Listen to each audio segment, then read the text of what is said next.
What's going on YouTube, Instagram, Twitter, all platforms? Welcome to another Big Blue Crew Sports Network NCAA football game of the week, Georgia versus Alabama.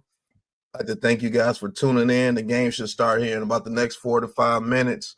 NYG, man, tell them what you think is going to happen during this game, man. And Giants fans, there are two quarterbacks that you want to watch in this game. So,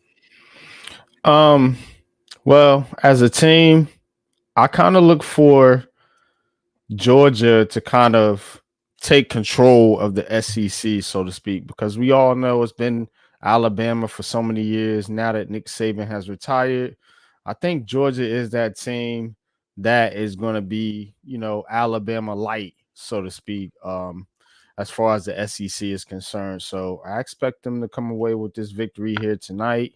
But again, Alabama's always going to put up a fight, and they have a damn good team.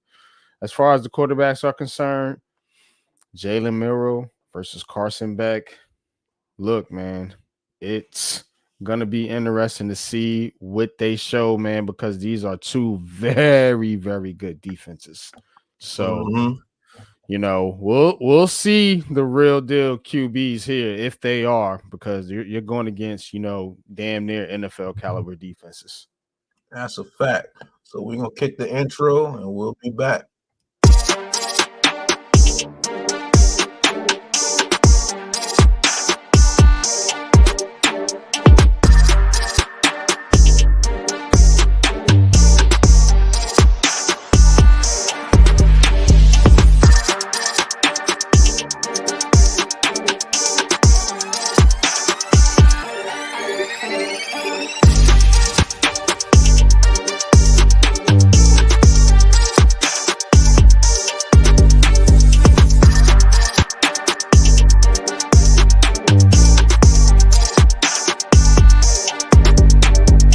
Welcome to the Big Blue Crew Sports Network.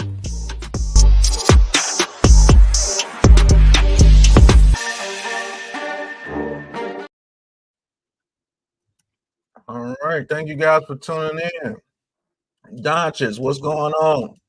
While we're waiting for the Georgia-Alabama game to come up, surprise of the day: Colorado is beating down UCF 48-21. Colorado showed a running game today. Well, what do you know? When you get a dominant running game, guess what? A lot of points get put on the board. Don't talk about that. What's good, Kevin Donkett? What's up, bro? That running game, man. Nah, you're right though, man. I do think that the league, particularly the NFL, is starting to trend back into the running game, and you're starting to see some college running backs, man, really shine this season. My man Amari in Hampton down in Carolina. My man Manungai over there at Rutgers. You know what I'm saying? So those are two backs that I watch kind of closely, due to my affiliation. But there's other running backs too. I know Pat, a bunch of them, man. But definitely, man, hate to say it, but we're going to have to upgrade the running back position. I think we got to upgrade the running game, period. Yeah. Not just the running back. I think it's the running game, period. Absolutely. Because like I've been saying, we have no scheme when it comes to running the ball. It's like we run it straight forward towards you and hope for the best. Like we have no plan. Like if we had a plan of running the ball against the Cowboys, I'm quite sure we could at least had 120 to 130 yards, at least. To have 26 yards rushing on 24 carries is absolutely egregious. And you knew they run defense was naked. You knew that. And you ran it right to their strength. See what I'm saying? Ran it right to their strength the whole game.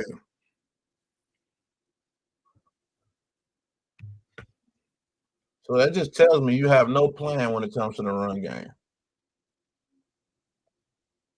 And in the NFC East, in the NFC, because you got the Lions, you got the 49ers, the Vikings can run the football. You know, the Commanders, they ain't running the football now. So the Oh, the Falcons can Commanders run are the definitely football. running the football. You know what I mean? So you got some teams that can really run the football, but here you are once again. And we're supposed to be the team that runs the football the most.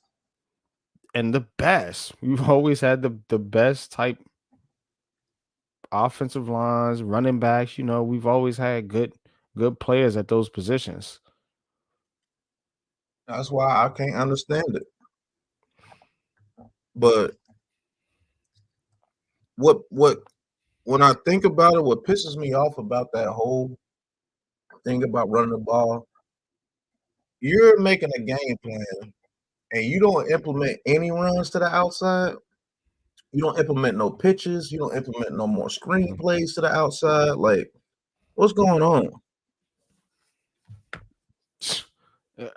And that's the weird thing. But again, I have hypotheses. Kevin Donkey, appreciate you, man. Yep.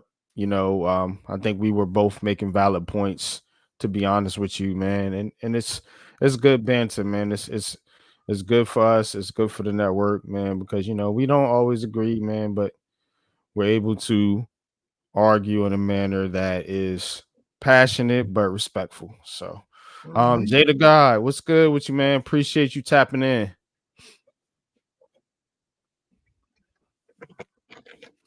But yeah, man, Georgia, Alabama. So here we go. What's your thoughts on this game, Pat? Man, which way you? I actually think Alabama pulls this out. Okay. Reason why I think Jalen Milroe and that running aspect to this Alabama team outlasts Georgia and Carson Beck. I think Milroe has a better chance to beat the Georgia defense than Carson Beck has a chance to beat the Alabama defense. Without Brock Bowers, without McConkey, I think this Alabama team has finally caught up to Georgia after the past 3 to 4 years. What do you think about the new coach at Alabama? I think he's more of an offensive-minded type coach. What's going on, Ghost Dog Blue? And I know a lot of people, yeah, that's right, but doesn't mean that he's going to be a better coach than Nick Saban. I believe Nick Saban is one of the greatest leaders of men when it comes to college football. And in order for him to get to Nick Saban's level, he's going to have to become an ultimate leader of men. Right now, I believe he's using Milroe to the best of his ability right now, which is, you got to give him a kudos for that. And that's crazy because I think if Saban is still the coach, I don't think he's getting that from Milroe. No. I really don't, because that's never been his focus. That's never why been his style. That's why a lot of these Alabama quarterbacks are suspect. Yeah. We talk about in the NFL, they are. Hurts. Same thing with Georgia. Go down the line. I mean, Georgia and Alabama, NFL comp is the Eagles, how they build the Eagles. Basically. That's a fact, bro. I mean, you might not like it, but it is what it is.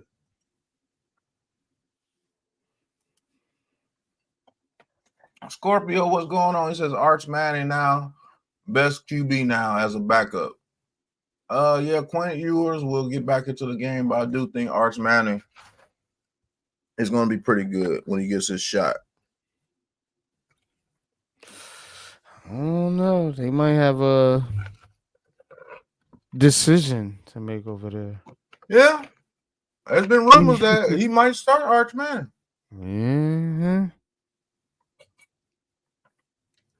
And if that happens, that sucks for Quinn Ewers' draft stock. Yep. Because you was looking at being a first-round pick, then you get replaced. Yeah, you get benched. Yeah. Basically, and you know, a first year starter replaces you. Mm-hmm. First year starter with a legendary name, unfortunately.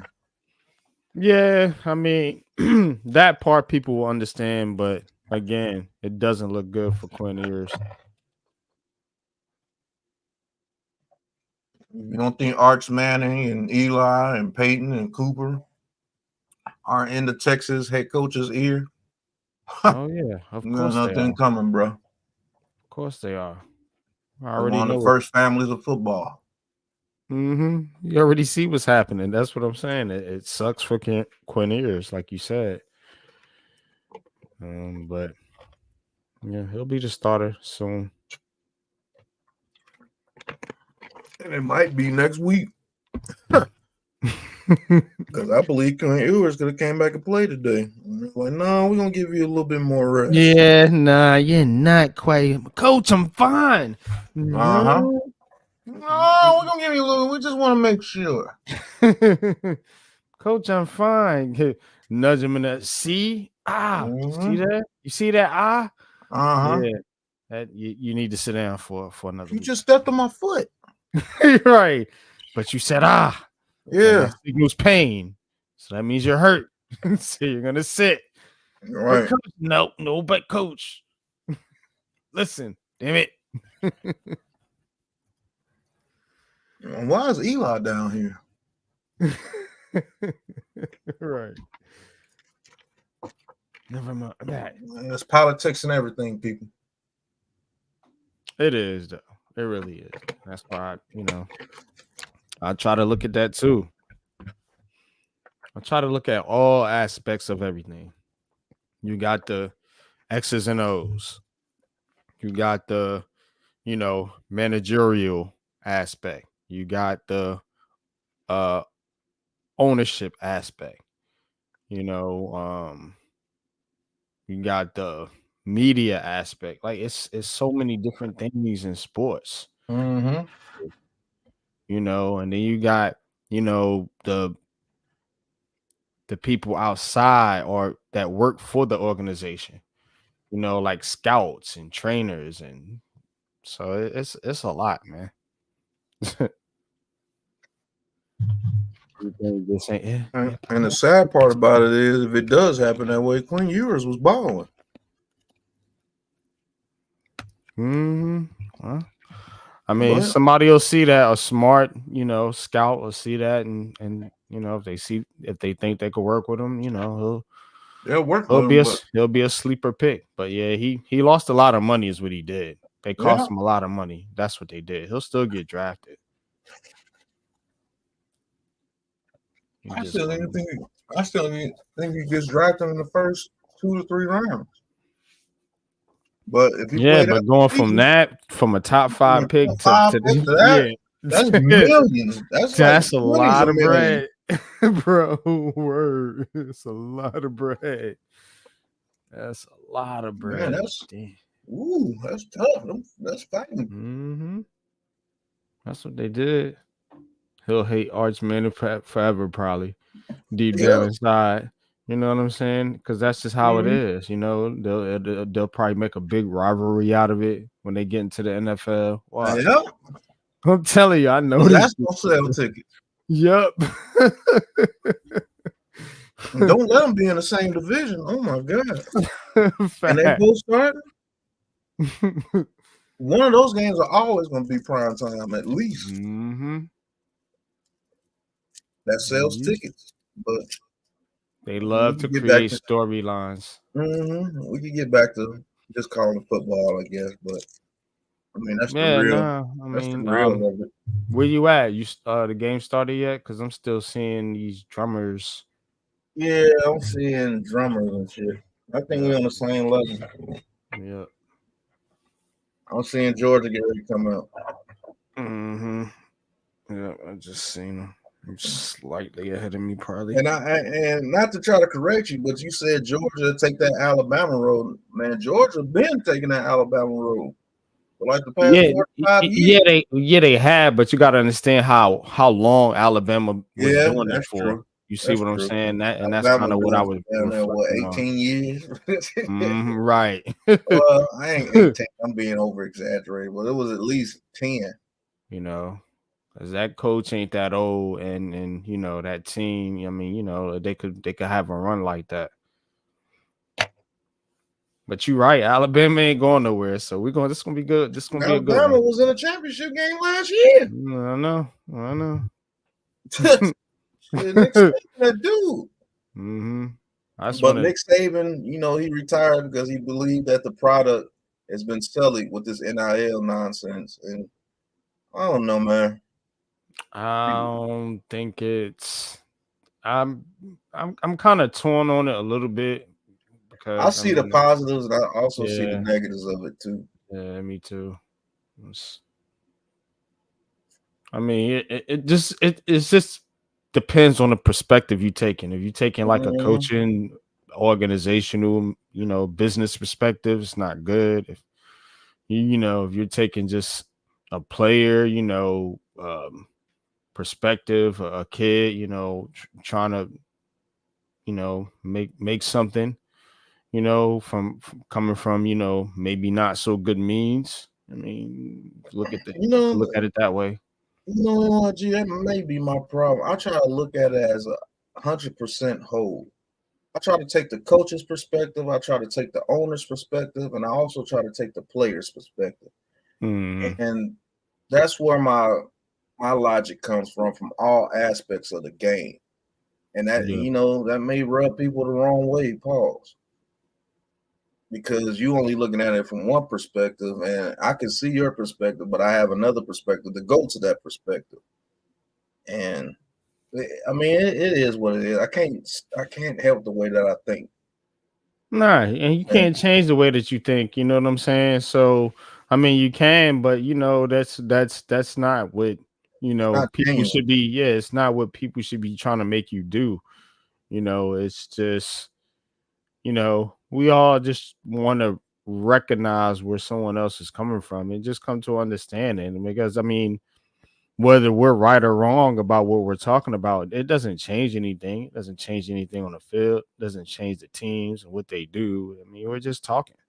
You know what I mean? So that's what people got to understand. So, but again, I love sports, man, because I think sports mirrors life, like everyday life. Hmm.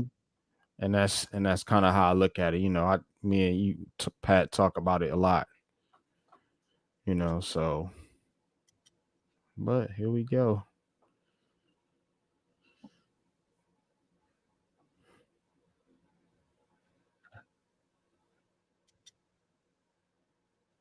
What a huge game early in the college football season, man. Hmm. Georgia versus freaking Alabama. Don't get much bigger than this. They Kalen put it DeBoer. they put it early. They put their big games Mhm. early, and that's something that I think the NFL doesn't do enough of. I think they put a lot of their big games later in the season. This helps out the loser though, because the loser could go on a run and still get into the playoff. Hmm. Yeah, because you lost to the best team. If the other Kirby, team goes undefeated, then, you know what I'm saying? yeah, I have to correct myself. Kirby Smart versus Alabama is 1-5. That has to change, or a lot of whispers will be starting if he can't beat Alabama. And see, that's the thing. They might be winning, like you said, the last couple years, but they're still not really going through their rival. They still haven't really got over that hump, so to Yeah, it's speak. still Alabama still considered the bully to them. Yep. To be honest with you. We'll see if that changes in this game. It's in Alabama too. Ooh, that'd be a big one. Hmm. In their house. Yeah, That'd son. be a huge feather in this cap. This division now. Stop playing.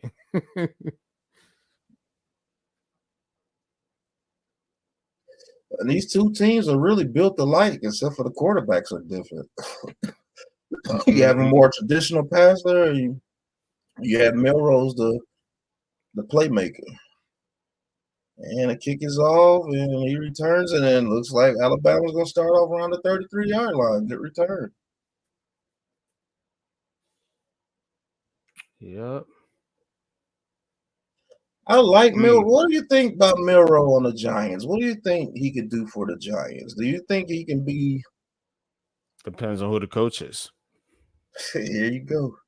I mean, it really does, though. It depends on who the coach is. Now, as far as his overall skill set, I think he could develop into a quarterback that could definitely get the Giants where they need to go, just because of that aspect of the look. You got dude outside of Dak, there's dude threat quarterbacks in the division now.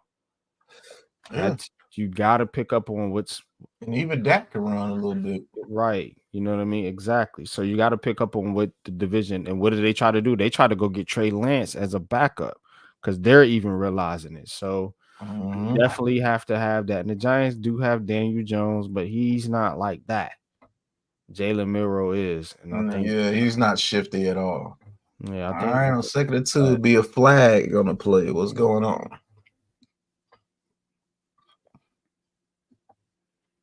All right, legal formation in Alabama. It'll be a 2nd and 7.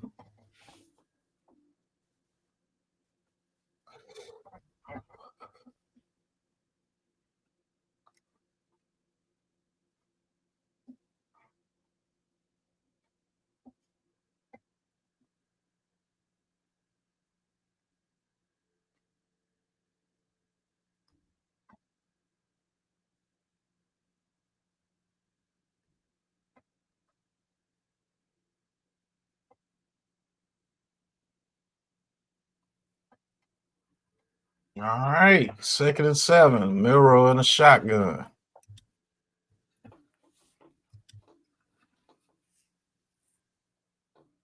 It'll be third and 3.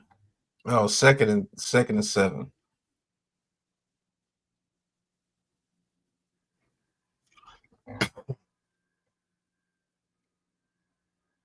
All right, 2nd and 7. Milroe in a pistol formation. All right, people in motion. Ball is snapped. Milroe is looking. Milroe gonna try to take off, and Georgia gets him. It'll be a 3rd and about 7. Okay, Georgia, let's see what you're doing. Gap, lane. Now that was a integrity. 2-read play. Mm-hmm. 2-read and take off. You see, he looked right, he looked left, and he dipped. All right, 3rd and 7. Georgia showing boom, boom. Offsides, free play. Milroe throws, is caught, but no, it's incomplete.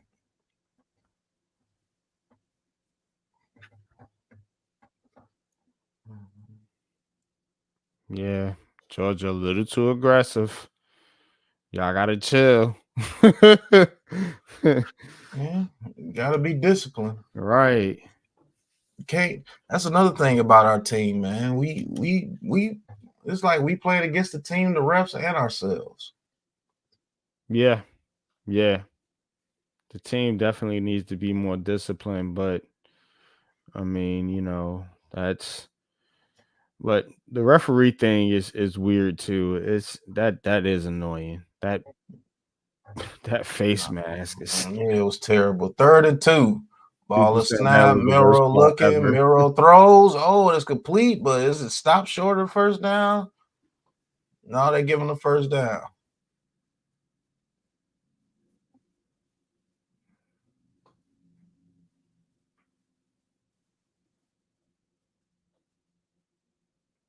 Good decision there to get the first down. Take the yardage.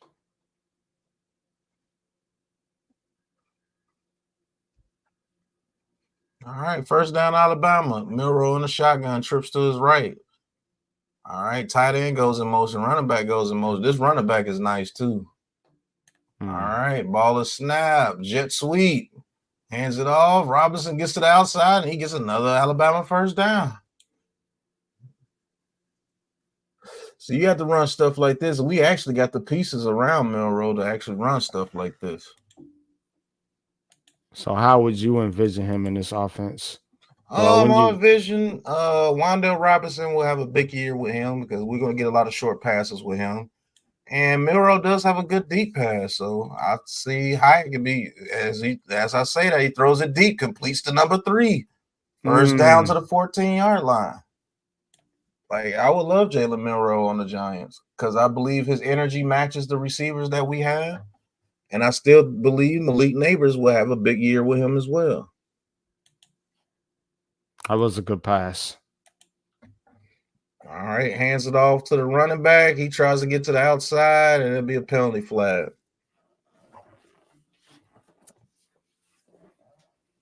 We hold it.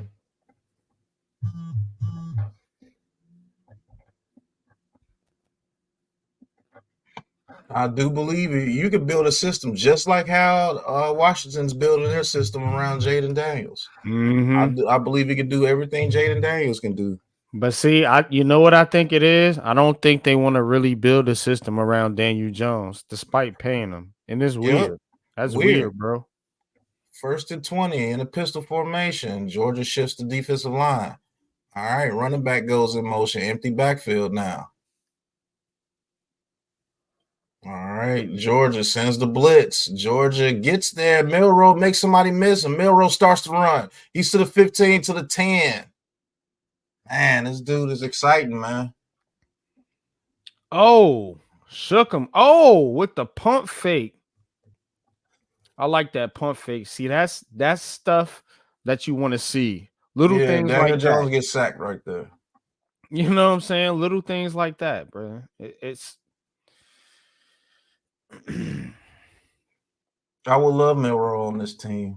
Our passing game will have to develop with him, that's for sure. But it's not like he can't throw the ball. Him or Cam Ward. I like Cam Ward too. Yeah, Cam Ward too.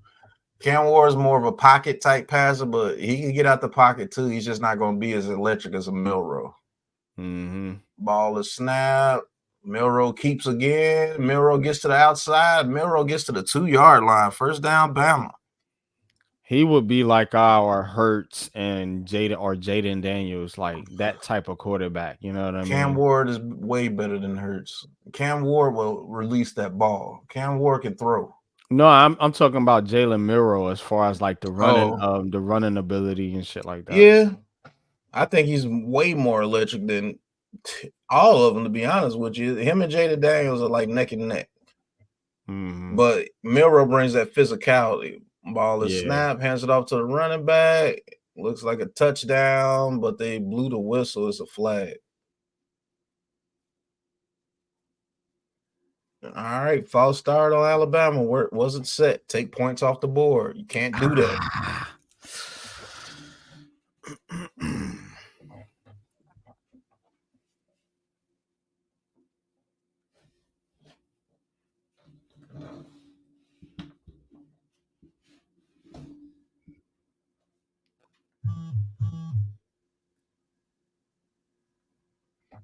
Coach is mad as hell.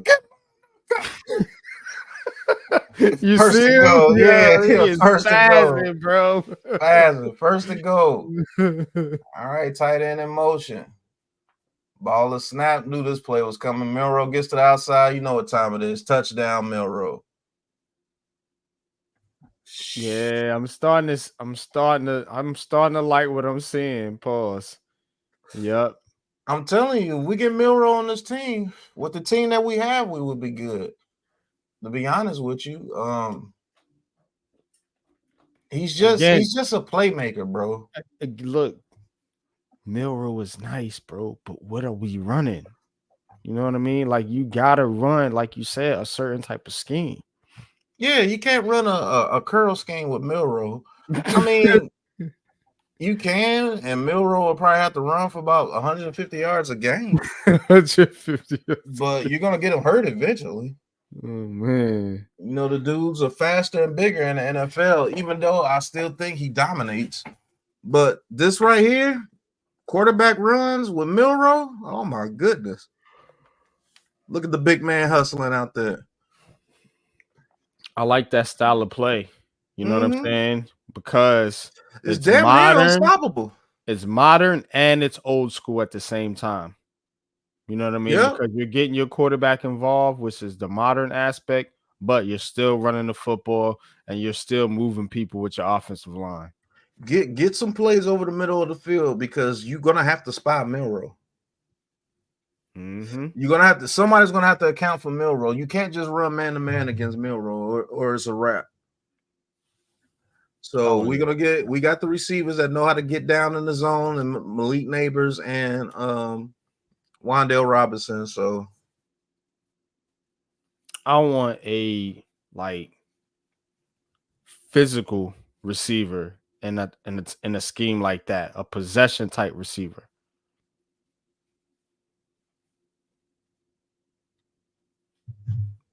That's what I want in a scheme like that.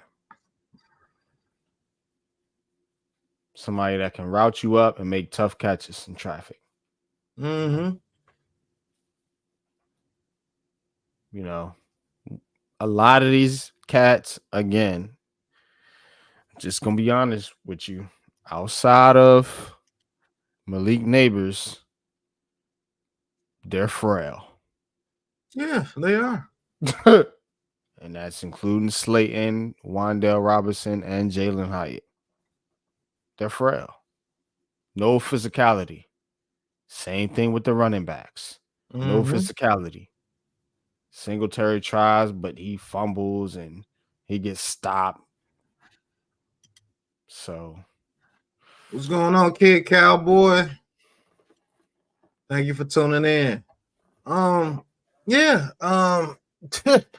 To be honest with you, if we have a top 5 pick, I would not be mad if Milroe is the pick. it's definitely got to be a quarterback this time, though. I'm not even. I would be happy by Cam Ward.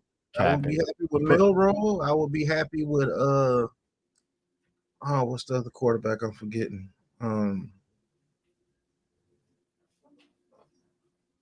Damn, what's the other quarterback I'm forgetting? It's right at the top of my damn head. You said Milroe. Cam Ward. Oh, I know the other one you always talk about. Was it Aller? Drew Yeah, Aller? Drew Aller. There you go, Drew Aller. Mm-hmm. But I want no part of Carson Beck. I'm sorry. Is he gonna be Yeah, going through the same thing? I don't. Yeah, doesn't strike me. I want a Jaden. You know what type of quarterback I want. Yeah, I wanted Jaden Daniels too, or Michael based Penix. off the last few drafts and the quarterbacks that I've kind of put up there. You know, Anthony Richardson, Malik Willis, Jaden Daniels. Like, I want quarterbacks that are athletic with strong arms. Pause.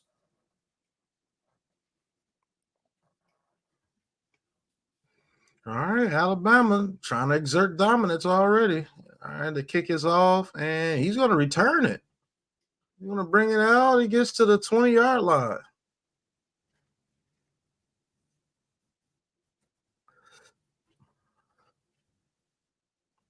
Carson Beck, number 2 prospect in the 2025 NFL Draft, 68 completion percentage, 680 yards, 7 touchdowns, no picks. Okay. I mean, he's going to put up stats at Georgia. That's a fact. You got a supreme whip around you. But I just don't see him making those plays that all these Giants fans want. He's not going to be able to make those plays. Yeah, like the off-script stuff. Yeah, Carson Beck in a shotgun. Ball is snaps, looks, throws it over the middle, complete, wide open, first down, Georgia.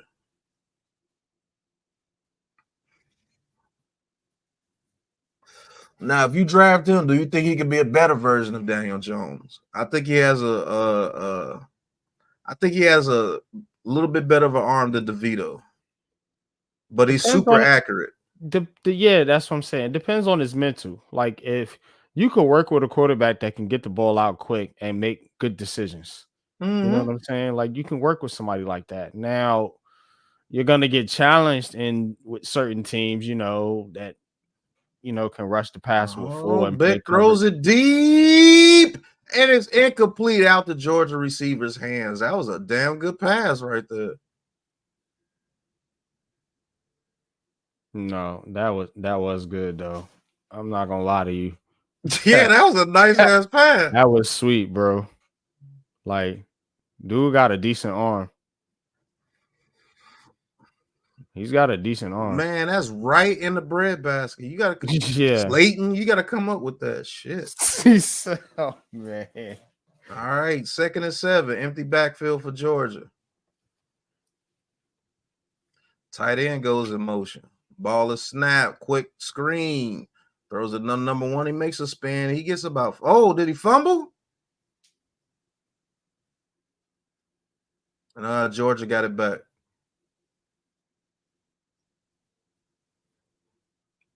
All right, Alabama hit now. Don't be scared to hit. Don't mess around. Mess around and find out.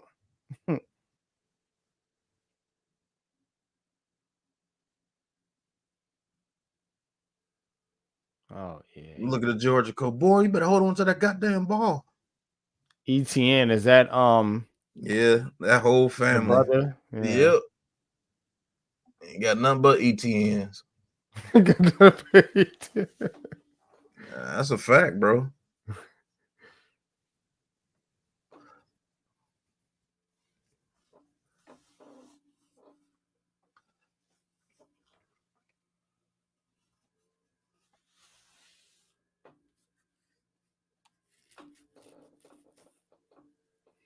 Yeah, you want to spin back into Alabama, you better be sure you can hold on to the ball because they're gonna hit you. Catch and spin, Yeah, like just catch spin and back go into the forward, people. man. Wan'Dale Robinson killing me with that shit, man. Yeah, they're like spin back and go back, had a first down, go back behind the first down to get tackled. Like, man, what's going on? He says, I'm not opposed to taking a QB, but we really trust Dable to use whoever we draft correctly? That's what NYG is saying. No. Do not. He says, crowd favor me a damn week 4. We ready for the draft? No, I'm always speaking about the draft. Doesn't matter. Yeah, we cover the what draft. week it is. We cover college football. We cover the draft, bro. We'll be at the draft again next year. So the season's definitely not over. But yeah, people got to step up. You know what I'm saying? Coaching has to step up. I just don't have a good feeling about it. I mean, hey, we get a top 5 pick again. You won't see Daniel Jones ever again on the Giants. I don't even care about that. I'm even all right with him being the bridge if they go that route. But I mean, I need this play calling to be better. Yeah, all right, 3rd and 6. Beck throws it deep again. Oh, nice catch right there, but offensive pass interference. That's a push off. Oh yeah, he definitely pushed off, bro. You can't do that. That's obvious. Now, with Carson Beck's deep ball, it floats a lot. That's why I say about arm strength. It floats a lot. It does float. You can tell. And you know what DBs love the most? A pass that floats. In the NFL, they over there. It gives you time to get up underneath it. Now, see, if he had Miller on arm strength and puts that little bit of a rope, it allows that receiver to get to his back shoulder and catch that without having to push off. But 3rd and 21, this is not where you want to be against the Alabama defense. Let's see what they do.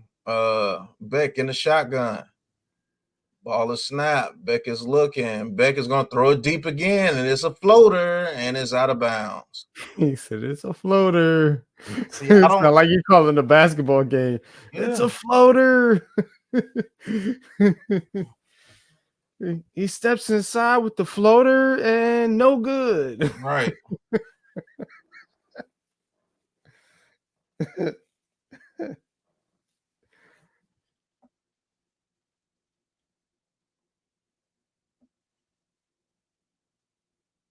That Jackson dude like Patrick Surtain.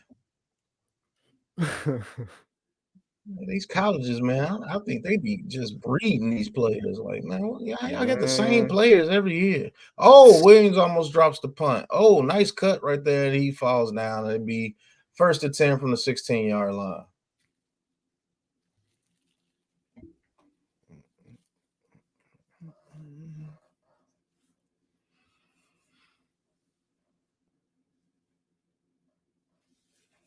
See, I think Jalen Milroe can be a Lamar Jackson type. I hate to put that moniker on him, but if you build a system like the Ravens with Jalen Milroe, I think he That's can what I have want, similar bro. stats. To be honest with you, that's the type of quarterback I want. I don't want a Lamar Jackson type as far as the way Lamar Jackson himself plays, but I want that style of quarterback. You know what I mean? Because again, when you're game planning strategically, we all talk about the NFL being a strategic sport, the ultimate thinking man's game or whatever. Mm-hmm. When you can run, when you have somebody that can run pass on any given play, like, or even line out wide as a receiver, like, you have so many different options. And the way you beat teams, the reason the Giants don't win games is because they're limited.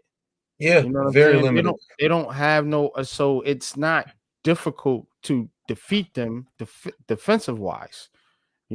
So they're better on defense, but offensively, it's not difficult to defeat them. So, but when you have a quarterback that can run pass on any and really hurt you with his legs and his arms and be accurate, not one of these quarterbacks that he's fast, but He can't you know throw. he can't throw. You know what I'm saying? So that doesn't help anything. So that's why I look at certain quarterbacks in that aspect. And that's why Jaden Daniels was my number one quarterback coming out last year. And damn it, unpopular opinion sports has been proven right again. Y'all To hit that answer like button. to answer your question, crowd favorite, I don't think they will have a choice. Oh yeah, they're taking a quarterback. If we're in Absolutely. the top 5, and it doesn't matter if it's this regime or if they fire and bring somebody else in, they're taking a quarterback. This is it. It's over. yeah. And if Dabo doesn't like Daniel Jones, I don't see how you draft Carson Beck. Nah, he won't. I can see him drafting Drew Aller to be like, that's the closest thing to Josh Allen in this draft, the style of play. Nah. To get an offense that could compete in the NFC East, you take Cam Ward or you take this kid, Jalen Milroe. You take Jalen Milroe, we compete in the NFC East immediately. Reason why is because he's such a dual threat. Now, would a receiver suffer his first year or two? Maybe. You know what I'm saying? But if you can get some deep seam passes and get the ball deep, Milroe and run some mesh concepts, I do believe Neighbors and them gonna get this. Let me ask you this: what kind of running back would you pair with him?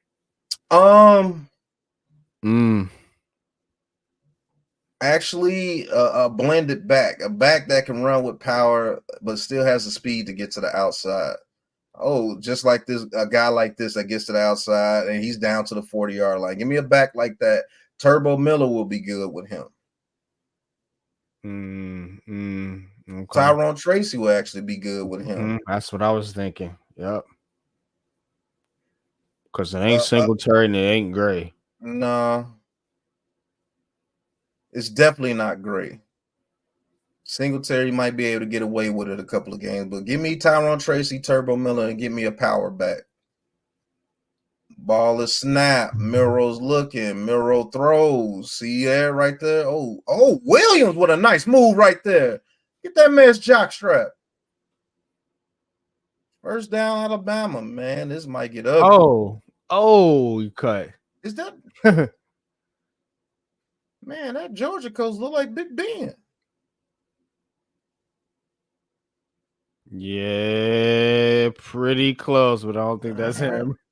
All right, Milroe throws it to another receiver. He breaks another tackle, going all the way down to almost the 20. I'm telling you, man, you get this kid Milroe, I think you'll be pretty happy with the result if we have a head coach that has a brain. Give me a head coach with a brain. Build the system around this kid. You don't have to make a straight running system. Just build a system where he is a threat to run and pass in every situation. and you'll get some stats, man. This kid is nice, man, and he's grown as a passer tremendously. First to 10 from the 21. Go ahead. Ball is snap. Running back tries to get to the outside. Oh, nice run right there. He only got 2 yards, but man, he ran a power run right there.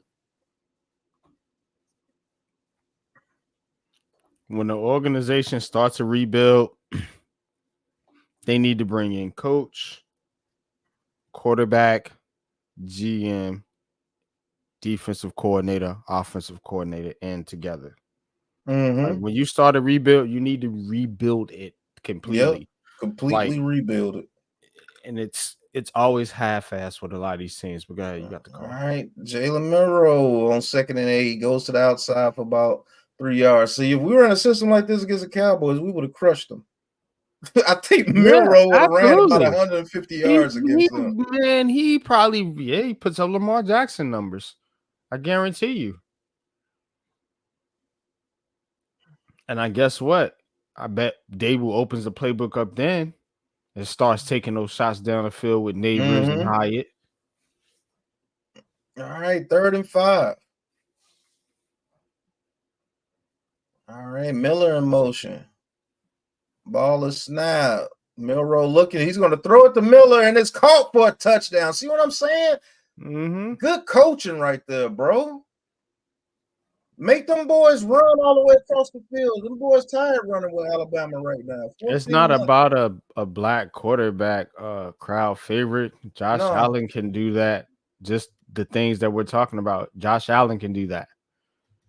You know what I mean? So it's just a style. Yeah, Steve Young used to do it. Yeah. It's a style of quarterback. I wouldn't give a damn. He was green. Give me that style of quarterback because you can do so much with him because you're so tired running. Man, never mind. Right. You got to chase. That's what guys like Parsons, some of these DNs, these Bosas, they don't want to chase, bro. They want to rush the quarterback. The Eagles don't want to chase. Nope. And guess what? Our stupid run scheme, we're going to run it straight in the teeth of the Eagles. And guess what? That's their strength. Yep. Absolutely. Carter and yeah, okay. Run to him if you want to. Oh man, that was a pass for your ass right there. Yeah, that was sick. That was nice. He threw it right past that dude's ear. And see, he was trying to run. He was trying to catch up. So yeah, I seen that. He couldn't even see the play. You mean to tell me he can't do that with Tyrone Tracy? It's a tough call, man, but I think you're right. I got to see some of the other quarterbacks, of course, man, but what I've seen Cam Ward actually a couple times, and I do like what I've seen out of Cam Ward. This is my first time watching Milroe this season, but he looks pretty good, man. Looks pretty good. I wouldn't mind Shedeur Sanders. It's just him handling this New York media and everything, bro.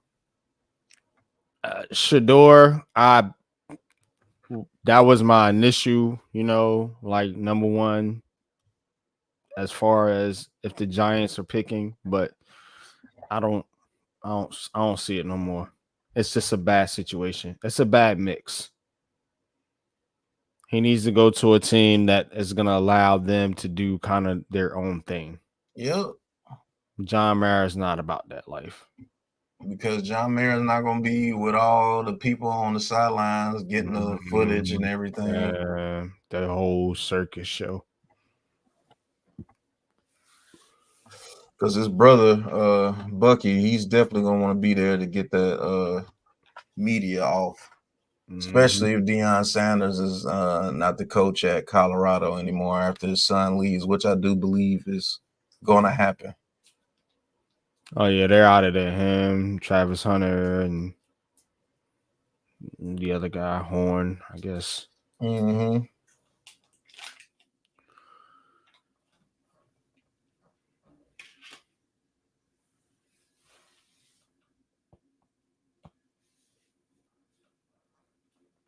14-0. Alabama still showing dominance over Georgia. That's tough, man. That's damn. Well, not quite with. Yeah, it's just some teams just have those one teams they just can't beat, man. Like for us, it's always Yeah, Milroe is nice, Zion. That's a fact.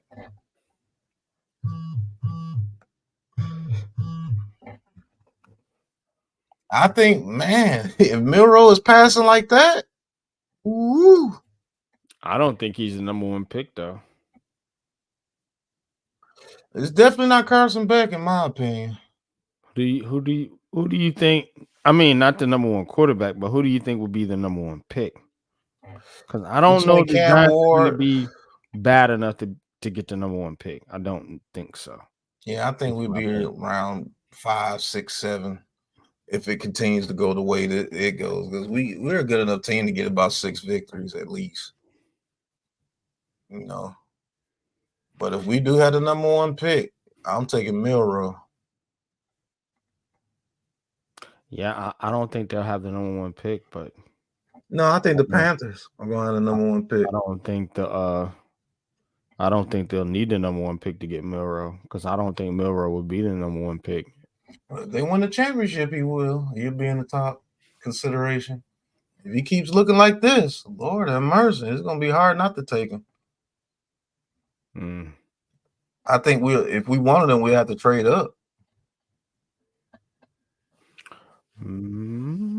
Yeah, I think you're right about that.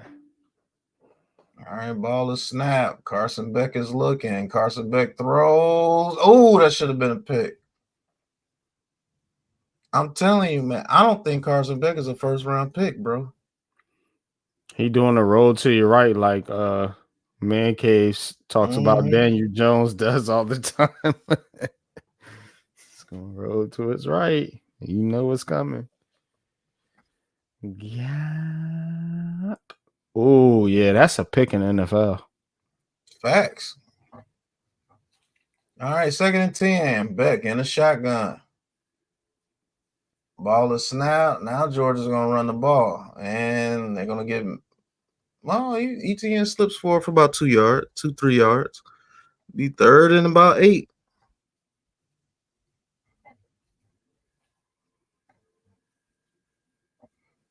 They go 3 and out right here. It's gonna get ugly.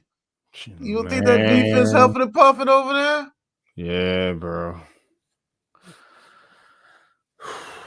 All right, 3rd and 8. Definitely expected a better effort out of Georgia so far, but right.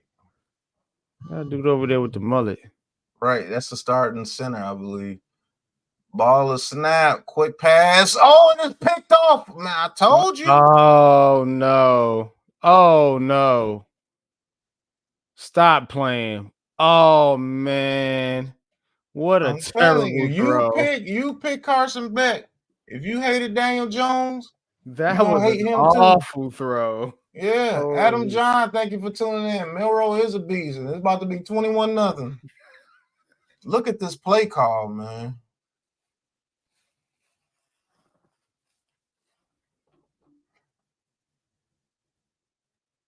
Oh, man, I don't know what that was. It was supposed to be a quick screen, and neither receiver looked for the ball. But they knew they were going that way. You see how they cheated in that direction off the snap?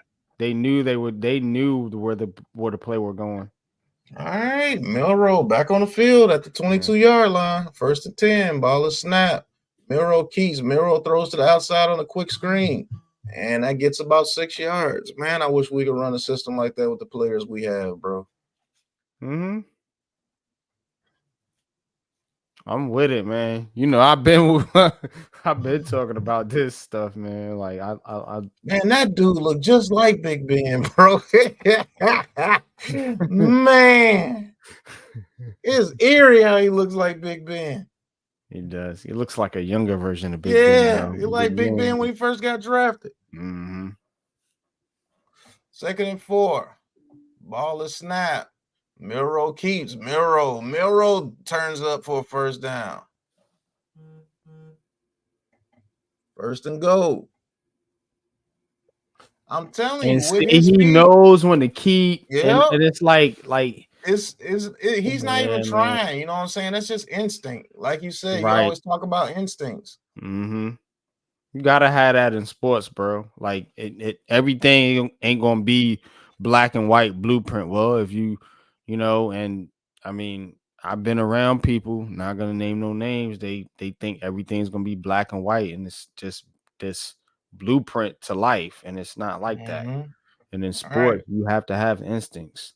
All right. Jet sweep to the outside. He gets to the outside. Guess what? Touchdown. See, They making you run. Man, oh God, if we could run a system like this, bro. and you're Oh gonna my kill your God. division because guess who can't stop the outside run? The Cowboys or the Eagles. Or the The Eagles, Commanders. yeah, or us for that matter. But Facts. again, if we're dominating in like that, guess what, man, we cooking because our defensive line can now be rested when they come out there on the field. Facts. Man, this game got ugly quick. Fast, man. I knew Alabama was gonna beat Georgia. Bruh. Yeah, look, the threat of Milrow, you got to pay attention to him. Mm-hmm. Because he can throw and pass. So again, you can't guard either or. You got to guard both. We're so one dimensional. It's comical. It's comical, damn. For They real, joke. man. It's a damn joke, man. You already know nothing's going deep, fellas. Just bite on everything within 10 to 15 yards. Mm-hmm. Like shit. That's how simple it is to defend them.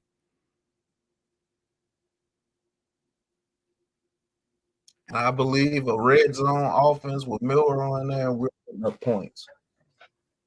Hell We yeah. might have a game or two where people stop us, but if we're getting to the red zone consistently like we did last night, we win that Gonna be game the because we got Baltimore Ravens, bro, with a yeah, dominant defense and yeah, a dominant running game. yeah. We'll be just like the Ravens. You know what I mean? So basically, And and you'll Milrow be doesn't make those consistent, mistakes Lamar Jackson does. and you'll be consistent year in and year out. Watch. And this is the time to do it because guess what? Dak ain't that dude. Jalen Hurts ain't that dude. Jaden Daniels, I think, is. So you got to catch up with the Commanders pretty much. And we'll be able to go blow for blow with the Commanders. Pause. Mm-hmm. Give me some receivers that can block on the outside as well. Shit. Mm-hmm. Give me Milrow first round. All right. Beck, the consensus number 2 player in college football. I don't see how, but in the shotgun. 106 yards and a touchdown. Let's go. All right. ETN goes for about 7. What they say, roll ties? Man, killing them. See, with Milrow, we have an offense that could be a landslide. Like if you let us get rolling, it's a wrap. Yep. That's the type of offense that if you don't want to be the traditional Giants offense, I want to run. I've always loved that Ravens system. All right. And man, it'd be 3rd and 3. Good grief. Man, this might be ugly. Oh, it looked like he slipped. Well, he wasn't going nowhere anyway, but still. It's like your defense is hyped to get the ball back on the field because that landslide is Because happening. they know, man. They know what's happening. they know they what's playing, up. how aggressive Yeah, they're because they playing. want to get the You ball can- back to Milrow. You can tell if you know sports. This how I know me and Pat on the same page. We know sports. you can tell by a player's body language. Mm-hmm. Like you can tell, bro, how And hard they're Beck throws playing it pretty behind much. the receiver. That's why I be saying a lot of times them Giants players don't be playing hard, bro. Because they're not See what I'm saying? You could tell by their body language. Look at them dudes on Alabama. They flying around. They still going after the play, still jumping up. They pump, man. Pause. And look, when the landslide happens, look at Georgia. They out of sorts. Another 3 and out. Man, this game Look at might their be body 50 language. something to 10. You see what I'm saying? Look at their quarterback. Look at their coaches sulking. Yeah, look at him. Look at Carson Beck. You want Daniel Jones 2.0? Draft him. And he's a less talented version of Daniel Jones, in my opinion, but it is what it is. A less talented version. Mm-hmm.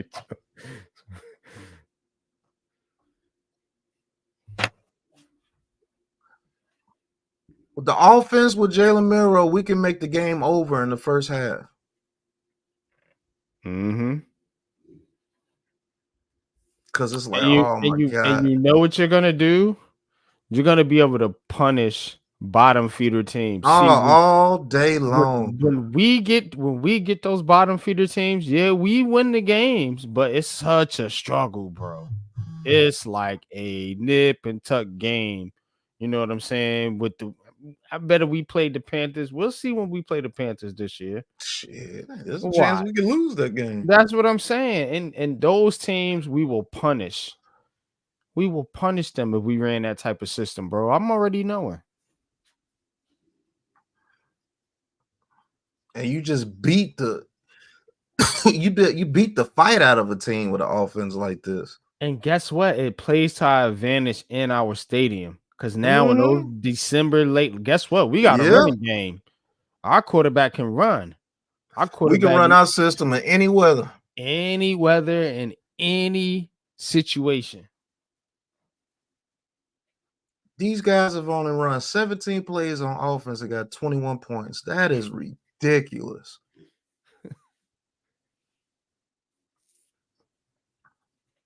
You heard the announcement. Did they have an answer for the outside run game? No.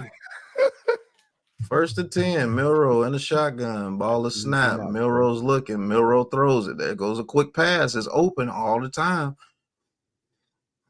Shit. I know how to put a team together. Don't get it twisted. Don't get now this shit twisted. Now they're gonna have something deep now because Georgia is starting to come. Start to creep up. Yep, you ain't got no choice. Scrimmage now. You don't have no fucking choice. Killing them. Like you said, with Milroe, you can run it to the outside on either side. You can run it to the weak side on the outside run with Milroe. You know what I'm saying? Oh, yeah, we got everybody to the strong side. Look like we get to run to the outside to the right and mess around running to the left. And guess what? These are these type of quarterbacks and these type of systems easily translate from college to the NFL. Yep. And that's what you got to understand now. Look at Kyler Murray, boomed his first year. You know what I'm saying? Lamar Jackson boomed his first year. Jaden Daniels, Anthony Richardson, he got hurt. Now he looked like they trying to do different things with him. Now they're trying to make him run a traditional offense. Yeah, because they're stupid. Facts. You don't run a traditional offense with him, bro. You know what I'm saying? So again, what you draft him for if you're gonna try and make him be a drop back passer? That doesn't make any sense, bro. Get you some receivers that are willing to sacrifice a little bit for the team. He's gonna be the focal point, and when you come over here as a receiver, if you're not somebody like a Malik Neighbors or anybody like that, just know you're gonna be blocking a little bit more. Yep. And that's it. But guess what? Malik Neighbors will love that because guess what? Malik Neighbors is going to be winning, and he's going to be the number one receiver on a winning team, a winning organization. And he still's going to get his 1,000 yards. He's going to get his stats. Of course he is. You know what I mean? And because he's just that good of a receiver. Yep. but he'll get a lot more deep shots too. Hell, Mm-hmm. Jalen Hyatt might love the offense because he will be the one getting deep shots. Because now we got to put 7 in the box to stop this run. Okay. RPO, Mm-hmm. let's take a deep shot with Jalen Hyatt one-on-one. Let's see if we can get that pass in there. And Miro has the deep ball accuracy that you want. That's what you really need with these speed receivers. Because if you're gonna throw deep, you got to be able to. And I don't know what happened with Daniel Jones's deep pass accuracy, but Yeah, it is it's off, shot this bro. year. It is terrible, man. So we can't even run that type system. But if Brian Dable is, I mean, if he's gonna be here, then you're gonna need somebody that can hit those deep shots because that's the type of offense they want to run. Right now, we got to run a spot type offense, and most teams in the NFL they can really stop that. To be honest with you, but I mean, it's just a bunch of shit right now, man, and it's looking bad. It's just looking bad. But I know if you got a smart head coach and you draft that Jalen Milroe, is on. Man, I'm starting to like the idea. Got to do my research. Still very very early, but I'm starting Yeah, to. he's not the quarterback. I'll tell you this, NYG. I know you're gonna do your research on it, so I'm not worried about it. But he's not the type of quarterback where you want him just throwing tight window passes all game. You're not gonna win with him. Yeah, Just like nah. what That's you're why you doing got with to be Anthony a Richardson. run first team, bro. You Facts. got to be a run first team, and that's why I don't think Brian Dable is really that type head coach, bro. We should be a team that's throwing like 20 to maybe 23 passes a game with like 35 runs a game. Mm-hmm. And we're a team that could probably beat you only throwing the ball 12 times. You see what I'm saying? Like Jalen Hurts beat us in the playoffs in Mm-hmm. 2022. He threw the ball like what 16 times or something. Yep. So again, and blew the doors off of his ball. Facts. Ball is snap. Milroe looking. Milroe throws right over the middle to the tight end, wide open. First down to the 45-yard line. Our tight ends would definitely be dope. Yeah, I like Theo Johnson. He's a rookie. Still got to learn. Still got to develop. But I like the skill set. But man, I don't know, man. These guys are really not motivated either. No, Like because like they're to your not being. point. They know they're not being used properly. They know that. Mm-hmm. Like, bro, I know if I'm fast as hell and I'm going out there and I'm blocking on 90% of my snaps, what you What think am I'm I gonna be here for? motivated? You know what I'm saying? Like, come on, bro. All right. Behind the line. And they tried a little trick play, and it's going to go down for one. Maybe. He got back to the line of scrimmage. Mm, You know what I'm saying? This is the only way they're going to stop themselves. Only way they stop it, they stop themselves. Don't be cute. yeah, Punish them. This facts. is shit that I don't like. Don't get cute. Punish them.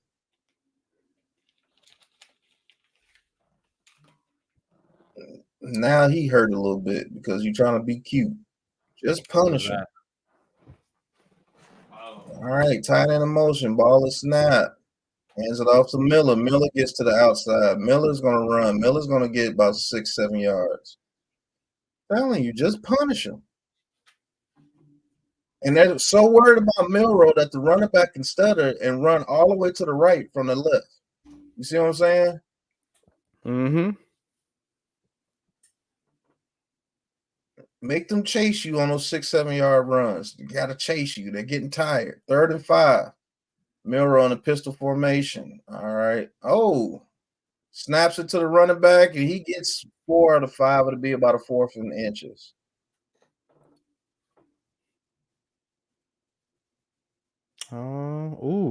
Almost. Oh, this game about to be done. Holy smokes, Bama.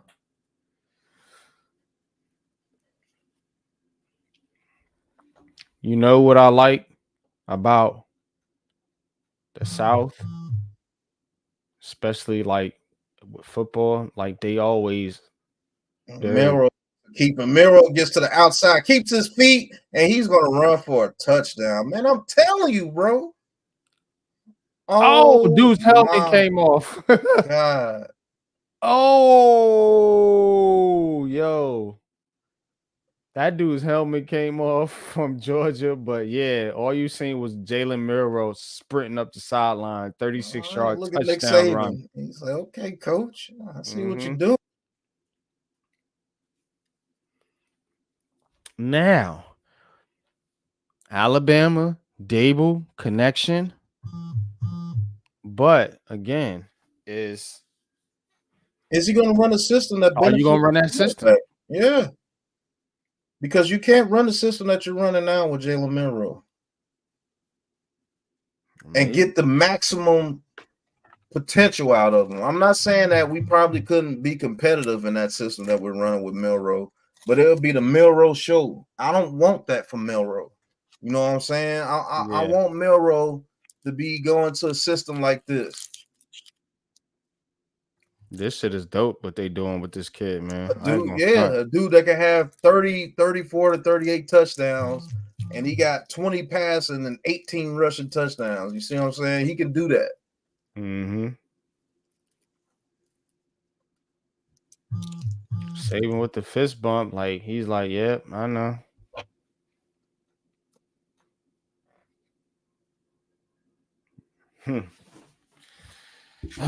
Be right back.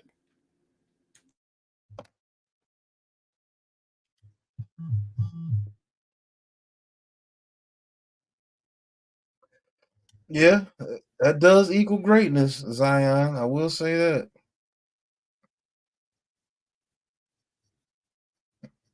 Man, this is ridiculous.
Hey, I think this is something the Big Blue Crew can get behind. Pause.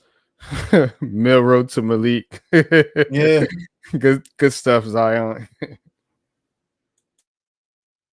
Man, I had Alabama winning by at least 10, but I didn't know it was gonna be like this, bro. Like the soul has been taken out of Georgia, and it's real early in the second quarter. You can see it, bro. These boys are done. These boys don't know what just hit them. It's like they got hit on the jaw by Tyson. The soul has been taken out of these boys. Yeah. See, with Nick Saban, he had them running more of a traditional type offense. With this new coordinator, yeah, he knows how to. With this new coach, really from Washington, he built the system around Milroe. He didn't run no system like this at Washington. Nope. That's what I Because like about that's the he sign of a had good head Penix. coach. Yes. Yep. Exactly. Alabama done it again, bro. Yeah, they done turned back into a superpower. All right, good run by ETN right here for Georgia. First down. All right, you gotta put some points up right here, Georgia, or it's gonna be a 62-0. And you damn sure can't get embarrassed like that and expect to get into the college playoffs. This is crazy. 1st and 10, back in the shotgun. Ball is snap, hands it off to ETN again. ETN is gonna get about 3 yards.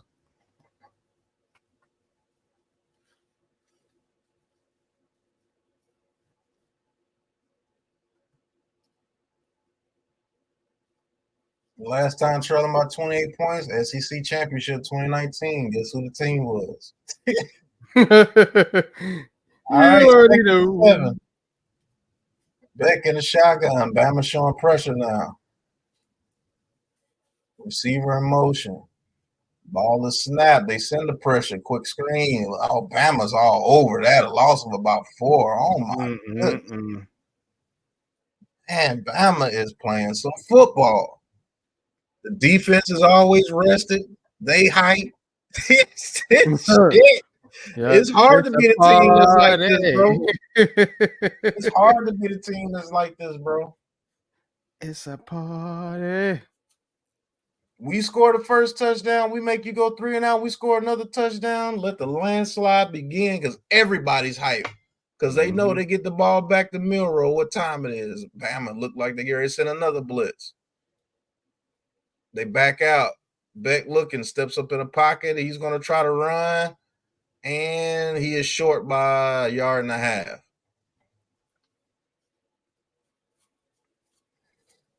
They got to go for this. Yep. Oh, you're dead. And we have the defense to be hyped like that with Milrow on the field. You know how hyped them boys would be to know that, hey, if we get this boy the ball, we can put up points at any given time? It's a vibe, Pat. Man, a whole vibe. I'm telling you, it's a vibe, man. When you have a QB that you know is going to be out there, you know what I'm saying, with the same vibe as you. Look how smart this coach is on this 4th and 1 play. He waits to where they get ready to snap the ball and then calls a timeout to give his boys a chance to regroup and see what they're in. That's a smart coach. That's how you use a timeout. Real talk, that's how you use a timeout. You make them show their hand. Now we know what you can come out into. So you come out into that same set, we're going to stop you and give my boys a little bit of rest. Hey, look, hey, get prepared. This is when you hype your people up. This is 4th and 1. We stop them. This game is pretty much over because we're going to go up 35-0.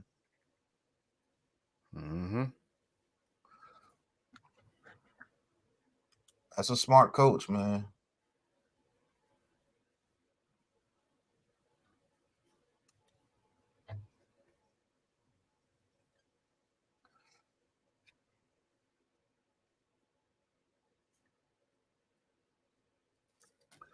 Man, they're going to put these boys up to number 1 after this shit. Good grief. All right, 4th and 1. Beck in a pistol formation. Ball is snapped. Oh, he gets the first down. Good run by ETN.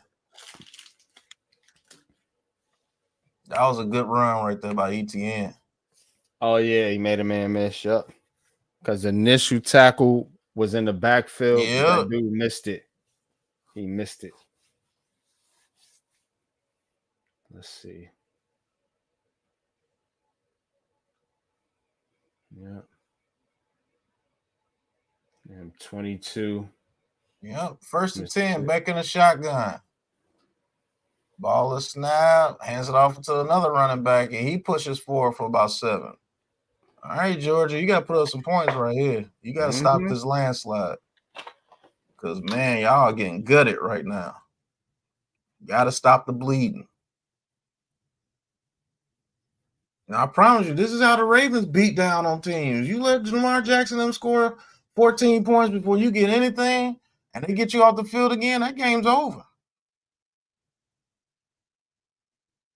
All right, 2nd what the and 4. Cowboys do? That's what the Eagles do. A lot of teams, the 49ers do it. Yep. All right, first down, Georgia. Good pass right there by Beck. Yeah, you're exactly right, bro.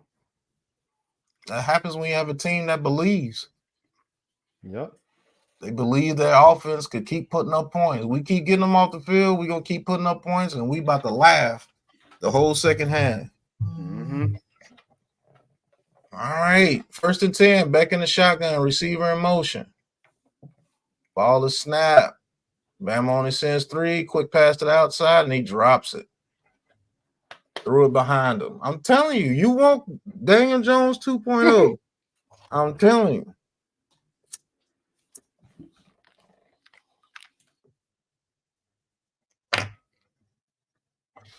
Y'all niggas think I'm tripping. The best quarterback ever come out of Georgia was Matthew Stafford.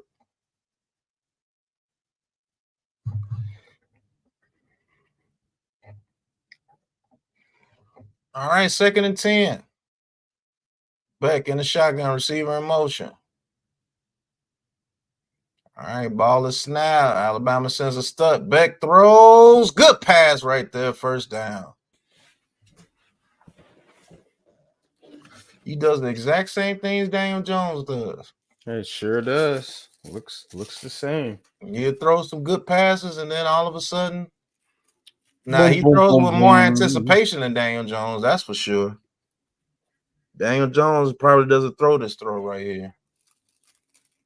I will give Beck that. He throws with more anticipation. That's a fact. All right. Georgia in the red zone for the first time today. Trips to his right. Under center. Ball is snap. They do a reverse. And number 86 gets to the outside. He has some room. Gets it down to about the 7-yard line.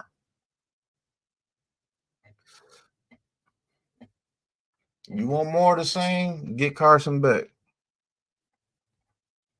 But I will say, with some good training, he will turn out to be a little bit better than Daniel Jones because he throws on anticipation a little bit more. Nah, they want Arch Manning, bro. Okay. Manning. Yeah, that's what I said. Okay. All right, 2nd and 4. Georgia in the shotgun. ETN in motion. Ball is snap. Hands it off to ETN. ETN goes for it. ETN gets it to the end zone. Touchdown, Georgia. Much needed touchdown for the Bulldogs. About time, Georgia. Wake up. Do something. Do something. All right, defense, get him off the field.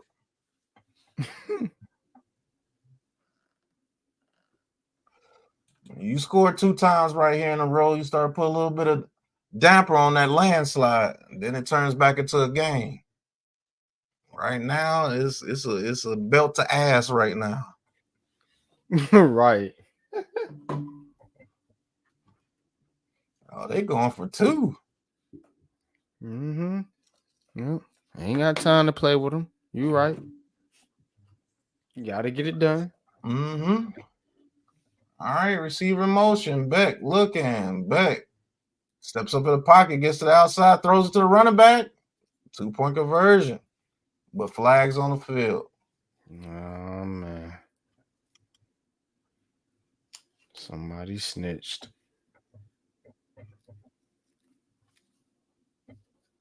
Yep, pass interference on the offense. Yikes. Somebody snitched. You know what I'm saying? Who told? God damn it. I wasn't even really pulling his jersey. Come on. You looking? What you looking at? Right.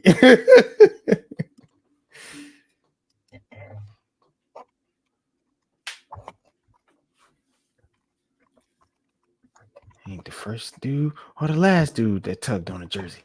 Right. Gonna call me for them. You ain't call him. Did you?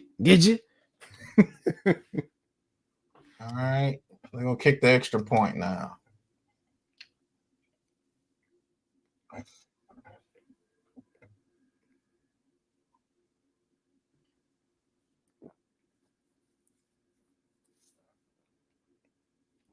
All right, extra point is up and it's in good hands. All right, 28-7. Dannyberry Sports, what's good, bro? Appreciate you tapping in. Kid Cowboy, Brandon J, Bookend Tackles. What's up, fellas? Bookends, I know you feeling a little disappointed. Georgia fan. I remember that. See, I don't have too bad of a memory. It's like, man, YG, you remember the stupid shit. Yes, I do.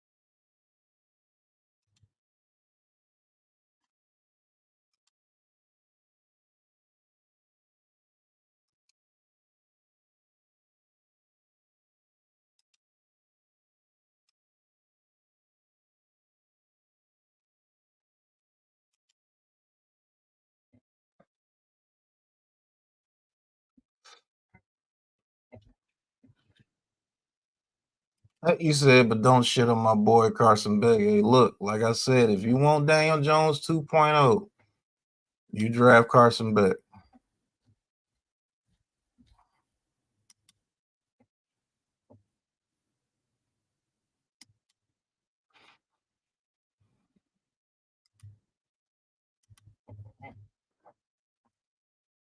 But to be honest with you, I wanted to watch this game to see what Jalen Milroe does in a huge environment like this. And it looks like he is totally comfortable. That's what I wanted to see. He plays his game no matter what.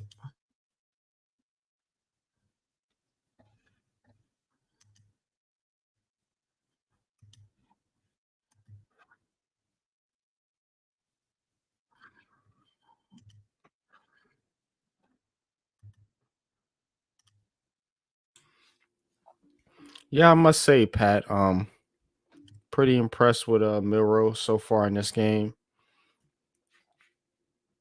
But man, Georgia, man, big disappointment for me. Big disappointment for me, man, because you know, I respect excellence, but I love underdogs. Like I love the underdog story. And not that Georgia's an underdog, but like I said, I kind of wanted to see him kind of take over a little bit burned out on Alabama. But again, hey, if you can't stop it, what can you do?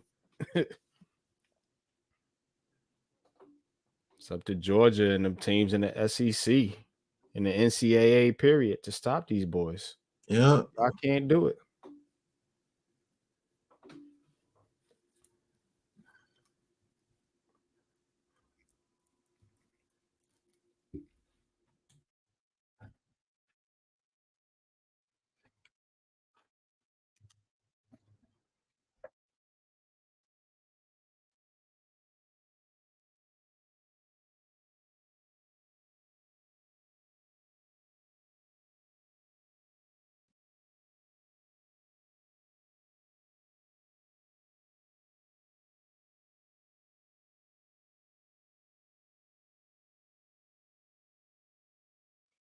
All right, 1st and 10. Milroe back on the field and a shotgun, receiver in motion. All right, ball is snap high. Milroe looking, throws it over the middle to the tight end. He breaks a tackle and he gets down to the 45-yard line. I'm telling you, man, Bellinger will look good with Milroe.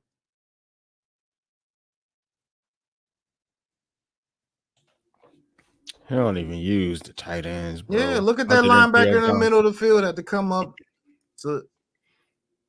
Why is Theo Johnson the only tight end, man? Like that bro.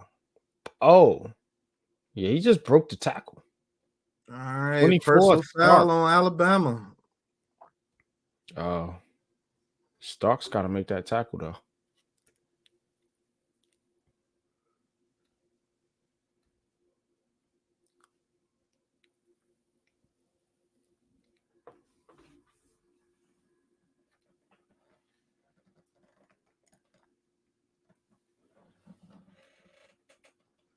All right. First and 10.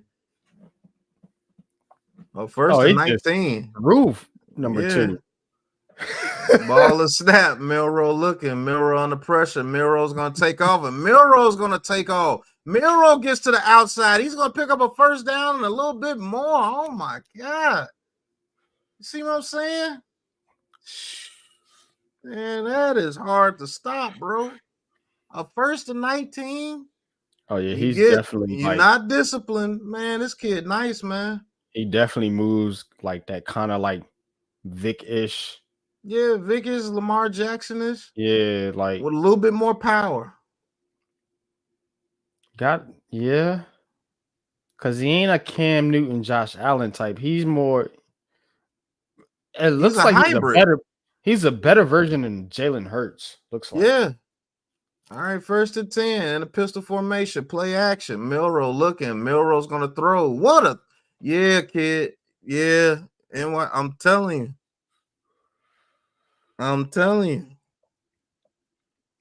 Oh my goodness, that's a good throw. He's hitting these passes like this. What you gonna do with him?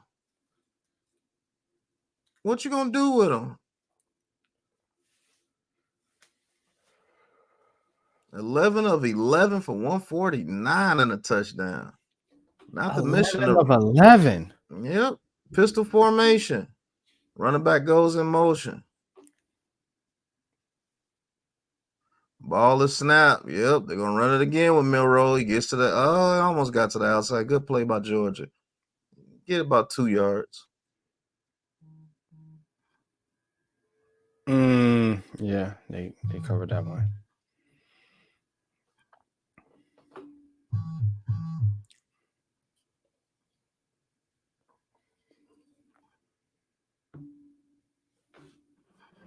$17 touchdowns so far. Tied for second in FBS. 3 tonight. 1 pass, 2 rush. All right, second and 8. Ball is snapped. Milrow looking. Milrow throws a little low, but it's still caught.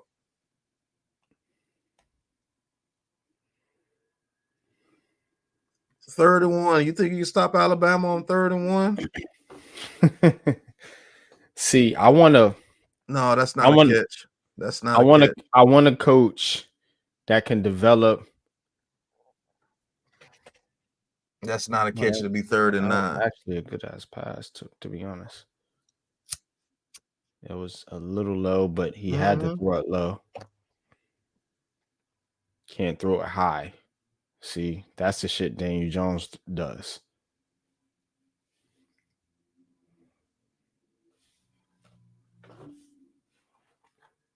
But 3rd and 1 situations, I'm guaranteeing the first down with Milrow. I'm sorry. Unless we try to get cute. There's no reason why we shouldn't be able to get every third and short situation with Milrow.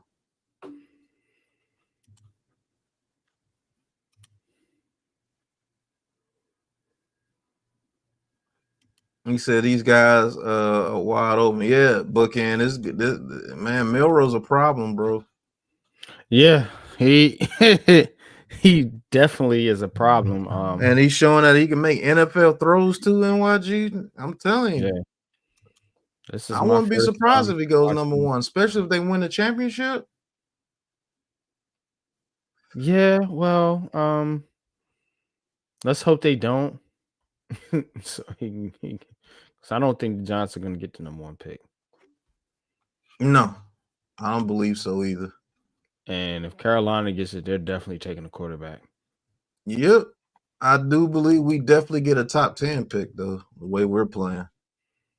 Yeah, but again, now you gotta understand now what fans are gonna be doing. They're gonna want to get that top 3 pick. So I think that's where you're gonna get the quarterback. It's gotta be top 3. There's never 5 or 6 or 7 Hall of Fame quarterbacks to come out in the draft. No. Although So you've had some drafts that had about 3 or 4 that came out that are pretty good. 3 to 4, like you said, maybe, and that's a really, really good draft. Very, very rare. So again, you got to understand though that these GMs, they're gonna pick a quarterback, but it's all about, like you said, what kind of system you put around that quarterback. Now, to me, I want to bring in the coach with the quarterback. Mm-hmm. You know what I'm saying? Because I want that coach to come in knowing, look, this is a fresh job and you got a new quarterback. So you got to do whatever you need to do. See, with somebody like Brian Dable, he's still going to push his bullshit system. Mm-hmm. And it's going to be the same thing. And yeah, the court, it might look better, but I don't think it's going to equate to wins. It might be a middling team. Maybe you sneak in as a 7th seed or something a year. Mm-hmm. That's what it's going to be. All right, 3rd and 8. Milrow in a shotgun, ball is snap. Georgia getting some pressure. Milrow throws to number 45, and he gets about 7 of that 8. See, All what right, I like 4th about and that 1. play is he was under pressure, but he didn't panic. Nope. He kept looking downfield.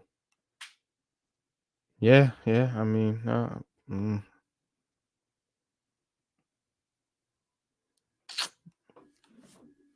All right, 4th and 1. Let's see if you can stop him.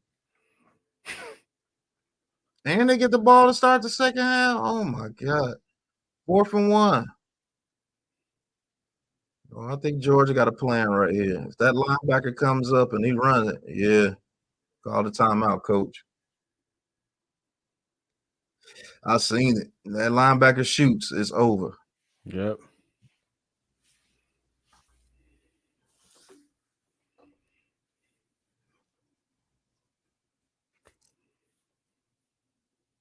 But you're right. He did have the pressure. He actually had a dude hanging on him, and he still threw it. Mm-hmm. Those are the plays you don't see from Daniel Jones. Sometimes, but it's rare. A dude like this is going to make those plays consistently.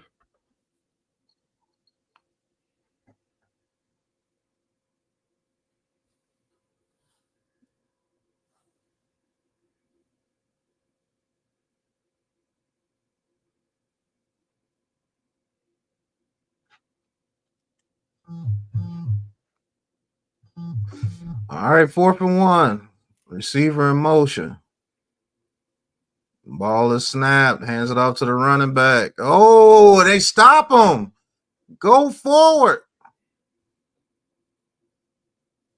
All right, Georgia back in this thing. They That get a look like stop some here. Brian Dable shit right there. Yep. That's, I mean,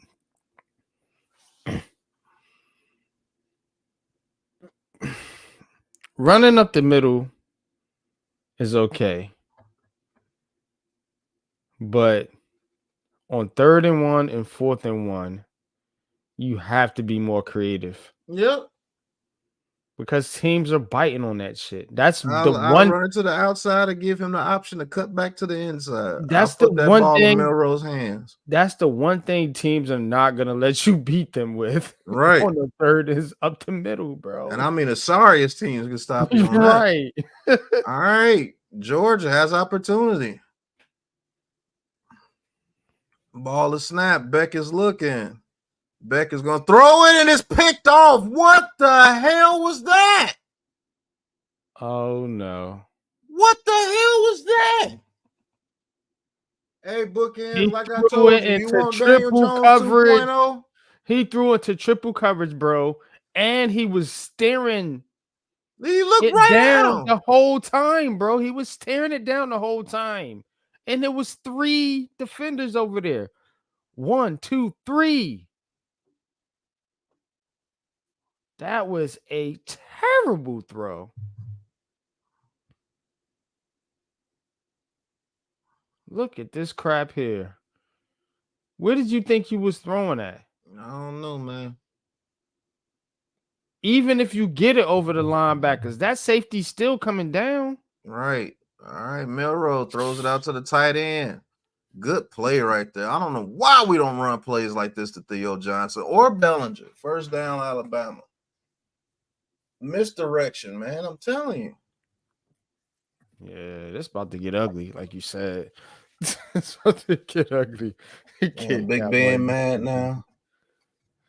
Big Ben mad. He said Big Ben. All right, first and 10 from the 12-yard line. Milrow in the shotgun. Ball is snap. Oh, good play right there by Georgia. Stop for about 2 yards in the backfield. All right, Gary, come up to the 2-minute warning. Dumbass pass by Carson Beck. You want Daniel Jones 2.0? Draft Carson Beck. Yeah, he ain't looking too good this game. That kid Cowboy stupid. He called him Denial Jones.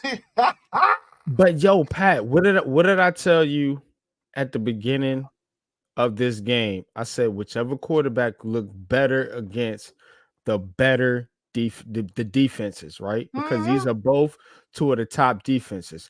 Jalen Milrow is looking pretty good against Georgia's defense. Carson Beck is looking awful against Alabama's defense. And that should tell you the tell of who can play higher at the next level. Yep.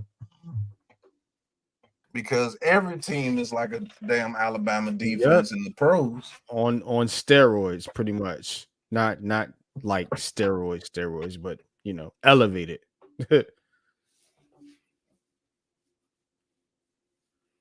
And it's a lot faster. Yep. You think Alabama's defense is fast? Go to the NFL. I'll show you what fast is. Yeah, I don't think Beck is a first, second, maybe in a third round. I'm not judging Beck off one game. I'm judging him off the career that he's had. I've seen him play. I'm not just making this off one game. I was saying this before this game even happened, Mr. Doncic. You got to recognize who you're talking to. I've been looking at these quarterbacks and these players for years, bro. I'm judging it off one game because I don't watch them like that. And I'm judging it off one game off the fact that these are two, semi NFL caliber defenses. And one quarterback is looking like he can handle that.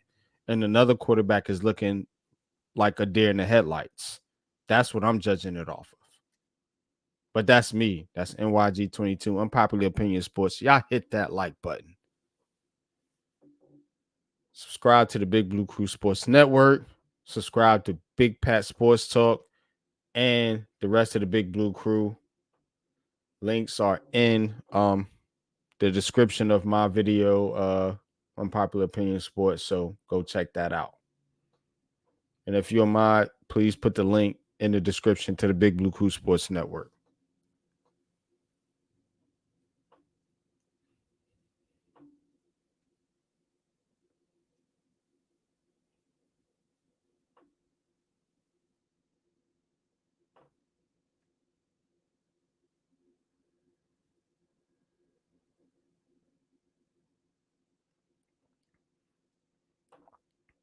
And Bbksn is right. Bbksn has been talking about Carson Beck since he got to Georgia. I know. I can vouch for that.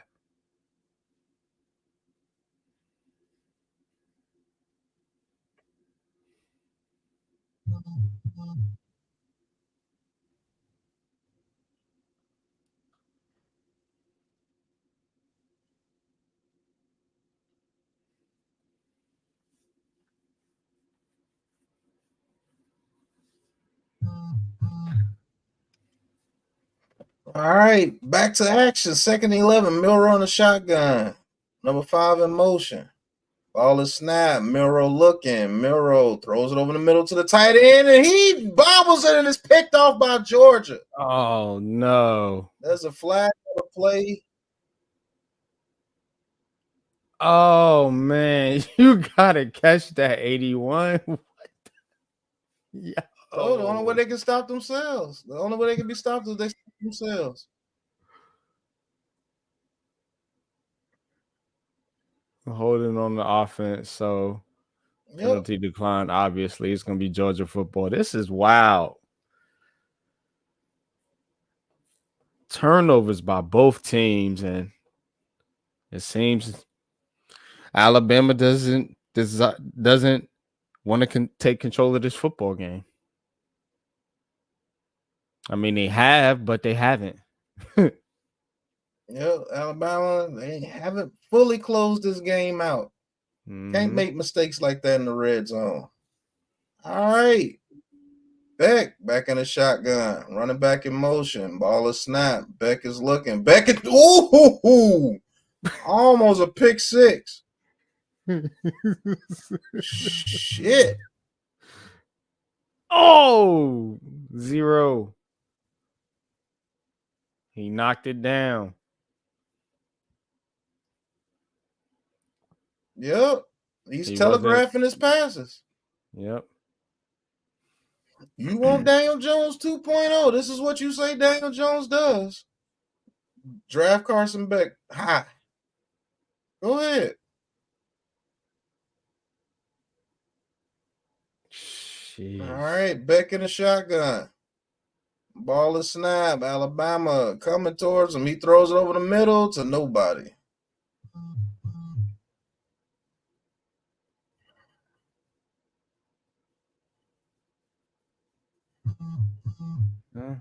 Well, I mean, he had a man wide open, but he threw it at the ground. This dude isn't good. I'm sorry, y'all.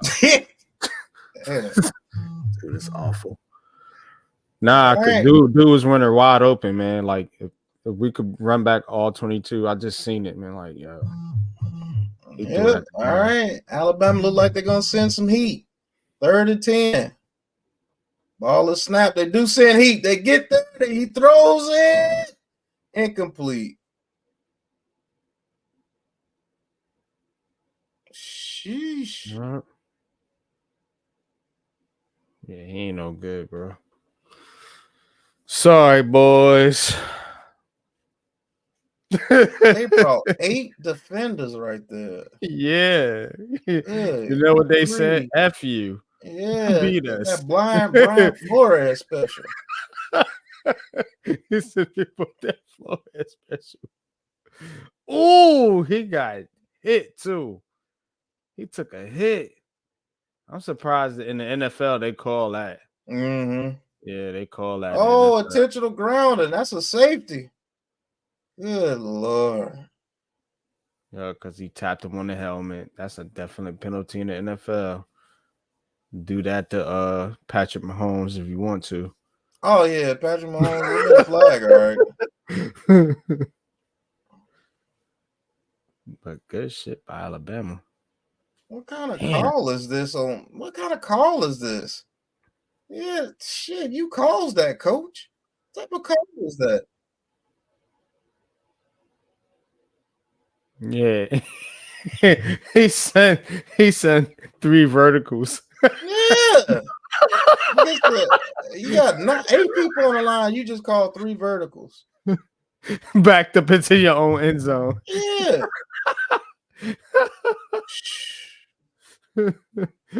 That's a Brian Dable special. No, that's a Joe Judge special. It's a mixture special. Damn. Dumb. Yeah, that was dumb. Not smart. Kirby.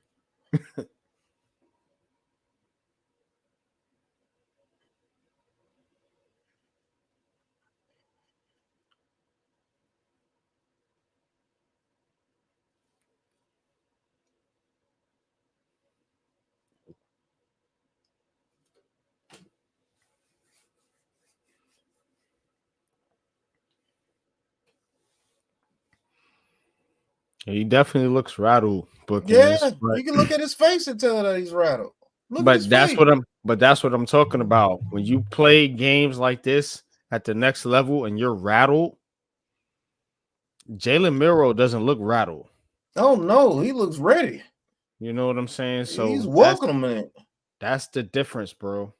That's how you can kind of tell. Oh, in Obama college. gets a huge kick return and he'll be coming back. That was the knock on Caleb Williams in those big games. He looked He looked rattled. rattled. And look how he looks now. Rattled.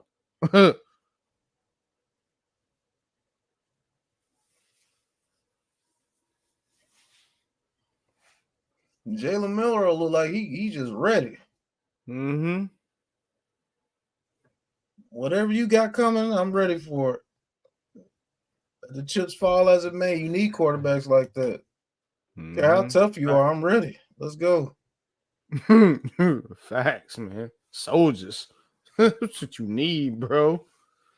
All these dudes want to cop out. You know what?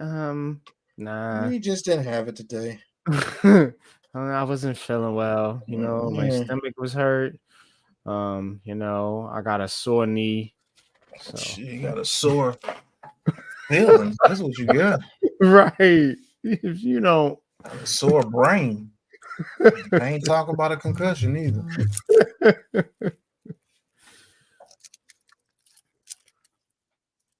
All right, 1st and 10. Milroe in the shotgun. Milroe throws, completes it outside to the tight end. The tight end gets a big play, and he's still fighting for yards down to the 40.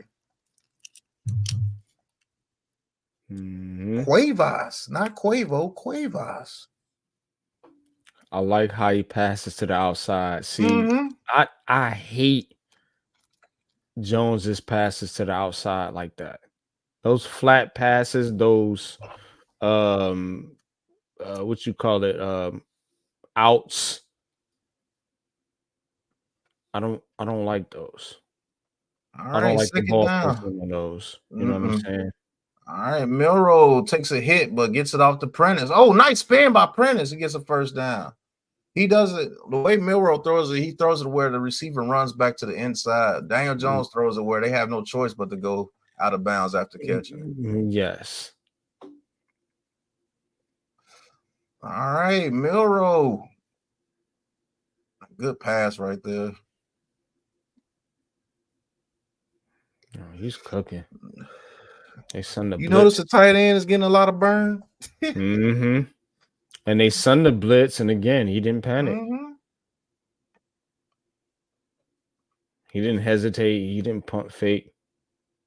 He just threw it. Got it. I see the blitz coming. I'm looking. Turn right. Step. Throw. Bong. It's there. Oh, good play by 24.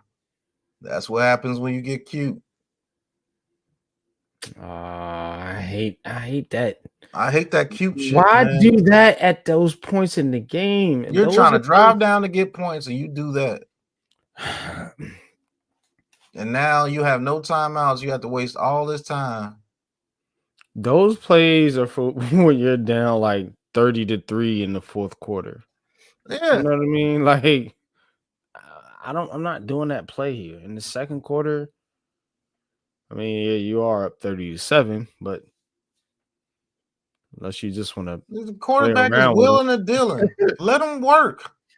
Let him, man, I'm about to get pissed off. You don't do that. That's the second time them having a groove on the drive, and you do all this trickery shit.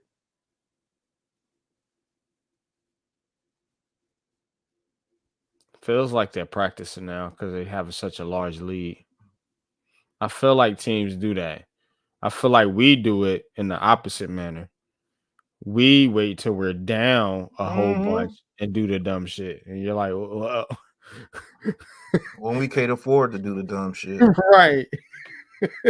You really gonna do this and we got a chance to get a touchdown? At least they're doing it up 30-7. Yeah. So I can't fault it too much. All right, 3rd and forever because of the dumb shit.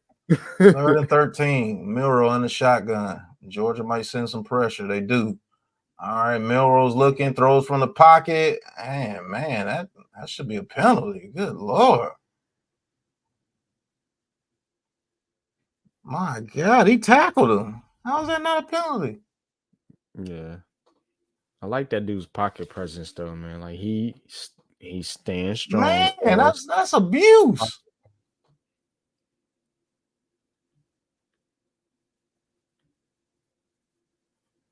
Oh yeah. Yeah, this is almost a face mask there too. Look at the coach like, yeah, get him, coach. Like that. You like that?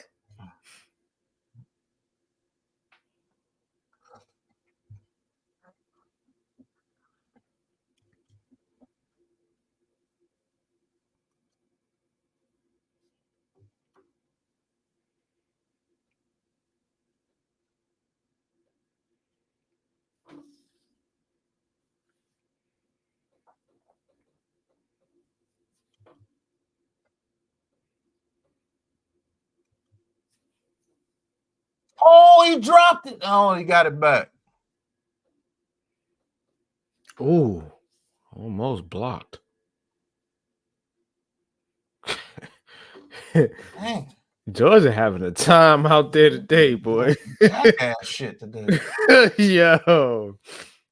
I don't know what they did to them boys last night. Pause, man. I don't know if they went out and had too many drinks, and I don't know, man. They looking crazy. Party too hard.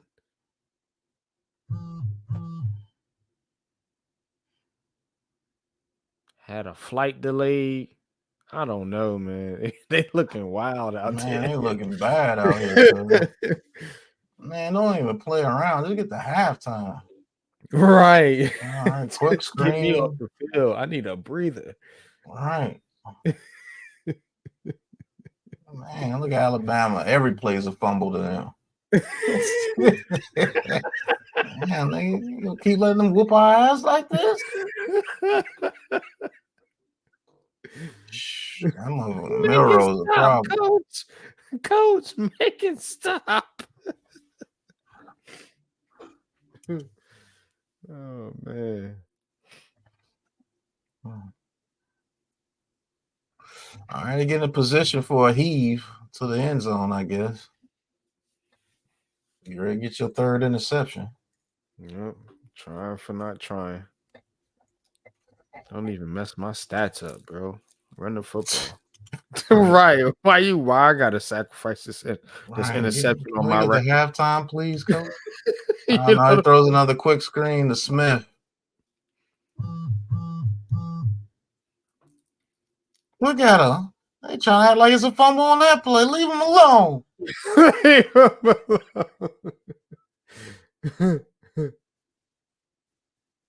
Look at George. They frustrated now. They want to fight.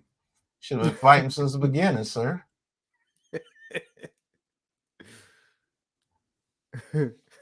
Georgia gets the football back. Yeah, well, it doesn't matter. Alabama's kicking your teeth in. Yo, this is wild.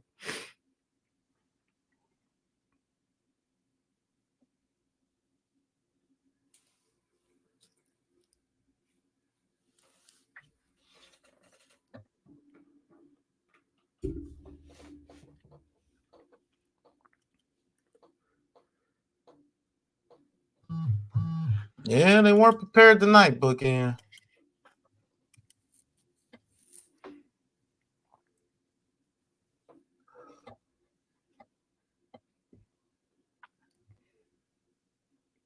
Yeah, You Georgia go looks 30-7, you get an unsportsmanlike conduct penalty. Every play is a fumble.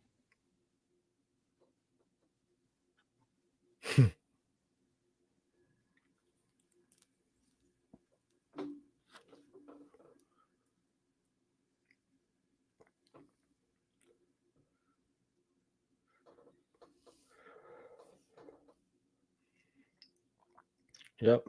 Kirby, not so smart tonight. Pun intended. Ha ha ha ha ha ha ha ha. Right. But um yeah, man, I don't know, man. Georgia very disappointing. What's up, Ralph? Hey, what's going on, Pat? NYG Raphael, 22. what's up with you, man?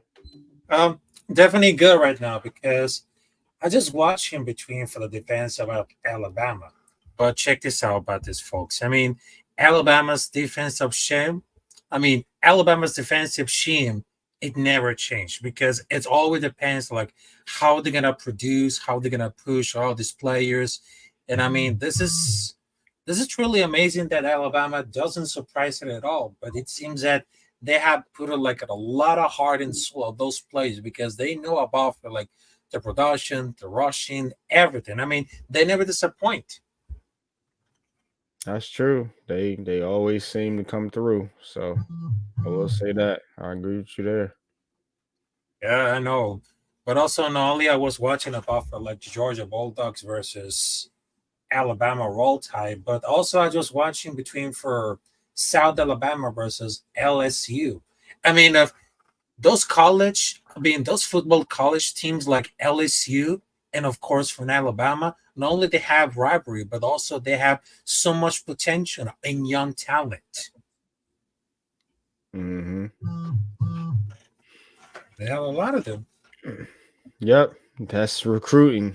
Um, they have very strong recruiters, and that's how they get kids to go to those colleges. Yeah, You know what I mean? So that's part of it. When you're dealing at the collegiate level. So, but as far as Georgia and Alabama is concerned, Georgia again. Let's look at some. mm. It seems that all of the hype right now. It seems that Georgia. I mean, it's suddenly it's very horrible to see how the defense of Georgia became like so reckless, but Mhm. it feels like really bad at all. I mean, it's not like at a powerhouse. It seems what it got right now, but it feels like if they need to like keep it up for the power, because I know the team, which is the Georgia Bulldogs, they're just like really hyping it all. But it seems that they have a lack of energy. They have like lack of defense. They have a lack of time management. I mean, they have it a whole disaster in there. Jalen Miro is 18 for 20, 186 yards passing, 9.3 yards per pass, one touchdown, one interception. He also has 9 carries for 106 yards, 11.8 yards per rush, 2 touchdowns. So 3 total touchdowns and 200 and 92 yards for uh Jalen Milrow. So I mean it's been it's been it's been a show. It's been a show for Jalen Milrow now. Not much else in the running game for Alabama. Justin Hayes only 2 carries for 25 yards. Jeremy Bernard 2 carries for 18 yards, and Jan Miller 3 carries for 9 yards. Now Georgia, Carson Beck, you got to step up. 8 for 17, 98 yards, 5.8 yards per pass, no touchdowns, 2 interceptions. Yeah, Uh, it's bad, man. It's bad. it's pretty bad. Trevor Etienne, 7 carries, 61 yards, 8.7 yards per rush, 1 touchdown. So he's doing his job for sure. Dylan Bell, like the name, 1 carry, 8 yards. Brandon Branson Robinson, 1 carry, 7 yards, and Beck himself, 2 carries, 4 yards. So total 11 carries, 80 yards for the Georgia Bulldogs, but they are just getting Yeah, dominated right now by that Alabama defense. And they can't stop Alabama either. Now I mean, exactly. And don't be looking surprised. Yeah. looking at the team stats, Alabama 343 total yards, Georgia only 178. 343 to 178. We talked about the passing and rushing yards. Alabama 18 minutes and 2 seconds possession to Georgia's 11 minutes and 58 seconds, and of course the 2 turnovers to the 1 turnover for Alabama. So it's Georgia 0 for 5 on third downs. It's been pretty bad, man, but y'all got it. Yeah, I mean, that's right. And don't be surprised because there's like a few talent of the Alabama Crimson Tide. Like, for example, defensive man Jimmy Otatis, which is a junior. Also, they had the wide receiver Kendrick Law, Ryan Williams. I mean, if they had a lot of potential in those teams, which is include like the quarterback, which is Jalen Monroe, which is on junior, which is the wearing the number 4. I mean, if they got a lot of potential to be like a go to the NFL draft, that should be really interesting. I mean, there's like another players. There are some players at the Alabama Crimson Tide. They have a lot of potential to go to the NFL draft. And imagine if one of those teams could be like really surprised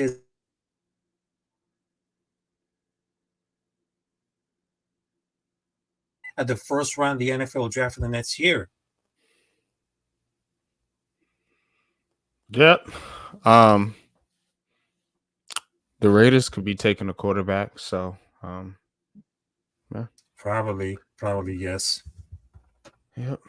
I mean, we gotta look at a Shador Sanders, but I don't think that Shador Sanders or maybe we choose to look at a wide receiver or running back, but it's well the time we're gonna see right now because I know that we had a lot of help on the defense. I know they after for the injury report of Devontae Adams and Max Crosby, boy, we need some lot of help in that. We had a lot of help in that. Yep. All right, man, but Georgia down big in this game. They got to try to fight back. You got to try to fight back, but you've got to slow down Alabama's rushing attack. I mean, you got to do something.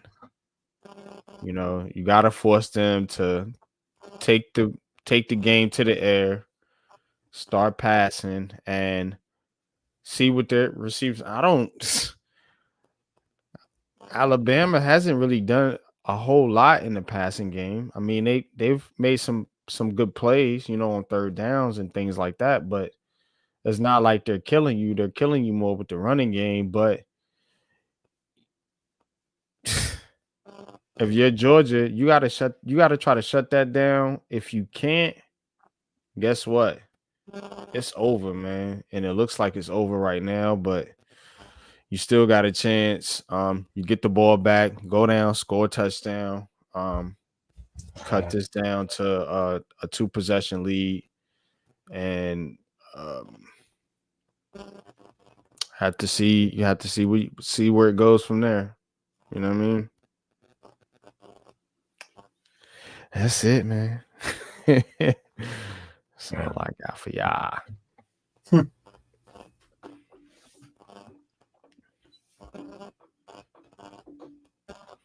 Yep.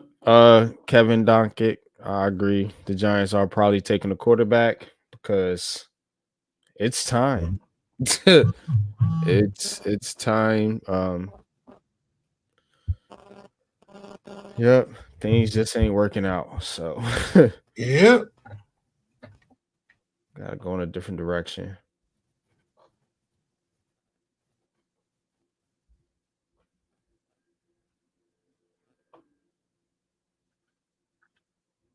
But let's see what this season looks like. I think it would be best if they make Daniel Jones look good. So he had some type of value instead of just outright releasing him. Yeah. So Yeah, they probably taking a quarterback. If there's a quarterback worth taking where we're at, I do believe we'll get 5 to 6 wins this year at least. But if we get a top pick, I wouldn't mind seeing Jalen Milroe in the Giants blue jersey.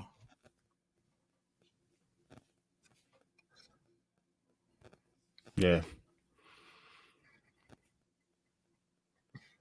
Still 10 minutes to the second half. Georgia might need all these minutes. Milroe, 4th straight game with multiple rushing TDs. Hey, I bet you Giants fans would count Milroe's TDs, rushing TDs. That's for sure. Oh, yeah. 109 rush yards, 3 touchdowns. 12 rushes to the outside by Alabama. What do you know? To the outside. Yeah, you ain't gonna be able to get Arch Manning to 2026. Why you don't want Milroe? You want a pocket passer? Okay, I feel you. That's what you have right now. As long as I'm telling you, bro, Dabo is not gonna do well with pocket passes, bro. Unless we get a new coach, get you another pot. Go get back. Yeah, that's what you're looking at right now. Back.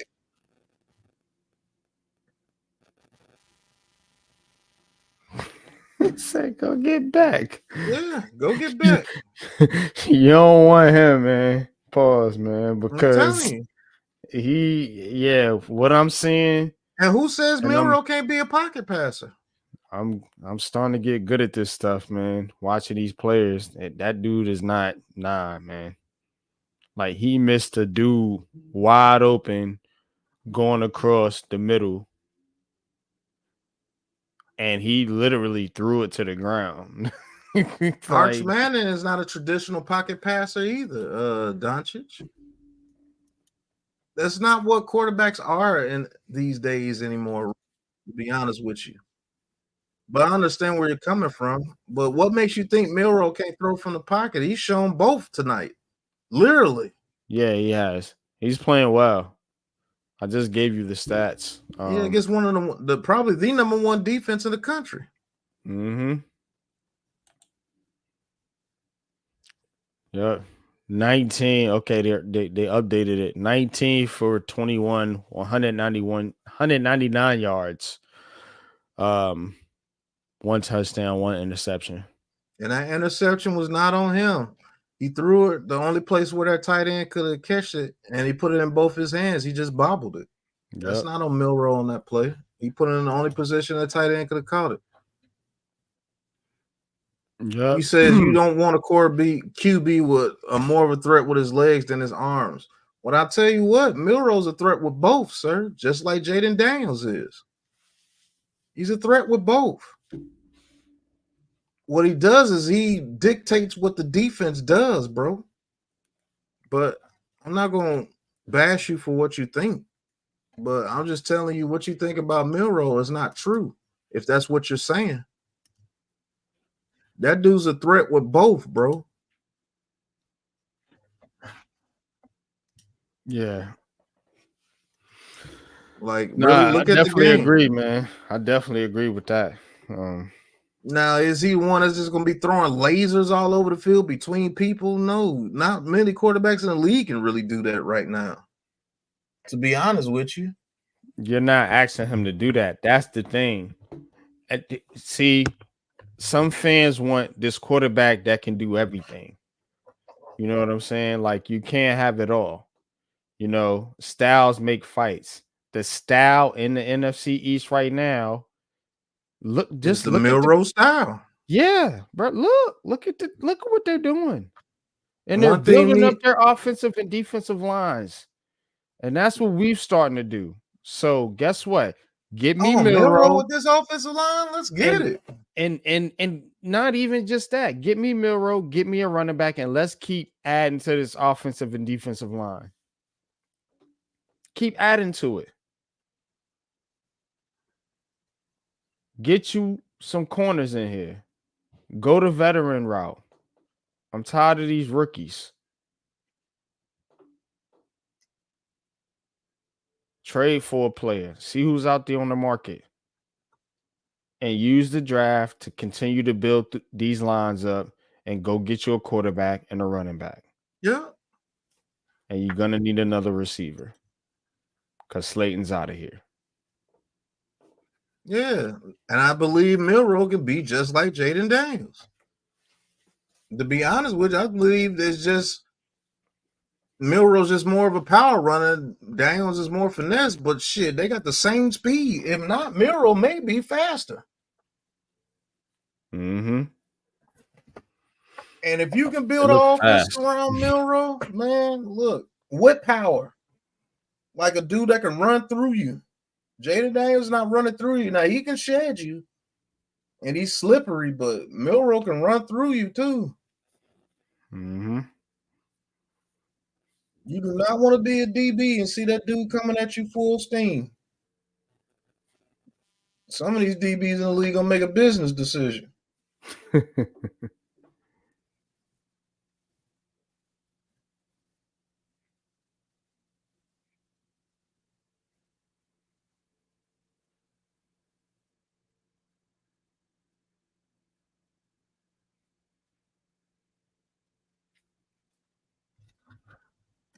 I can't see how you can like Jaden Daniels, but don't like Milroe. Yeah, that's weird. Yeah, he is. And that's saying something. You're the fastest guy at Bama. Oh, man. Shout out to you, Pablo. Hopefully everybody out there is safe and everything with that hurricane duty and everything, man. Yeah, Heard that hurricane is vicious. Definitely, man. Shout out to you for being a worker out there in the field.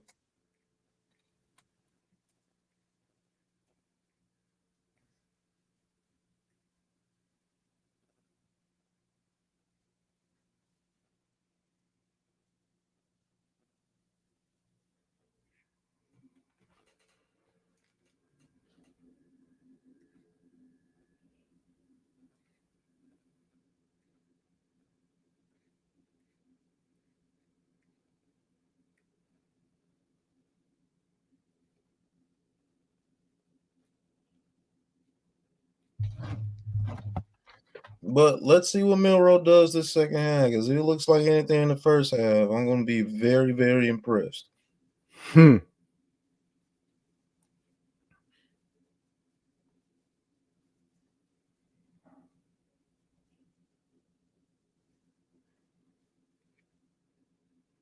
It's still over 90 degrees down here, man. It's crazy. God damn. Ain't no damn sense to be this hot. 90 degrees. Yeah. And down in October. That's ridiculous. Make no damn sense. Yo, bro. 90, that's tough right there, bro. Still pretty hot. Yeah, Milroe has been putting up major stats too, bro. You better go check him out. Because if you like Jaden Daniels, I don't see how you cannot like Milroe. And Jaden Daniels had way better receiving core than Milroe too. Hey, he did. Milroe had a good receiver 1 through 4. You ain't lying. This is a whooping tally, Ryan. Beat the hell out of him.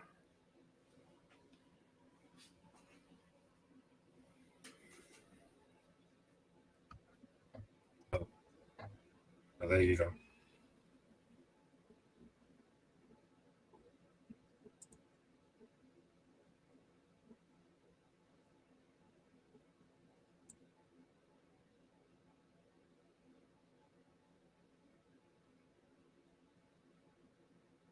I think Georgia gets the ball in the second half. I thought they said Bama gets the ball in the second half.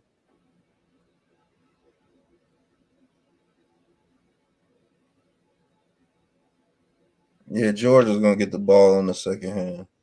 That's a reprieve for them.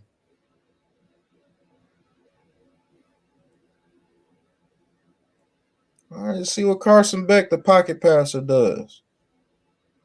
All right, Evans gets it. He's to the 30, down to the 43-yard line. And he got great field position. You got to make this count.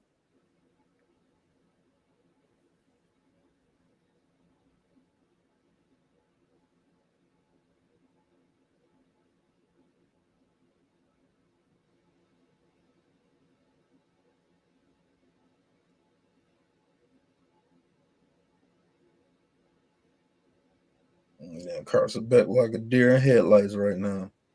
What is going on? We are Georgia. And Bama don't give a shit about that. All right, 1st and 10. Right. Beck in the shotgun. Ball is snap. ETN. Oh, Alabama stretches him out. Loss of a yard.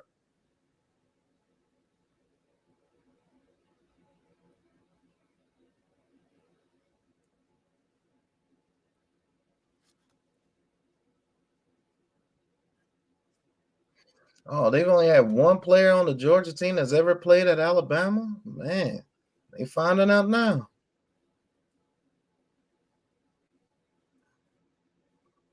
All right, 2nd and 10. Beck, empty backfield. Bama look like they might be sending some pressure. Oh, Beck throws it deep. One of those floaters, incomplete. One of those floaters.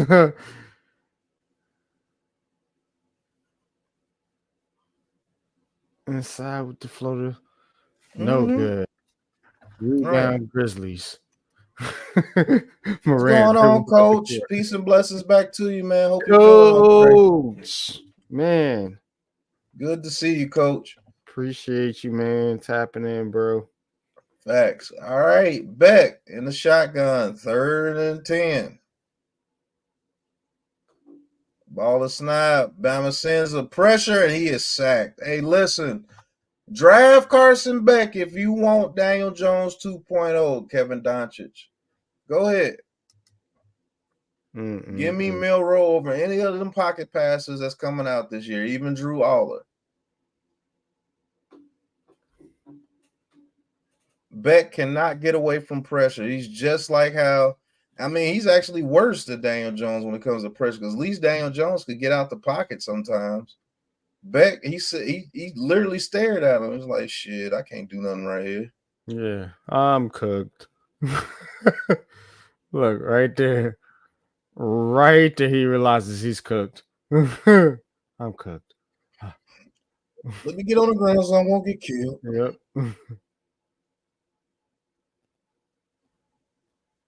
He's better than Miller Moss. He's better than Nussmeier.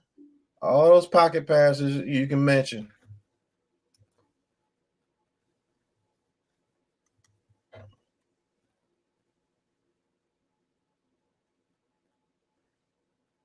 All right, let's see what Milroe does. All right, Milroe in the shotgun.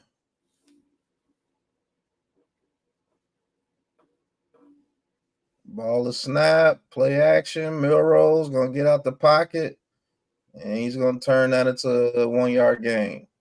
That Alabama coach, that black Alabama coach, man, he don't be playing. He see you miss an assignment, he is on your ass. You see him? Yeah. What the fuck are you doing? What? Oh, yeah, up 78-2. Don't worry about it. Give a shit about that. Execute. 2nd and 9. Milroe in the shotgun. Ball is snap. Milroe looking. Pumps. Milroe's going to take off. Milroe's going to get 6 of that 9. Well, maybe 5. Yeah. All right, Georgia's playing some defense now. That's what a quarterback like that's going to be able to do. Yeah. A play that's supposed to be dead, he gets 5 yards. Mm-hmm. That counts, man. They turned a 3rd and 9 to a 3rd and 4. But Georgia is playing some very good defense right now. They're covering up everything. All right, tight end / fullback in motion. Mirror on the shotgun. Williams in motion. Ball is snapped. Georgia gets some pressure, and he throws, and it's dropped by number 5. And 3 and out for Alabama. Yeah, Georgia playing some defense now. Yeah, he would have got Although he made the right play. He got it to number 5. All he had to do was catch it. Number 5 would have his got back foot. mopped if he would have caught that football, Pat. It would have been a first down, though. If he would have held on to it, yeah. He made the right decision. It was just dropped. Nah, I wasn't on the quarterback. I'm just saying that play was, the defense had that covered pretty much.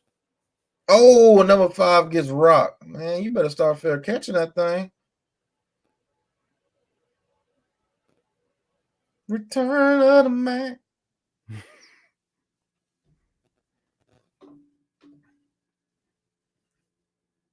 It ain't so easy when everything ain't super wide open, Mr. Carson Beck. You better do something. Any quarterback can throw it to wide open receivers. Let's see when that pressure's on you, what you do. Turn up the pressure.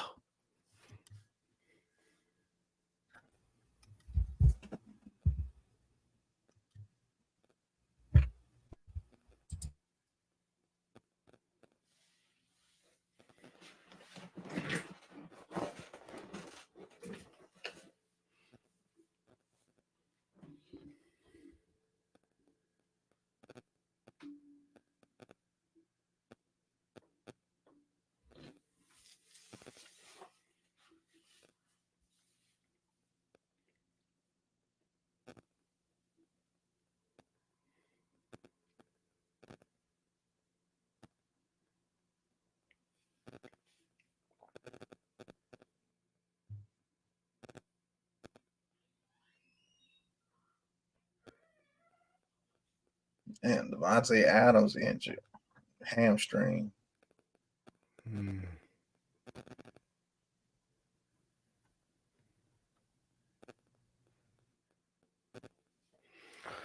Yeah.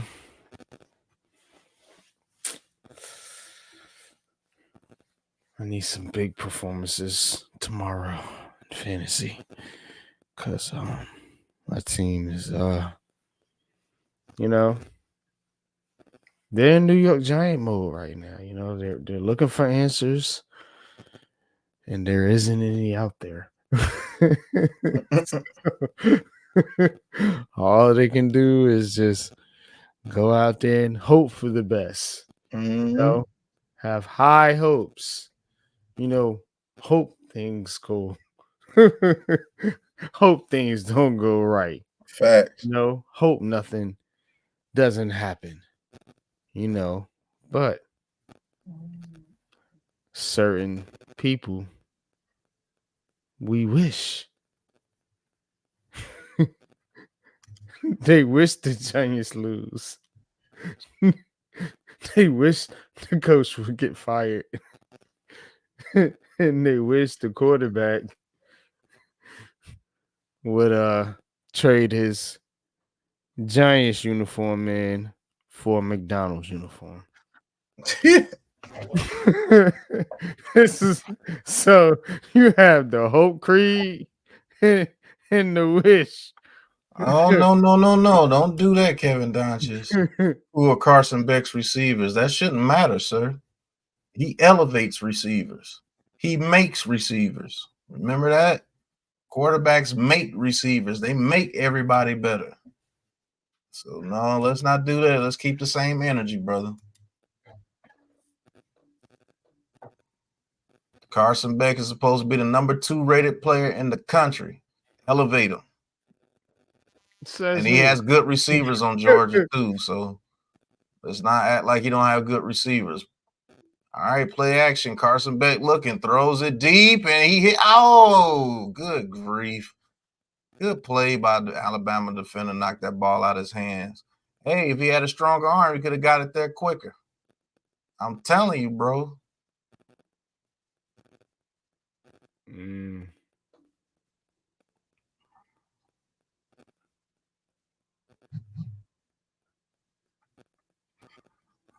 Because that's exactly what you would have said if that was a play with Daniel Jones. If you had a stronger arm, he had that, bro. He had that. But they would have said Daniel Jones had a stronger arm and it would have been complete. That ain't on the quarterback right there, though. All right, quick pass to number 6. He gets about maybe 4, close to 5. Be about a 3rd and 6.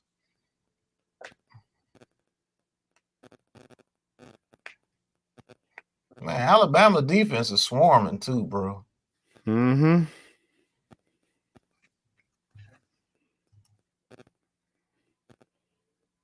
I like defenses like that because in the modern day NFL, you have to stop yak yardage. Kelly Williams didn't elevate nobody in college. Every good team they played, they got smoked, bro. All right, 3rd and 6. Carson Beck, he's going to step up in the pocket. He's going to run. Oh, why did you go sideways? You should have ran forward and got the first down. 4th and 1, scared ass.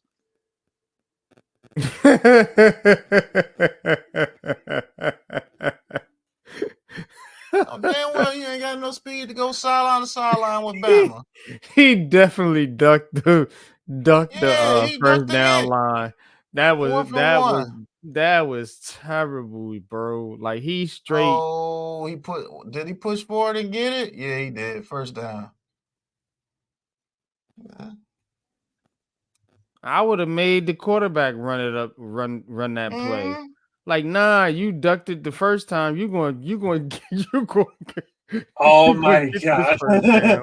You're going to get this first down, boy. Right.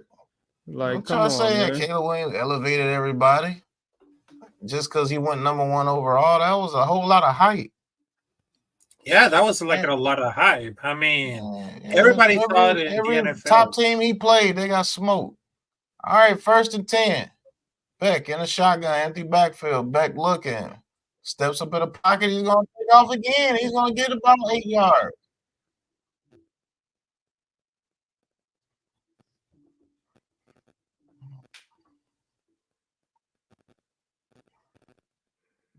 Carson Beck looks like he does not want to run. Right. 2nd and 3. Ball is snapped. Quick pass out to Lovett. And Lovett makes a play. And Lovett gets to the outside. He's to the 40 down to the 30-yard line. That might be a penalty for a horse collar. That was all the receiver. Mm-hmm.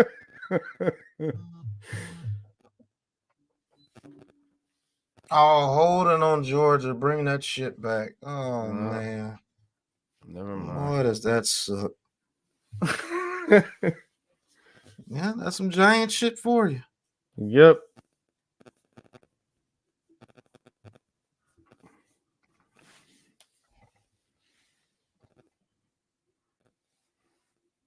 Yeah, that's a hold.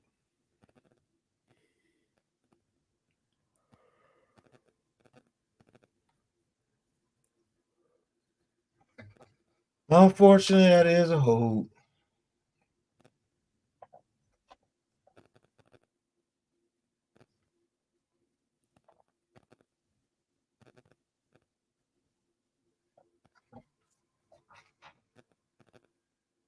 All right, 2nd and 6, and now false start. Yeah, giant shit going on. And he got Evan Neal's number. Got that New York Giants vibe. You're right. You better shake that curse off.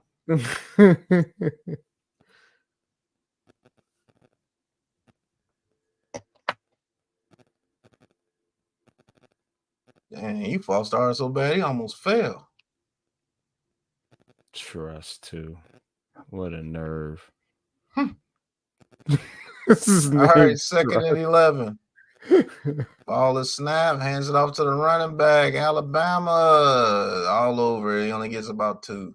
Be 3rd and 9. All them down Alabama jerseys right there. All right, 39, Mr. Beck. What's going on?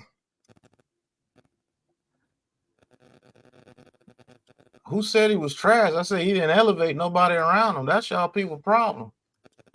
You just ready to call somebody trash. If they got one deficiency, he's trash. It doesn't make any sense. He didn't elevate everybody around him at USC. Hell, that fucking Miller Mouse dude came in and threw 6 touchdowns in the bowl game. All right, 3rd and 10. Quick screen to number 5. And, he makes a play. Oh, he almost got the first down. He got hit out of bounds by 13 to be about a 4th and 2. Just because he went number 1 overall doesn't mean that he elevated everybody. Shit, he never made a damn playoff with the USC. That should tell you something there. He never got into a college playoff with USC. That should tell you something. That's elevating everybody. 4th and 3. Beck in the shotgun. Ball is snap. Beck looking. Beck throws over the middle and it's complete. Got his helmet knocked off, but he got the first down.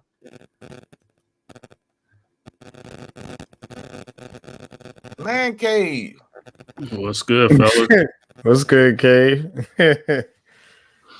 Watching this ass whoop. Man, what? So they took them boys out back to the woodshed. Mm-hmm. So it I don't You think a Caleb Georgia Williams fan, doing too ain't hot you? in the league right now. again, dog walk. All right, 1st and 10, wasting a lot of time. Ball is snap. Beck looking. Beck throws it over the middle. Incomplete. Good play by 13.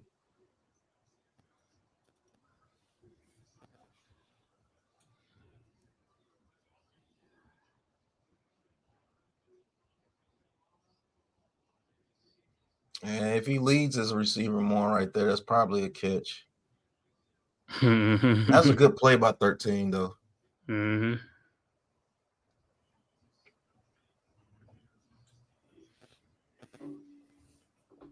All right.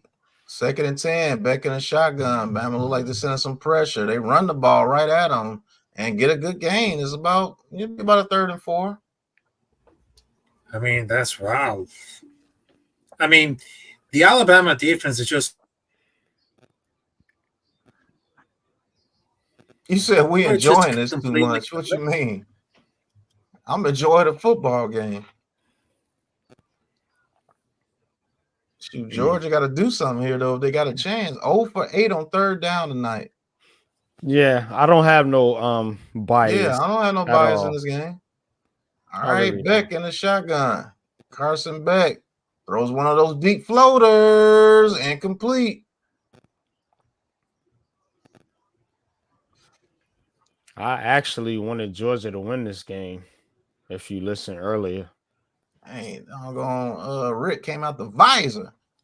I thought He's Georgia home. was He means business. They let him get away with a lot. They let him get away with a lot right there. They let him play right there. Yeah, they shouldn't have, because that's actually slows up the receiver too. Rick mad as a motherfucker. Hey, look at him. Kirby.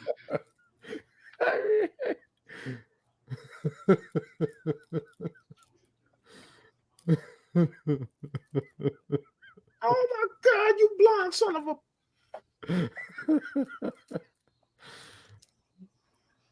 Hate you, sons of bitches. Rest Wood calls you to bust a brain vest. Yeah, so this game was over in the first quarter, huh? He said, "I'm just giving y'all shit." I know bookend. I have no favorite in this game, bro. I just wanted to see Miro and Beck play. Mm-hmm. And people told me Beck was the number 2 overall prospect in college football. This is not showing. You getting the song? Yeah. And like I said, if you want somebody with a rocket arm that can make plays off script and everything, Beck is not your quarterback. I'm sorry. Nah. I mean, I'm down here in Georgia, and Georgia fans say the same thing too. It's like it's nothing special. Oh, you not a Georgia fan? Nah, I ain't no Georgia. You know I'm Duke. I ain't no Georgia Yeah, fan. yeah, Duke fan. Even in football, I guess. I don't know who the football team is. Yeah, football. Duke. They got the dude from Texas now at Duke, Malik. What's that? Mark Murphy, quarterback. They used to play at Texas. Didn't y'all get beat by North Carolina today? Nah, we won. They came back and beat North Carolina. North Carolina they is beat cheats. 21-20. They beat them by one. North I Carolina told you that was gonna happen, man. That's all right. We'll beat you in basketball, so I ain't worried about it. Not this year. Yeah, we will. Yeah. Not this year.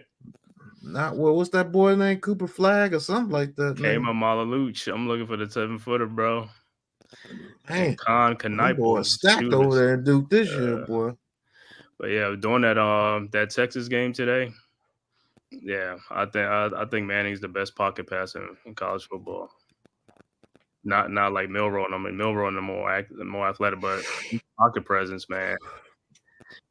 I like the Milroe style, bro. I'm just gonna be honest with you. Like me personally, like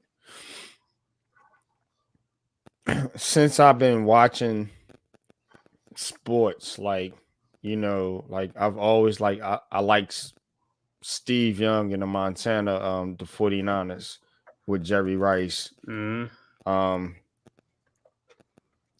Moon, Randall Cunningham, Vic. Like I've always liked those type quarterbacks, man. And it's not a racial thing or anything like that, because I did mention Steve Young, Josh Allen. I think he's the best quarterback in the league right now. I just like that style of quarterback play. It makes you play the whole field. Yep. Pat knows what I'm talking about. That's why I like it, because it's hard to defend. And defensive coordinators will tell you, all these great defensive coordinators, who do they struggle against the most? Those type of quarterbacks. Shit, when Randall Cunningham first got on the scene, oh my goodness, he used to have fits with him. All right, 4th and 5. Oh, offsides. Free play. Beck throws, and it should have been picked off, but free play. Florida State losing again to SMU 21-9. That is trash, bro. I can't stand Florida State, bro. That is absolute trash. And I bet you DJ Ugalon is still playing. I don't know why they didn't bench him yet. He has brought Florida State down to its knees. Like I said, our offensive line now our offensive line is good now for a thrower. How undisciplined you got to be to hold on a free play? That is ridiculous. Man, now that might cause you to get benched right there. How the hell you hold on a free play? Oh, man.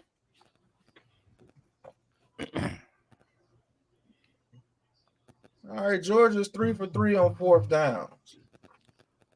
They're going to have to be 4 for 4 if they want a chance to win this game. Beck in a shotgun, trips to his right. Ball is snapped. Beck throws incomplete. Good Lord. He got a flag. Oh, yeah, holding. He did hold on Alabama. No, I mean, the good things that we do these games so that way, like the guys in the chat can see these quarterbacks live too and see how they play. You know what I'm saying? Instead of seeing highlights, just seeing highlights. Yeah. You're getting a breakdown for real.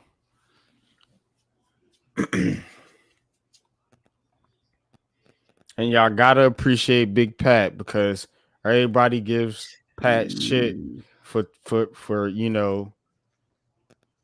the quarterbacks and talking bad about the quarterbacks. He's telling you Jalen Milroe is one of the best quarterbacks in college football right now. And I have to agree based on what I'm seeing right now. This dude is balling. All right, Carson Beck throws. Ooh, that's almost picked off. And it has. I'm telling you, man, his deep ball, he got accuracy, but it just floats too much for me, man. No, and it's also with Jalen Milroe playing this year. The new coach, whoever the offensive coordinator, put him in much better situations and stuff like that, because he playing much better than he played under Nick.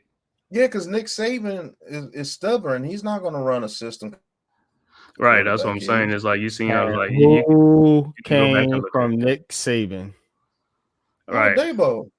No. He talking about which quarterback. None of them. No. Made it. Pat answered the question. I was asking. Oh yeah. Quick pass to number 6. Good move, my number 6. Lavelle gets to the outside. Using that speed, gets down to about the 12-yard line. Good play by Levette right there. Showing speed to the outside. Yeah, one of my other boys talking about something. He's talking about Georgia. I mean, Georgia, they have no position players, no tight ends, no wide receivers, no running backs. Only running back is ETN. That's it. All right, 1st and 10. Ball is snap. Beck throws it over the middle. Touchdown, Georgia. Good play right there. You want to send pressure? We're going to attack you quick. Arian Smith. There you go, He Boogie. looks just like Daniel Jones with his drop I'm back. telling this is you. crazy, bro. Yo, the You way want he Daniel dropped Jones back 2.0. that little, He's it's Daniel hard to Jones. explain.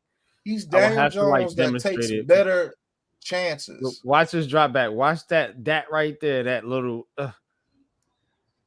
He's Daniel Jones that takes better chances. And his deep ball is more accurate, but that was a so good throw. much. That was an accurate pass. Yeah, that was good. So he's not Daniel Jones. We're not saying that. He's just like Daniel Jones that throws with more anticipation and gives his receivers better chances. That pass right there. Daniel Jones can't do that. 2-point conversion. That was dope. Yep. I saw it too. Yeah, that was Throwing dope. Right, throwing left. That was nice. Daniel Jones will never throw a pass like that. Daniel Jones would have kept running to the outside. But I'm dead serious. He would have kept running to the outside. Out of bounds. Yep. 2 yards short. But that pass right there, that takes moxie. That takes balls to throw a pass like that, and it was accurate. He could do that. He's Daniel Jones with better anticipation and better at giving his receivers a chance. Ball. And if you want Daniel Jones 2.0, that's what you get. That's what I just said. Right, but like I said, you get fooled by these guys because they playing at great schools with great players around them.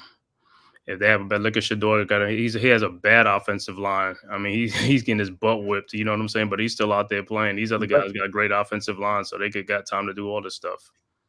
But you get to the NFL, get to the NFL, it ain't gonna be like that. If you go to a bad team, it ain't gonna be like that. You're gonna go to a poor team. You know what I measured it off of, Cave? I said, look, these two teams are coming in here, and these two quarterbacks are coming in here playing two of the best defenses in college football. Alabama and Georgia. Has to offer. Yeah, right. So, again, which quarterback is going to elevate against what is considered probably NFL caliber type defenses when you're thinking about it on a college football level? Jalen Murrow has done that. Carson Beck has not. And that's what I'm looking at now. That's unpopular opinion sports. That's how I'm looking at some of these quarterbacks now coming out, because I'm tired of these quarterbacks looking good in college and they get in the NFL and then they're playing the good defense, so they can't do anything. Well, I'm sorry, you're getting paid to beat good defenses. Show up, right? That's what they tell everybody else. So that's what I'm looking at. And Jalen Murrow. You're not wrong for looking at it that way. I'm just being honest with you. You're not wrong for looking at that. You have to look at it that way if you're evaluating a quarterback. Now, some quarterbacks you can evaluate, like Josh Allen was evaluated. He turned the ball over like crazy at Wyoming. But you saw the talent. And it's like, if I can hone that talent, I got something. But that goes to the coaching. Now, what kind of coaching you got? If you got a B level or C level coach, you need A+ level talent. Yeah. You know what I'm saying? Off bat. Now, if you got a prospect, like Jerry Reese was chasing, he's chasing all these high upside prospects, but doesn't have the coaching staff to develop them. Yep. And that's the problem with a lot of NFL teams. So That's why you you're see a gonna lot of Giants players leave and they look better. So you're gonna do it one or two ways. You're either gonna have that coach that you know can get the most out of his players, like Tomlin, like Belichick used to do. Don't know if he can still do it, but those type coaches, or you're just gonna have excellent talent like Philly and Dallas, but your coaching staff is gonna be lacking. All right, Alabama returns it to the 21. All right, this is a game again. If they could get out the field to put up some more points, this is a whole different game. And don't get it twisted. Don't get it twisted. I'm not saying Beck is garbage. I'm just saying he's not the best quarterback in college football. I'd say Jackson Dart over him. Oh, Miss got upset it today. I said, oh, man. Kentucky. Lane Kiffin. All right, 1st and 10. Milroe in a pistol formation. Ball is snapped, pitches it to the outside. Miller tries to get to the outside. Oh, Georgia playing some defense now. Oh, they back into it now. I got a game now. Ooh. 17 came down. Good play. This is what good teams do. They can fight back. I promise you, they go 3 and out. It's probably going to be 22-30. I mean, well, they're the number 2 team in the country, so they supposed to. All right, empty backfield for Milroe. Ball is snapped. Georgia sends 4. Milroe throws, caught by Williams. 1st down. Hey, Kevin Donches, I'm telling you, that dude can throw. If you make him throw, he can still throw that ball. What's going on, Miz? That empty backfield is dangerous with him, too. Ball is snapped. Pressure. Milroe throws it deep over the middle to Williams. Oh, he catches it on the juggle. Williams is running. He gets to the 15. Yeah, this freshman, was crazy. This true 17-year-old freshman is unbelievable. This 17-year-old freshman is again against Florida State. Yeah, this 17-year-old freshman is unbelievable. Williams. Hey, you want a deep pass? That was deep pass accuracy. If he catches that from the beginning, he might score. That's a 17-year-old playing in the SEC. Right. That's crazy. Watch how much accuracy there was on that. Oh my God, that was so crazy. I mean, the arm accuracy was wow. The concentration, his concentration, and all that stuff. And like I said, it was deflected barely by number 24. What it was. Yeah, but this kid is special, man. That kid is special.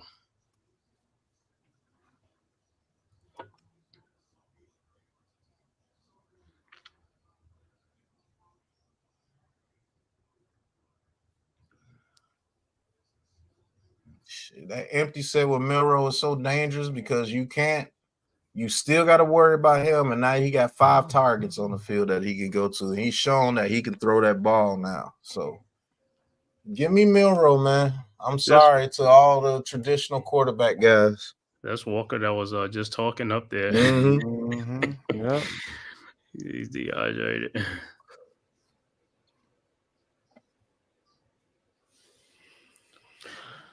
Milroe is a kid that can make a play, man. Everybody wants to say, make a play. Just make a play. Make a play. You got to make plays. You got to play above the X's and O's. You got to elevate the talent. Hey, there you go.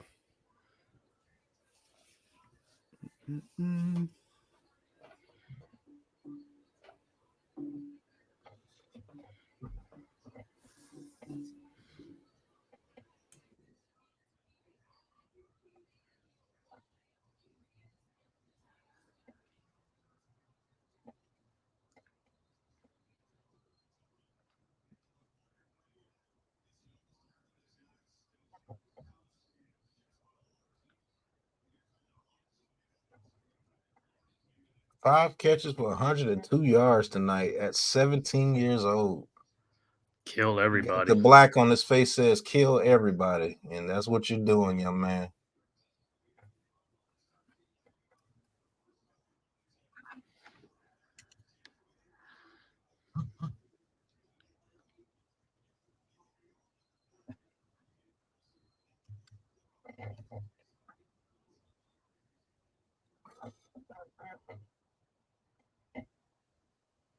All right, Milrow in a shotgun.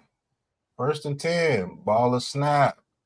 Milrow keeps. He tries to get to the outside, and he gets 2 yards.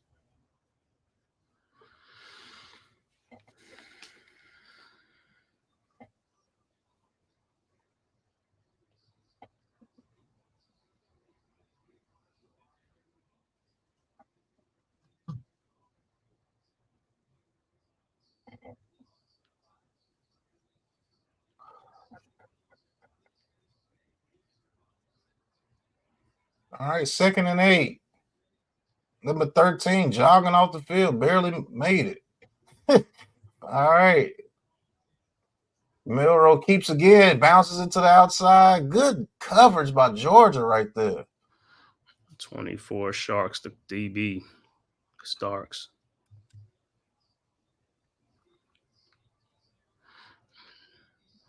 Yeah, look at the DBs that's want to play physical, want to get in there and tackle. Yeah, Georgia's one of them teams that can flank out there with Alabama. In the beginning of this game, they just got hit by a buzzsaw. But they've calmed down. All right, 3rd and 10.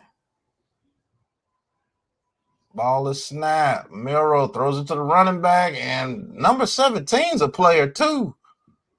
All right, Jackson. Looks like they're going to hold Alabama to a field goal.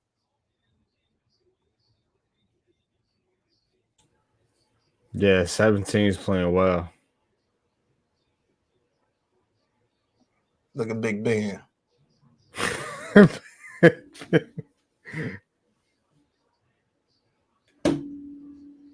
this Graham Nicholson dude looked like he'd miss a field goal, but you can't miss one right here. Graham. Kick is up. Shit, I told you. You almost missed it. Right. Just I told him, man, I could look at a player and tell you for the fuck up. Damn kicker's name Graham. Ooh, ugh. Yeah. Fucking Grahams. Right. Look at those dudes.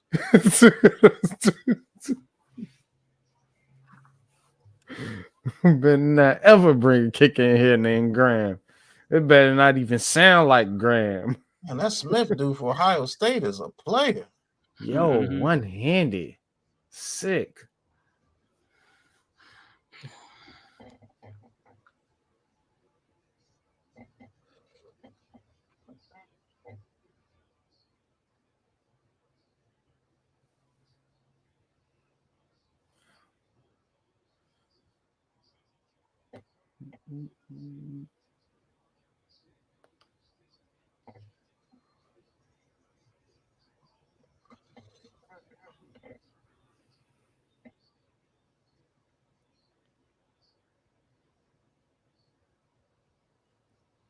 All right, the kick is off, and it's fair caught by number 5.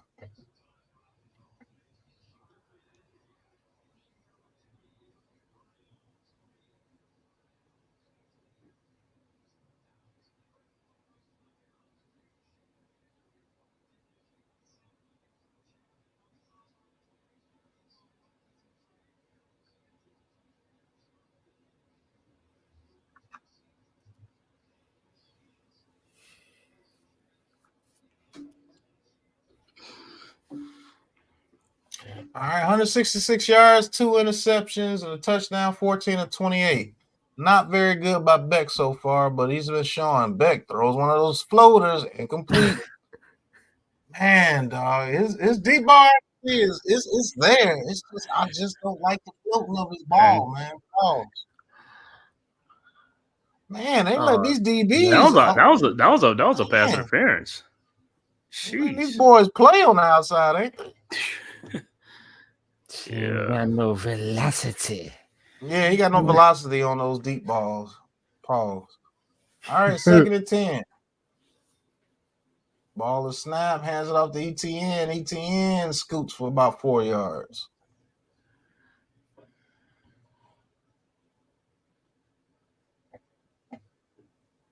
I think that Jackson kid is a freshman too, man. K. Number 1. You talking about on Alabama. Bama? Let me see.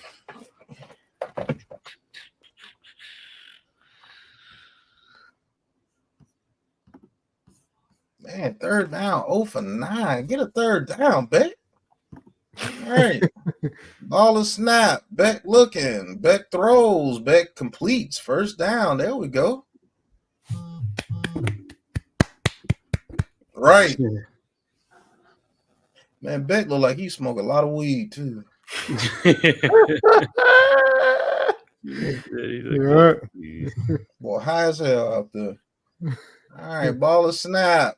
Play action. Throws and incomplete. The receiver just dropped that.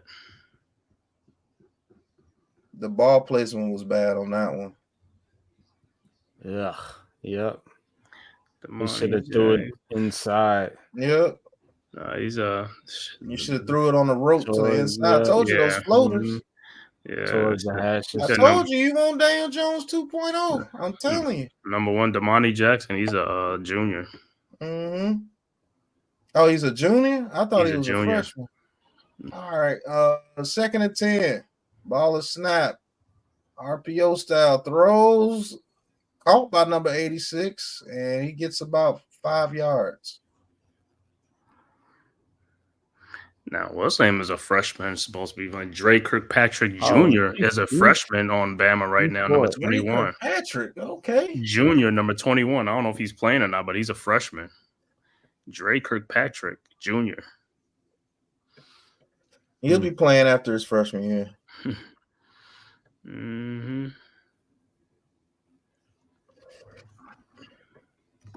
I just don't like his velocity on those deep passes. On his deep passes, I don't like his velocity at all. But I will say this: he will be a Daniel Jones with better decision making and will take chances for what it's worth. I just don't think that puts us over the top of the NFC East. Nope. Now, when we play those bottom feeder teams, maybe we destroy those with Beck. Maybe. Damn. Bama got 6 QBs on the roster? Jeez. You know, those teams had like 100 and some players. I know, but I'm just saying, usually, like, you know, be like they only talk about 2 or 3 of them. After that, the other ones transfer out and gone. You know what I'm saying? Yeah, that's what happened to him. 6 of them on there. Yeah, let me see. He said this ain't even a game. Well, if Georgia scores here, it's a game.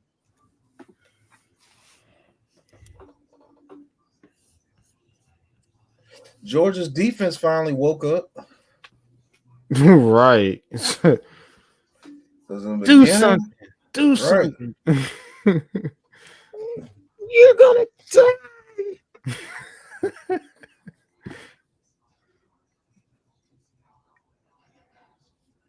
Yeah, it looks nice. But I will say, I think both these quarterbacks might be a better option than Daniel Jones if he continues to be trigger shy. It looks Not like be able to hit somebody the threw up on a people. chicken sandwich. Yo. Yeah, that shit look terrible. You want Not that bullshit. you on the group chat, they talking about Beck is trash. Somebody said garbage. Georgia fans. If you want something different, you don't drive Beck. I'll tell you that now. I don't think he's good either. I think he's awful. You say you think Beck is awful? Good Like I grief. said, I think his game is not like even these plays he's making in college that he looks good at. It's not. It ain't gonna be there for him in the NFL. Those floating passes you talk about. Those float. I can't stand his deep pass, bro. I mean, it's accurate, but it's just too slow. It's just floaty, bro. I'm sorry. I that's not gonna work in the NFL. You do safeties are too fucking fast. They can get over that. Look, the NFL is fast. See, people got to understand how trends work.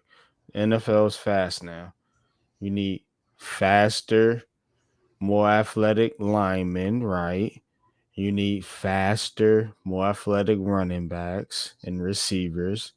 And the same thing is at the quarterback position. You can develop a system and make it work with a pocket passer, but you got to understand your competition too. And you're in the NFC, in the NFC East.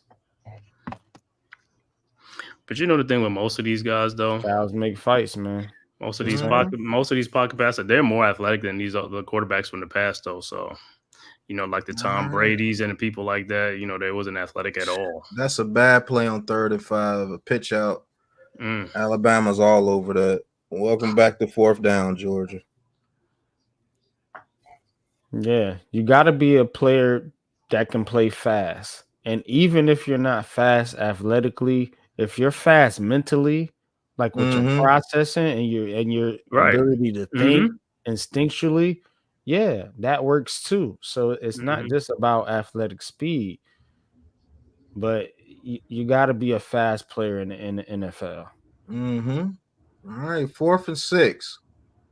Beck in the shotgun, ball is snap. Alabama only sends 3. Good pass over the middle right there by Beck. 1st down. I tell you what, they're undefeated on 4th down, boy.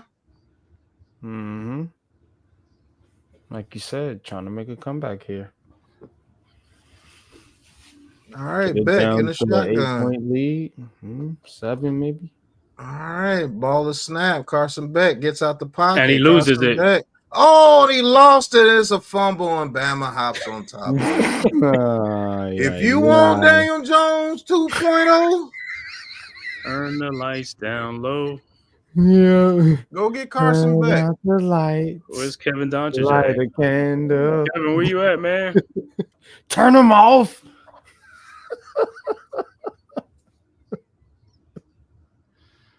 There's another Ben Roethlisberger lookalike. Just saying, listen, where's all the quarterback whispers? I need them to be in the chat, man. 3 turnovers for Georgia. Just sloppy football. Poor football, man. I'm surprised. All the Daniel Jones haters should be in here, man, when you're watching college games so they can see these other quarterbacks that they want to be talking about. All right, 1st and 10 for Bama. Milroe in the shotgun. Ball is snap. Hands it off to the running back, and he gets about 6 yards. If you want Daniel Jones 2.0.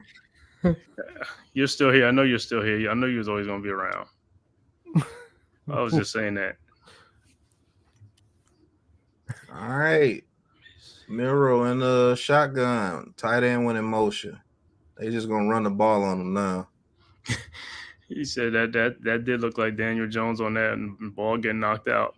I'm telling you. You want Daniel Jones 2.0? All right, run to the outside by Milroe. Good play by Georgia's defense. Them boys balling. Yeah, them dudes fast. Yep. They playing just like the Giants. Good on defense, bad on offense. What'd you say? You found it? Mean? I'm comparing. All right, never mind. You want to turn it to that way? Go ahead. He trying to twist the joke. Yeah, man. He's just trying. It's about hot garbage, garbage. Because he upset. It is what it is. You're a pocket passer. All right, Milroe in the shotgun. 3rd and 4. Man, What was this? Ball is snap. Oh, he gets it to the running back. And how's that no flag? I don't know how that's not a flag. Oh, my God. I'm sitting here saying that if you get one of these guys, they actually would play better than Daniel Jones. But you don't want to hear that because your boy is not playing like you said. I bet you if Milroe was making mistakes and we were saying that you'd be all in the chat. I'm just telling you what it is. You want a new quarterback so bad. I don't care. Get anybody. Get Carson Beck. Get anybody. I'm literally telling you that I will get Jalen Monroe because he brings a different element to this team. Bounces to the end zone touchback. That's how I know you really don't be listening to the damn podcast. You only listen to what you want to listen to. Get anybody. You try to act like we try to hype up Daniel Jones calling this game. Crazy. It's actually the opposite. Right. Bashing Daniel Jones. If you really listen. If you've been listening, we've been saying, well, Daniel Jones won't be able to do that. That's for sure. Mm-hmm. But no, you just hear what you want to hear. And it's cool. But I told you what Carson Beck is. And I said this before this game. I'm not judging just off this game, even though this is a huge judgment right here because Alabama is one of the only teams that show you an NFL caliber type defense. And look what's happening. Do. Mm-hmm. He's turned the ball over 3 times. Like I said, you want Daniel Jones 2.0? Grab him. And if Milroe was playing like doodle, I would be saying that too. Because I really don't have no bias at all. Bias in this damn game. I don't have no bias at all, really, in college football. I mean, I root for Carolina, but it's more for the basketball team. But with college football, I'm just watching the game. I just want to see the prospects and the players. And facts. Beck, he doesn't look good, bro. Just keep it a buck. Your man is iffy at best. Man, Alabama out the defense juking every time you're on the field. Nigga, I know we finna get something.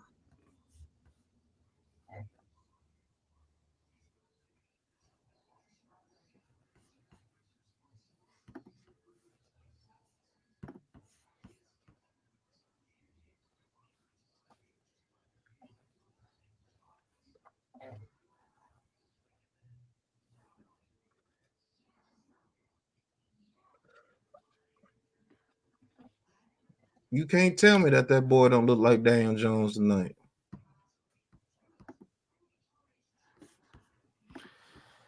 Yeah, I say it all the time. The best NFL quarterbacks don't have huge success all the time. What do you mean? I say it all the time. That's how I know you don't listen to me. They could do all that in college football, but I look when you play the best in college football. That's why people were going at me again for Caleb Williams. I kept telling everybody, look, that dude plays hero ball way too much. He's extremely stubborn, and he wants to play hero ball all the damn time.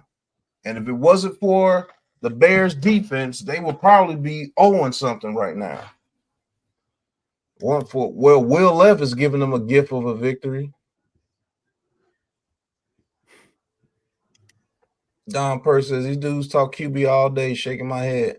I'm a fan of football. I like to talk about the team as a whole, not just one player. That's a fact.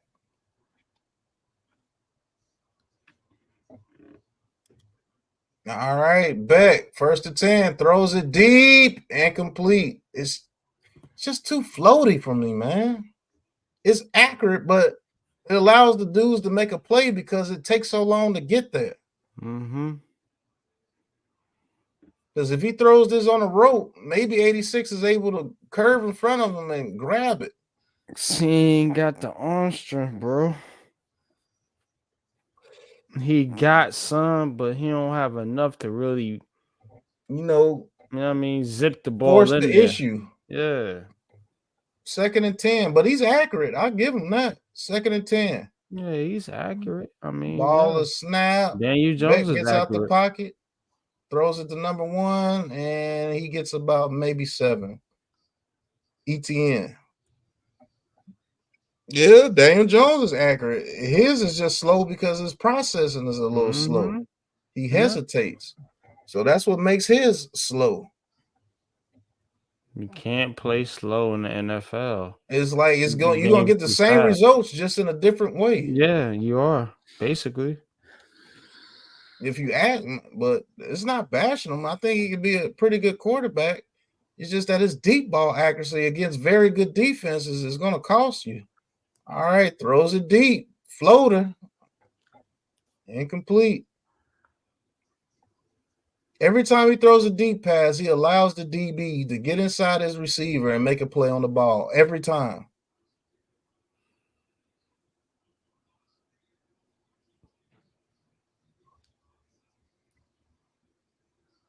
I'm telling you, that dude looks like Daniel Jones right now. Daniel Jones is accurate, sir. What are you talking about? That's how I know you don't watch the quarterback. Ball is snap. Beck throws. Incomplete. Oh, flag. I actually threw a flag on one of their DBs today.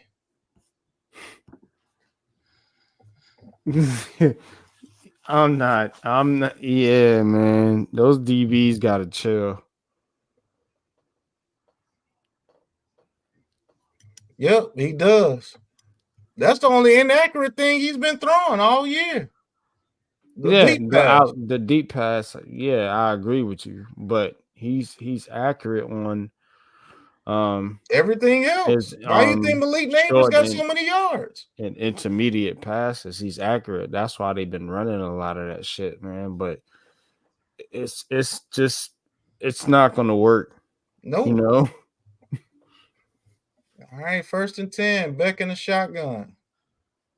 Ball is snap. Carson Beck looking, throws it over the middle. There you go. 1st down. He can throw it to you when you're wide open. For sure. He'll get it there to you. But if you got anybody near that receiver, his pass just doesn't have enough velocity. But right here, he'll hit that all day long. So will Daniel Jones. Ball is snap. Beck throws it deep. Throws one of those floaters. Oh, he catches it this time. They let him push off. 1st down, Georgia.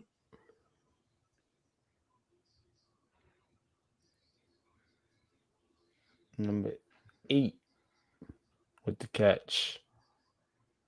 Was it Young? All right, 1st and goal. Beck in a shotgun. Ball is snap. Beck throws it over the middle all day long. Touchdown. He can do that all day long. That's what makes him better than DJ to me. Mm-hmm. He takes those chances. Beck would do that all day long if you let him.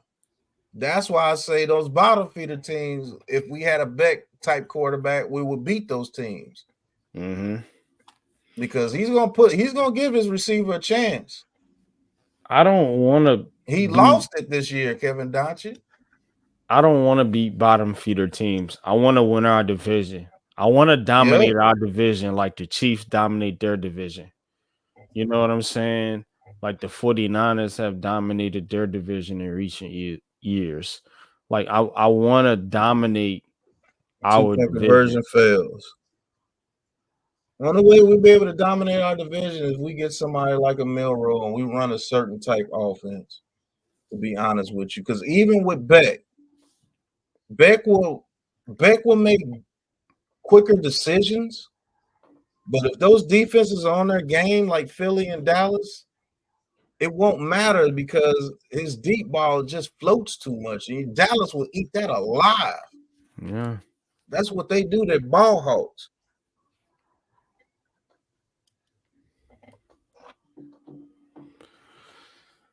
I don't know, man. Still a long way to go into the season, but like right now, I agree with Pat. I've definitely taken Milroe over Beck at this point. In my unpopular opinion. Yeah, you're saying this like we just didn't say that. You're saying this, we just told you his deep ball has been awful this year. We just told you that. It is bad. Look, I'm out on Daniel Jones. Like, to be honest with you, me too. You know what I'm saying? So, I mean, there's no argument here as to keeping Daniel Jones. I want him out of here. But I also want the coach out of here, too. That's where a lot of people disagree with me at. You just don't trust the coach with a quarterback. Nope. And to be honest with you, it just depends. Because if he's just dogging it because Daniel Jones is quarterback and he can't call his plays, then that allows me to have a little bit of trust in him with the new quarterback if he finds the one that he likes. How can you trust him if he's just dogging a quarterback just because? And see, that's what I've been saying the whole time. That's why I've been pointing that out. Brian Dable has been making Daniel Jones look bad, in my opinion. And the fact that he's doing that, how can you really trust him as a coach? See what I'm saying? I mean, that's true too. And that's the thing. And then, we can get into the scheme things where the running game, you got to develop the running game. And are you really gonna change your system? Like those are a lot. That's a lot of questions for you bringing in a rookie quarterback that you got to have full trust in whoever you hire that can elevate that rookie quarterback. Yeah. And you want to know what the crazy thing about it is in that Week 4 game? Fucking Daniel Jones was the highest graded player in that Week 4 game. Yep, offensively. The only thing he didn't do was he hit those deep passes. And that's so egregious to where it won't work. You got to hit those deep passes. You got to get touchdowns. Yeah. And I think the way Daniel Jones plays makes it hard for you to get touchdowns. Daniel Jones has way too many games where he plays a partial game. Yep. He did this right. But he did this wrong. But he did this right. But he did this wrong. And you shouldn't have that from your quarterback. You should have games where you like that dude was on point all game. You know what I'm saying? Then you might have games where you're like, yeah, he was off. He was missing some. But with Daniel Jones, it's never you very rarely God. get Get that. the hell out of here. Running back is the truth. That dude just broke like about 12 tackles. 1, 2. Ashton, Genty. Oh my God, he should have been down. Some bullshit.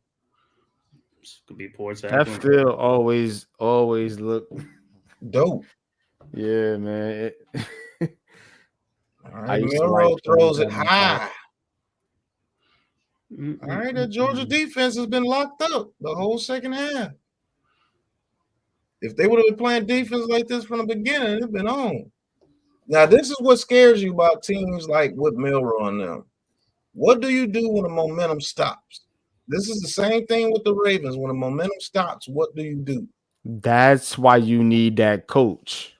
That's where that coach come into play. Because what you got to do is you got to have you got to be able to here's the issue. You got to be able to attack deep too, like consistently. You know what I'm saying? So now your running game is going to be effective in the second half of games because they still have to guard those deep routes. You know what I'm saying? They can't just sit on those. So I think a lot of coaches, they get married to their system, and depending on what team you're playing, your game plan might be to attack deep early. You know what I mean? So that way you can give your running game some room, and that's going to allow you to milk the clock if you get a lead in the second half. Milroe with a nice pass right there, first down. See, that's what you want Milroe to be able to do. When the momentum stops, what are you going to do? And that pass right there was legit. That was a good pass. And you see how Georgia has the backup now? Yeah. See what I'm saying? Man, that was a legit pass right there. Because of that Alabama running game. What you mean? That pass was low, man. That was a pass, but the quarterback had to make a play. I mean, receiver had to make a play. Oh, Georgia's all over that running game. What you say, man, K? No, I'm saying they would say no, that pass too low. Why he ain't throw it to the guy in stride? She should have thrown it to him standing up, not falling down. Oh, that's what they would have said. Yeah, about DJ. So look at that. He's like he couldn't get the ball because he should have stopped his route. All right, 2nd and 11. You gotta have field awareness too. You just can't lead your receiver into a fucking truck. Right. Ball is snap. Milrow keeps, and Georgia's all over that too. It'll be 3rd and 11.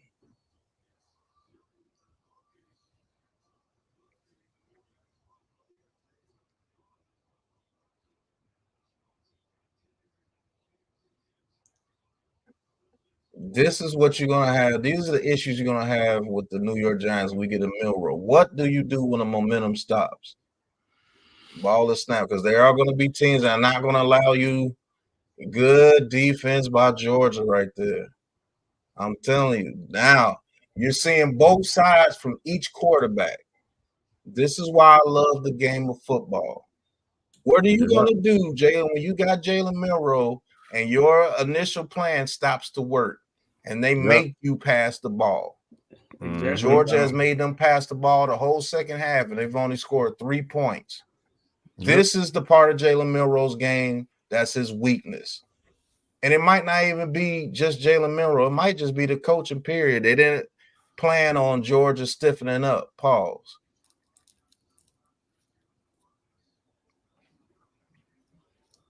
Now you give the ball back to Georgia, only down by 12 points. Yes, it's only 7:23 left, but if they score quick, now Alabama is going to feel like they're losing. See what I'm saying? This is why I love the game of football. No game is over unless it's about 30-some points in the third quarter. And I've seen teams come back from 24 points in the fourth quarter. What are you going to do when they stop your momentum? It touched somebody. Nah, they didn't touch anybody. I thought it touched one of them guys. Now, this is where Brian Daboll comes into play if he does have Jalen Milrow. What are you going to do when they stop our outside run and they stop our quick passing game and they stop the deep passing game? What are you going to do? What are you going to draw up to give Milrow some confidence? They drew up one play and then they went right back to the same thing Georgia's been stopping. You see what I'm saying? Like, you should have kept throwing passes deep over the middle of the field to back them up. He going to go back to his shell. Yeah. That's what he does, man. That's why I don't like him as a coach. Facts. Washington, appreciate you tuning in. He says when the momentum stops, you have to have a set of go-to plays that you know will work. You know what I'm saying? That momentum after that 30-7, it is completely stopped. And they're losing 14-3 this whole second half. When you have a young team, you have to have a coach that is can install discipline, because what I was trying to emphasize, and I'm glad you cut those clips up, man. That was dope, bro. Good shit.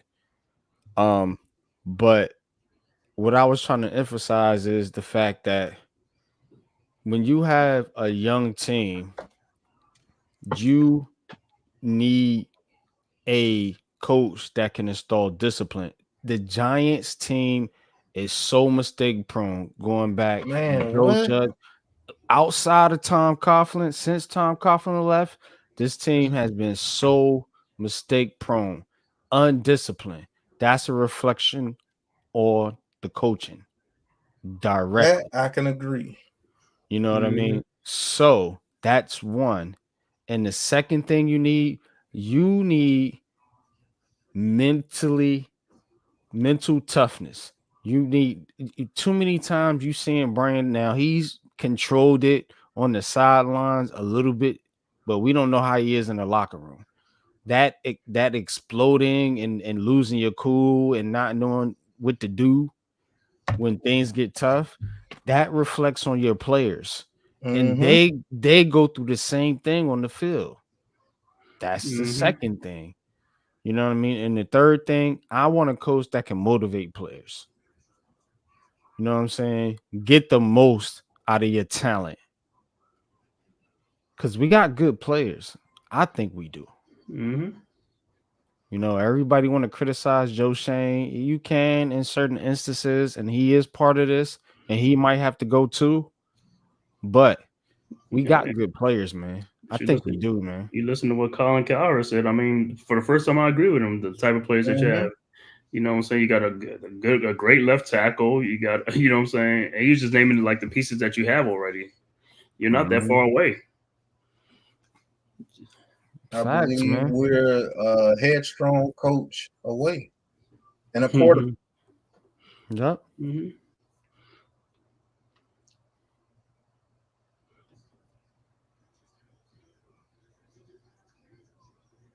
we go. First down, past the 50-yard line. Here we go. What do you do when the pressure switches? What do you do? I love the fucking game of football, bro.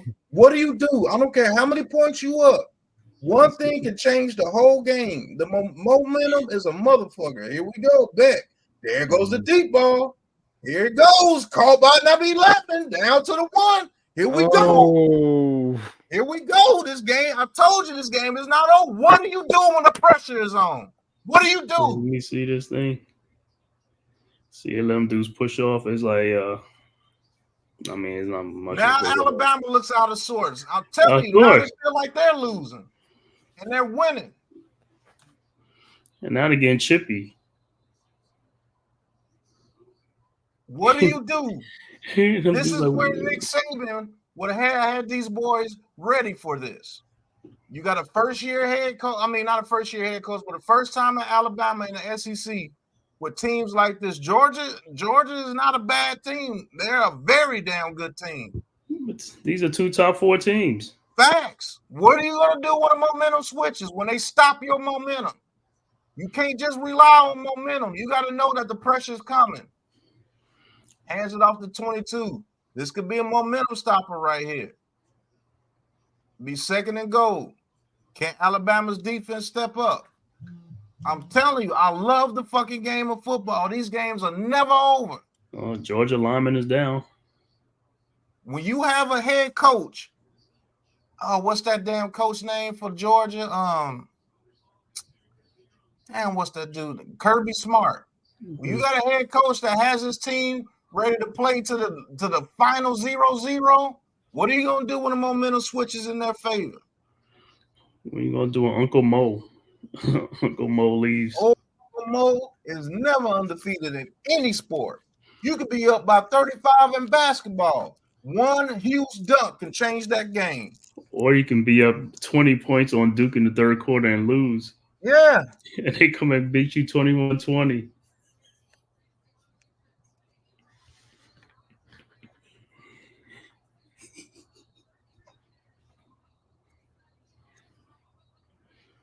Comeback is real, man. What was that? Is that the Houston Oilers? That big comeback by Frank Wright? Was down 35-3.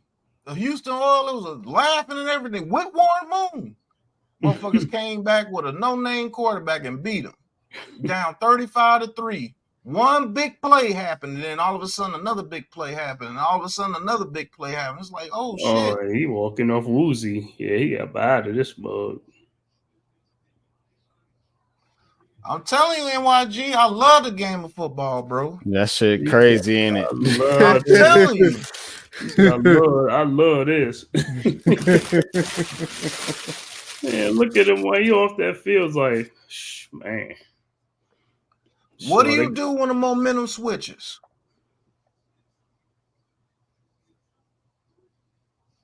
When they stopping your run and you can't run the ball no more, what do you do? All right, second and goal. Ball is snap, hands it off to 86. Touchdown, Georgia. What do you do? What you gonna do when he come for you?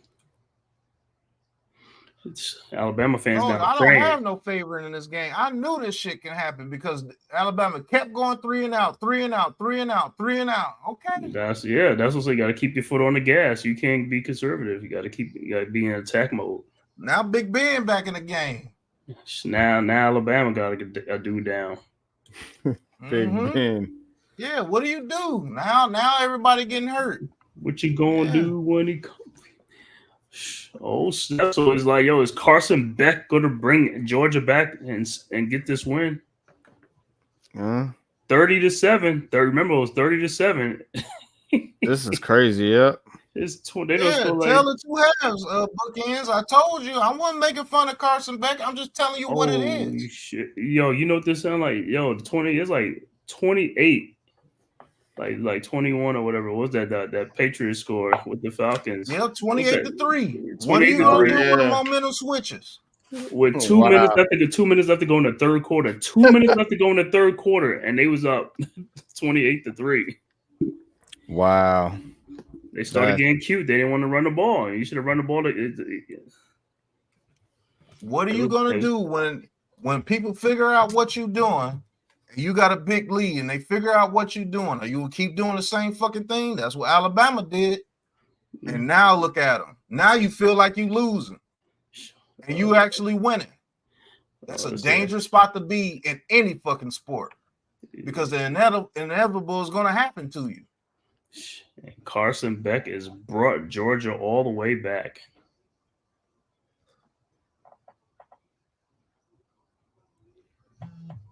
This is what our head coach does. That's where I agree with my brother NYG. This is what our head coach does. And that's why it looks so bad. You don't adjust. Mm-hmm. What the fuck are you gonna do when they started stopping that outside run with Milroe and he couldn't scramble? What are you gonna do for him? What you gonna do when they bust your head wide open? They busting heads. Georgia been busting heads in the second. It's not just they just let the team come back. No, it's a certain thing that happened. Kirby Smart found out what they were doing. That Georgia defense, knowing that they believe in themselves, like, hey, we can play some football. Number 11 was talking. He was like, look, all we got to do is get a touchdown here. We right back in this game. And guess what the fuck happened? Look at him. Fumbles the ball on the kickoff. Now they got the ball at the 2-yard line. What are you going to do? Now it's Jordan Milroe time now. Now the pressure's on now. I told you, man, NYG, I love sport. I know I'm rambling, bro. I know I'm rambling. No, go ahead, man. That's what the people want to hear. That's what we talk about, man. Yeah, you get comments like this. Daniel Jones 2.0 my ass. I'm trying to tell you that dude is Daniel Jones 2.0 with better anticipation, but less of an arm. That's it. And that's not going to work in our division, sir. Boy, this ain't all Carson Beck doing this. This is a whole team doing this. And Alabama's flustered. You run the ball here, you get 3 yards. What are you going to do? Because if you go 3 and out right here, you lose. I promise you do. Are you going to draw up a pass for Jalen Milroe to hit deep over the middle of the field? Because it's wide open. I already see it. Damn. George is honed in on one thing right now. No, what are you going to do? Are you going to try to run a comeback and let the DB knock it down? What are you going to do? That was close. Right. First down, Alabama. Good pass by Milroe under pressure. What are you going to do? Nice adjustment by the receiver right there, too. That's just a good play. And Florida State is getting their ass spanked. By SMU, that is 42-16. They can't score. That's the problem. They can't score. All right, 1st and 10. Milroe in a shotgun, receiver in motion. Ball is snapped. Hands it off to the running back. Georgia all over that again. All right, here we go. 2nd and 8. This shit ain't over. What are you about to do? Look at Milroe's face. He ain't as confident as he was earlier in the game. Now, what is he? Look at his face. He said, let's see what he made of. 2nd and 9. Let's talk some real football. Empty backfield. What are you about to do? Jalen Milroe throws, comeback right there. 3rd and 5. They all over that now. You're not getting that shit easy no more. What you about to do? 3rd and 5. Uh-oh. Yep. I call real football. You can talk all that quarterback stuff you want to. Football is about a game of momentum and a game of swings. 3rd and 10, 3 or 10 on 3rd down. You better go 4 of 11. Ball is snapped. Georgia sends the blitz. Quick pass out to the running back. Ooh, and he stops him. It's 4th and 1. What are you about to do? Should have made the tackle earlier. It would have been 4th and 3. 4th down. If you go for it here on 4th down and you don't make it, you know what time it is. It's 3-something left. Now they're gonna call a timeout because they gonna think about it. They might as well just kick this stuff off, bro. Might as well kick it off. You kick it off, you still gonna lose. No, but I'm just saying because you go on 4th down, you don't get it, you done over. Right there. Right, you on the 20. Look at Milrose's face now. Oh no, come on, man. Let's go. All right, 4th and oh nope, they're punting it. You see what I'm saying? Of course they're gonna punt it. You see what I'm saying? They didn't want to take that chance of getting stopped. Fair call at the 33-yard line. Move. Very smart.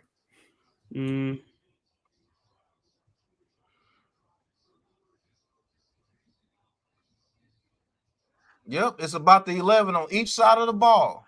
It's not just about no damn quarterback. Carson Beck didn't do this shit by himself. But guess what? That momentum, them Alabama players start playing scared. Now look at them. Those cornerbacks were all over that shit earlier. But now your psychic is messed up because they're coming back. Now you're timid. Now is Alabama. Now they're able to get that shit off. Now Alabama defense got to step up and see what they made of. Go get them.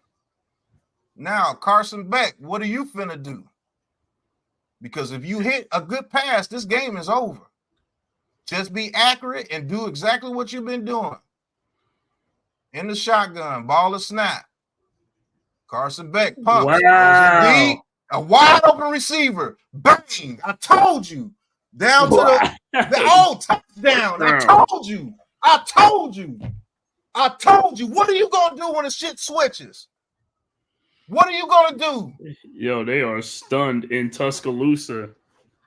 I told you. Them boys clammed up.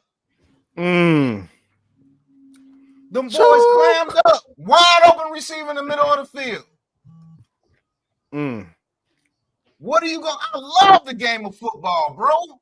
What are you going to do? When that shit changes. I've been watching this shit the whole time, and they've been trying to run that shit. The same shit they've been running in the first half, and Georgia's defense. Didn't I tell you Georgia's defense was like, oh, they ready to play now? Yeah. They adjusted. And like you said, this is what you don't get from our coach. Adjusting. When you get stopped or when you have an issue on one side of the football, what are you going to do? Like you say, adjusting. Short on the down 2-point conversion. All right, 34-33. Field goals win the game. The game is never over. They came all the way back. They've only scored 3 points in this half. You might think I'm bullshitting, but you go through this whole stream. I've been saying this shit since the first half of the third quarter when I was like, they keep going 3 and out. I said that Georgia defense is ready to play now. All Georgia got to do is score. They back in this game. He hit him with a double move. Yeah. You get hit with double moves when you timid, right?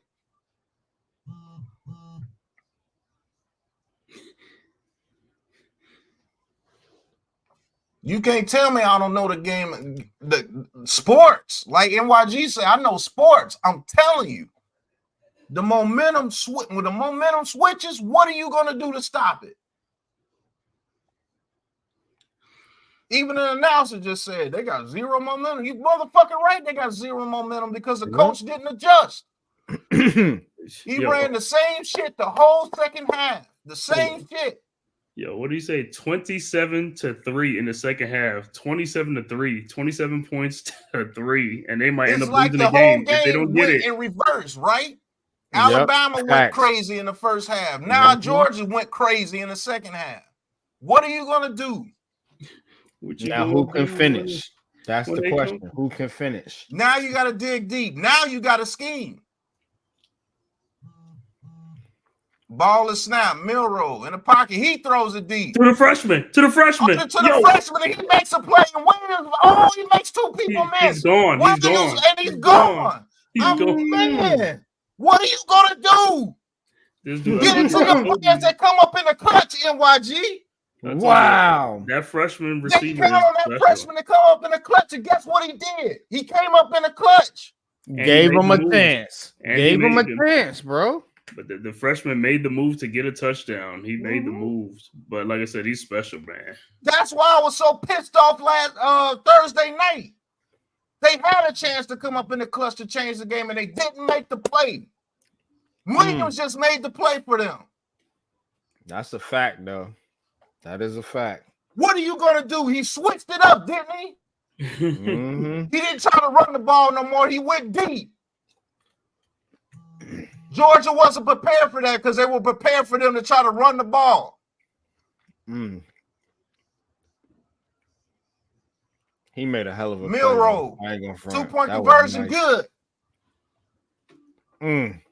Don't tell me shit about the game of football. Yeah, buddy. Motherfucking Alabama didn't do shit until what? They changed the shit up. They went deep. Mm-hmm. The motherfuckers been sitting on everything. You look at the whole formation. They've been sitting on every fucking thing. Throw it deep. Look at the safety. He wasn't even looking to the outside. See, that dude got moves like his moves is NFL. That's not even college. This kid is crazy, bro. Big players come up for you in big moments. Woo. Man, that's why I put the emphasis on them receivers during that game. Was it all their fault? No, but you come up with big plays and big moments. Yeah, that changes games. I just don't think we have those big time players outside of Malik Neighbors. He different. This dude different. Wow.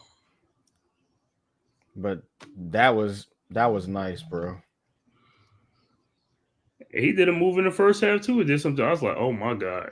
Motherfucking rate is crazy because it's the game of football. He's having fun out there. That kid's having fun out there, man. Now it's back on Carson Beck.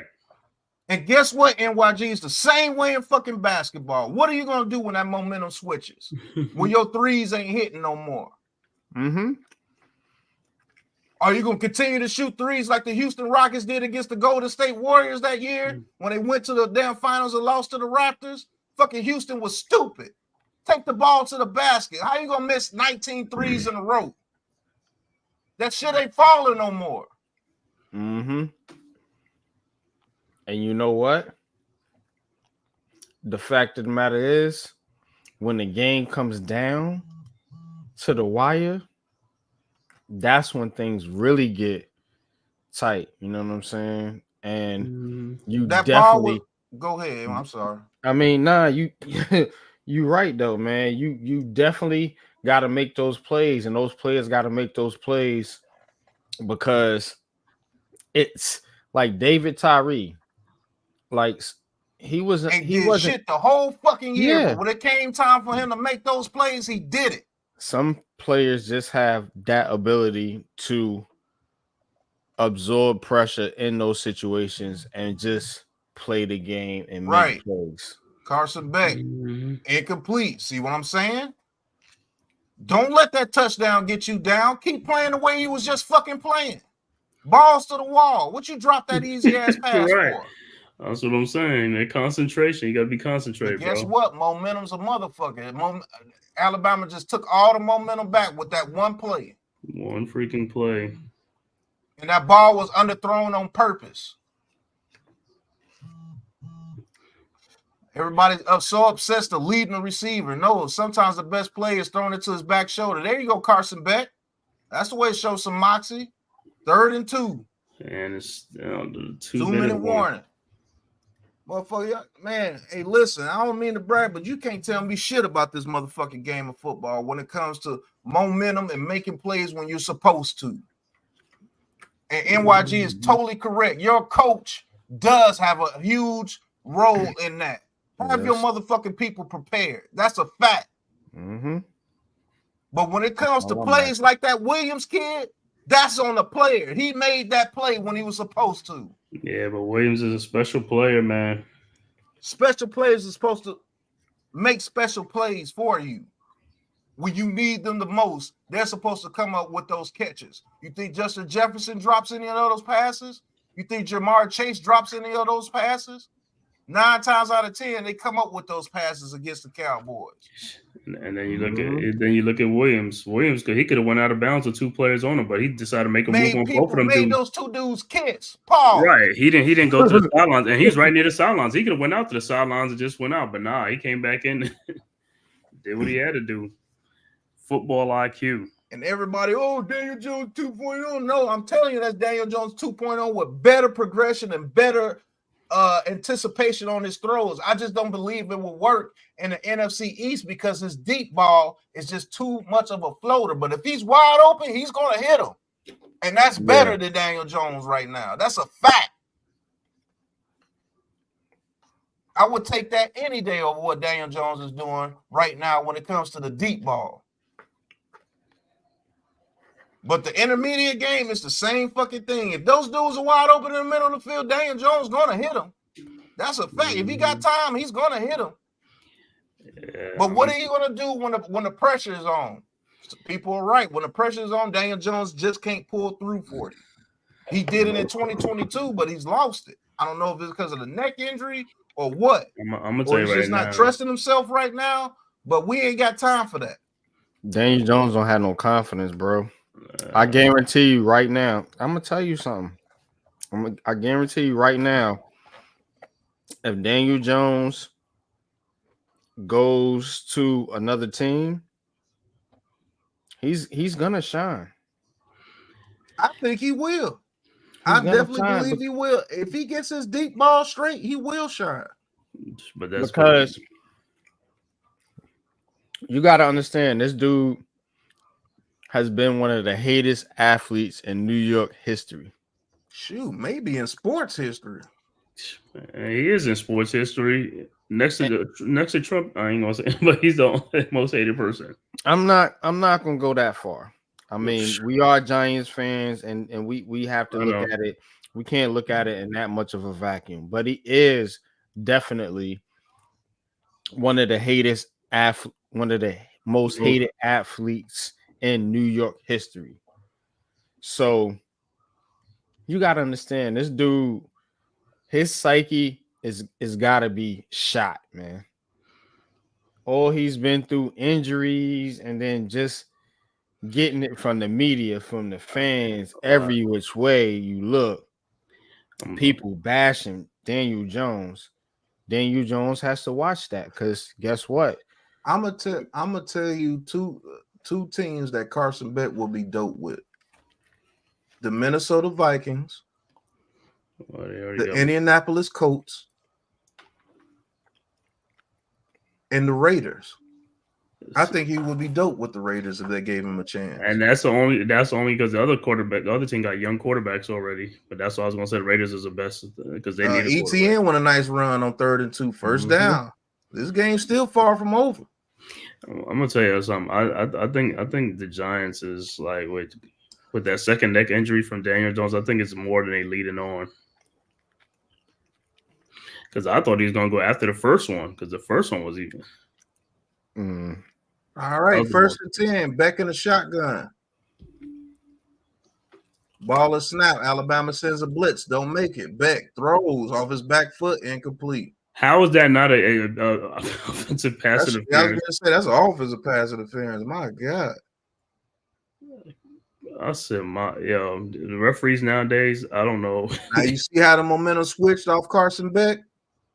You see what I'm saying? Now those DBs have got their heads back together. Now Carson Beck, make a play. You got to make a play right now. It's not going to be easy. You're going to have to make a play in a tight window right now. Ain't got no choice. 130 left to go in the game. 132. Now what are you going to do, Mr. Beck? Ball is snap. Carson Beck looking. He throws. There you go. 3rd and 2. There you go. Now they run the comebacks on Alabama. They're not prepared for that. They're worried about the deep pass.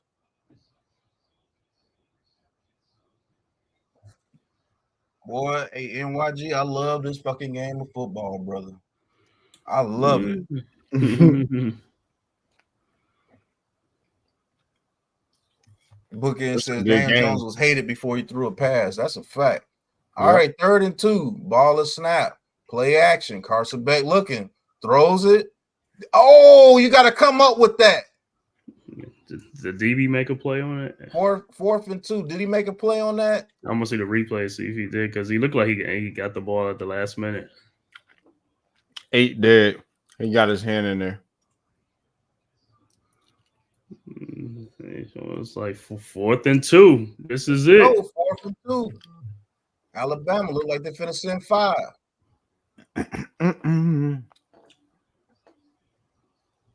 If you can get number 7, if that dude off the edge comes down, you got number 7 on a quick slant.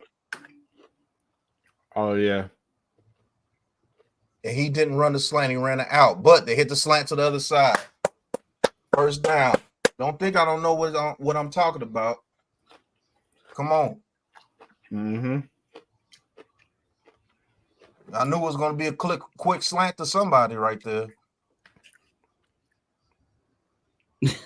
Milrose said, well, but even if they get a touchdown, though, it's still going to go in overtime, but they're going to try to win. And then now Alabama has another dude on the field.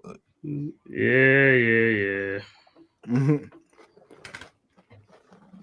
I'm sitting here telling you what's going to happen. But they don't want to listen. Nah, man. I mean,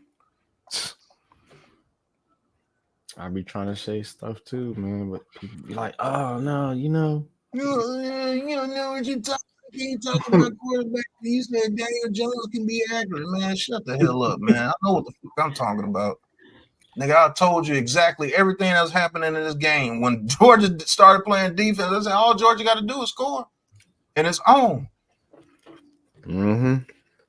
But yeah, that's on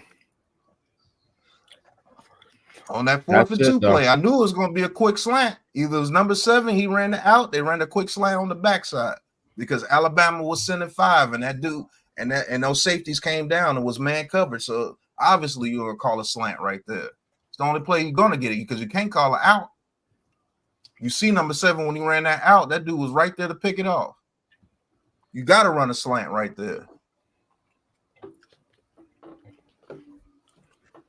All right, 1st and 10, Georgia. Beck gets the ball, gets out the pocket, looking, and he's going to run, and he's going to dive for maybe 2.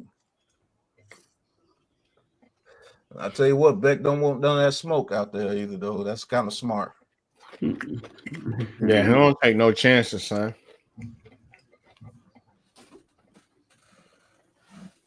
I mean, at all. No, he don't take a chance at all. He's not going to take a hit. Well, like I said, that's actually pretty fucking smart. He'll play a long time. Mm-hmm. Because you can't get hurt if you're not getting hit. That's a fact, bro. Sometimes it's what we want Daniel Jones to do sometimes. Quit taking those wicked hits, man. Crazy ass dude. And Daniel Jones is country dumb. He's just an old dude just going out there. Yep. I'll do whatever you say. That's a fact. That's a fact, bro. You want me to throw a hitch and he's standing in front of him? I'll do it. I don't know if it's going to work, but I'm going to do it anyway. Right. Pick 6. I did what you told me to do. All right, 2nd and 8. Trips to Beck's right. Ball is snap. Bama getting no pressure. Here comes that deep pass, that flutter. Backside, incomplete. If he doesn't flutter the ball and throws it with drive, I think he has a chance. You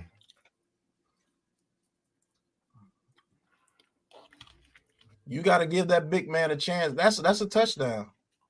The same thing you say with Daniel Jones, that's a touchdown if he throws it deep, if he leads them. Mm-hmm.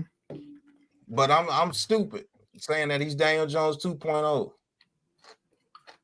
He just has better anticipation and he takes more chances. That's what he is. Trying to stick up for the quarterback. All right, 3rd and 8. All right, Bama showing pressure. Oh, that's a flag. That's a catch. I don't know who the flag is going to be on, though. I don't know if that's an offsides or a false start.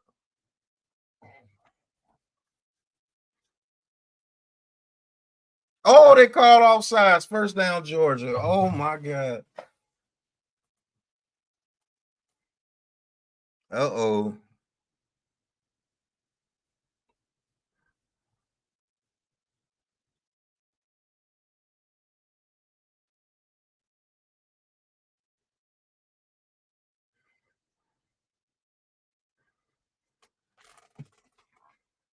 Oh shit. 49 seconds left. First and 10 from the 20. Beck in the shotgun.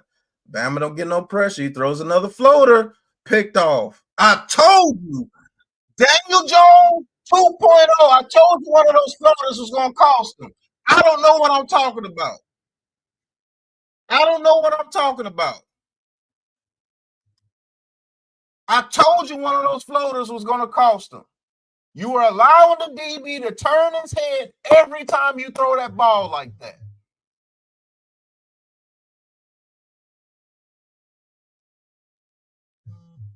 I don't know what I'm talking about. Every time you throw those floaters, you allow that DB to get into the play every time. You cannot throw a back shoulder with a floater like that. That's not going to work in the NFC East. Most definitely. Diggs will have a field day with that.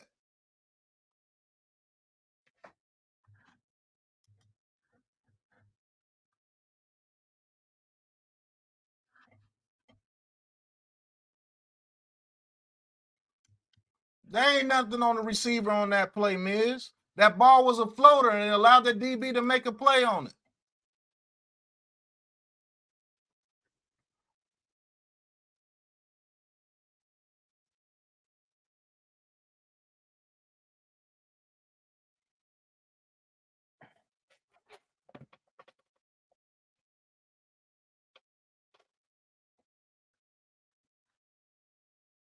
This was a damn good game, though.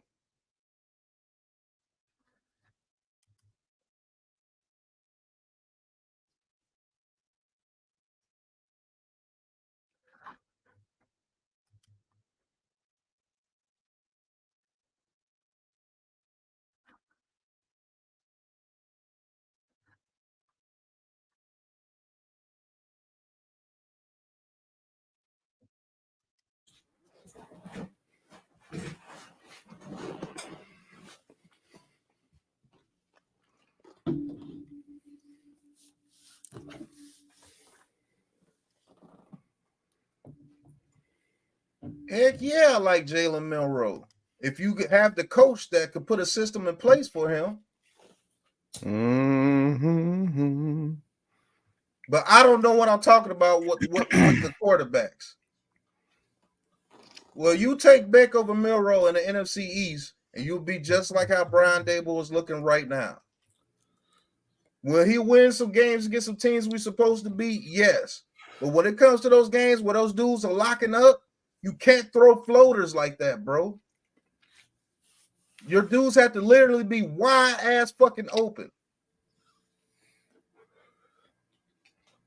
Which is how Daniel Jones plays.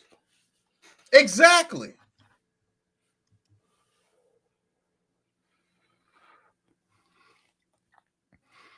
You don't know what you're talking about quarterbacks, Pat. Yeah, I think they're both NFL caliber defenses. And I think Carson Beck is NFL caliber. You just have to get him to stop throwing those damn floaters.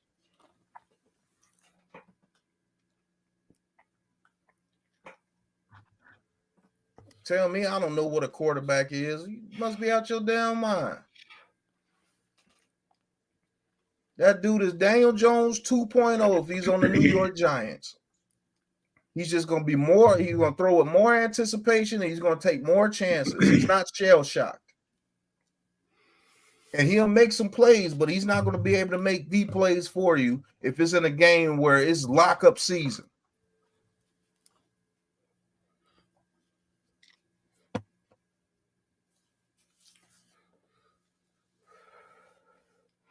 Put that dude on the Rams. Yeah, put him on the Rams. Well, Cooper Kupp is wide open on those option routes all day. It look wonderful over there in McVay's system.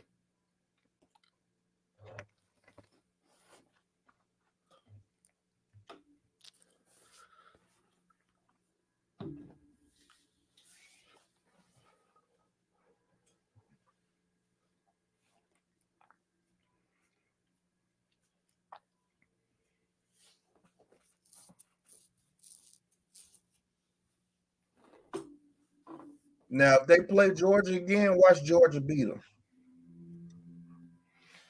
Because that coach is not going to be able to adjust. Watch what I tell you. Mm-hmm. He was under pressure in that second half. You seen that shit, Man, bro? I'm telling you.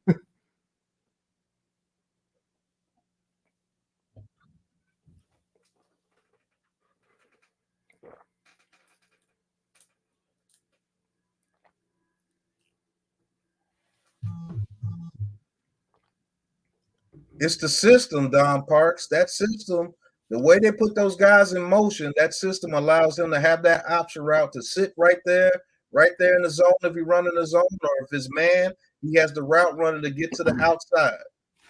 That's why he's Remember, always Cooper Kupp is a 4th round receiver. Yeah. Puka was picked in the 5th. And he does the same fucking thing as Cooper Kupp. Same fucking receiver, doppelgangers of each other. Ralph, yeah, which is Ryan Williams is going to be picked early in the draft in a few years. He's going to be like the top 3 pick of the draft. As long as he don't get hurt, he's going to make a lot of money here soon.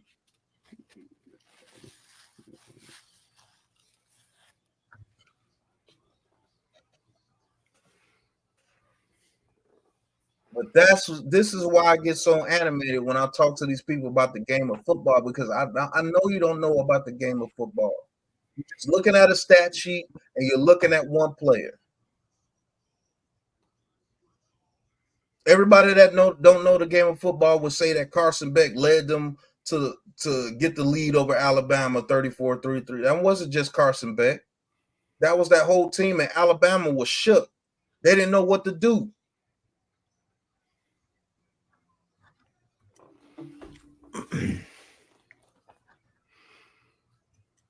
And I sat there and said, y'all can back me up. I sat there and said, if he keeps throwing those floaters, those DBs are going to make a play on that ball. Mm-hmm. Now, Carson Beck threw the ball 50 times. Yep. 27 out of 50, 439 yards, 3 touchdowns, 3 interceptions. So you don't want Carson Beck throwing it like that, just like you don't want Daniel Jones throwing it like that. You want those quarterbacks making solid decisions after getting the run game going, which Georgia is what? A serious run team.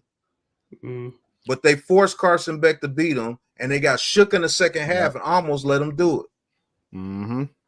But they forced him to throw it 50 times, and guess what? 3 picks. Why? Because he throws those floaters, and he can get flustered at times, just like Daniel Jones. Now, Jalen Milroe goes 27, only throws 33 times, 374 yards, 2 touchdowns, 1 interception. But he also adds 16 carries for 117 yards on the ground and 2 more touchdowns. So that's, go ahead. I'm sorry. Nah, that is what the difference is. You know what I'm saying? That's part of the difference, in these two quarterbacks, because again, you don't have to throw. You don't have to be one-dimensional with a quarterback like Jalen Milroe. You don't. You really don't, bro. Jalen Milroe can throw for 130 yards, but still dominate the game. Yep. That's the type of quarterback, if you want to go to this new age shit, that I want. You want to go to this new age shit, give me a quarterback like that. That he could dominate the game throwing 13 passes.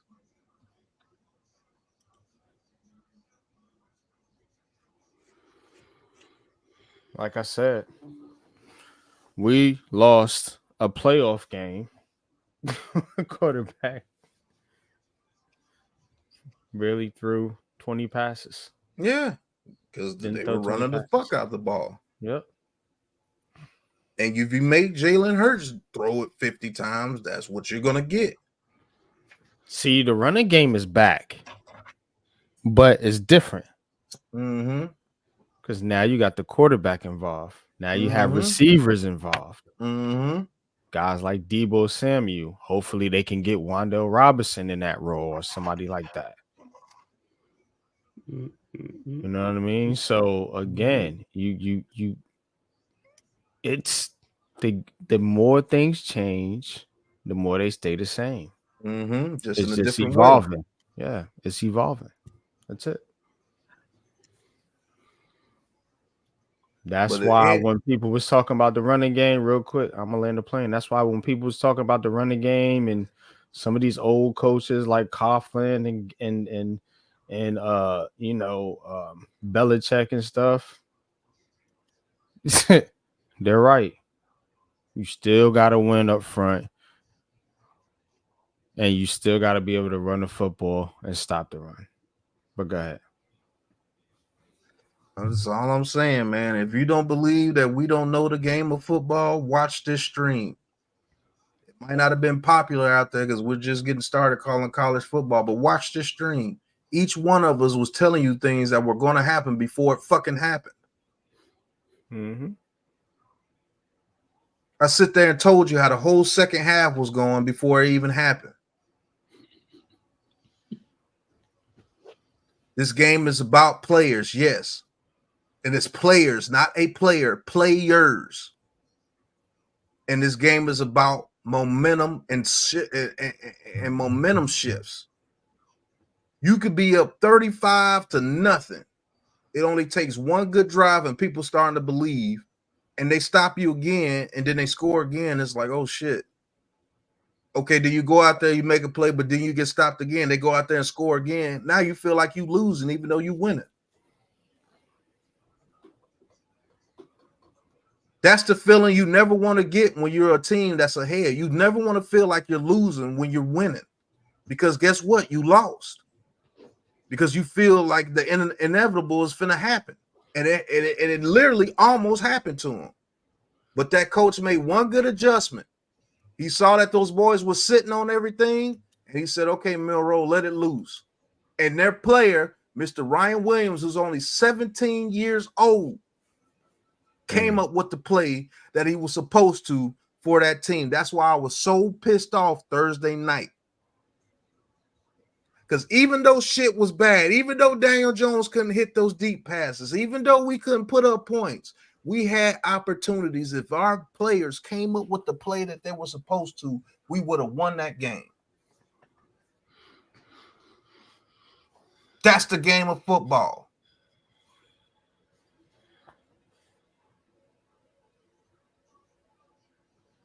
Exactly, like that 49ers game when we lost to the playoffs to them. I saw that shit happening before. If I was calling the damn game, I would have said the same thing. When we were up all those points and they scored that touchdown and Michael Strahan was pointing to the scoreboard, I said, if we don't go out here and do something on this next drive, they're going to come back and win this fucking game. And they did. Bro, let me tell you, I call my boys a 49er fan, and I was going in on them when we had the lead. And when they came back, it's just like stunned at the bar, sitting at a bar, just like, you got to be shit.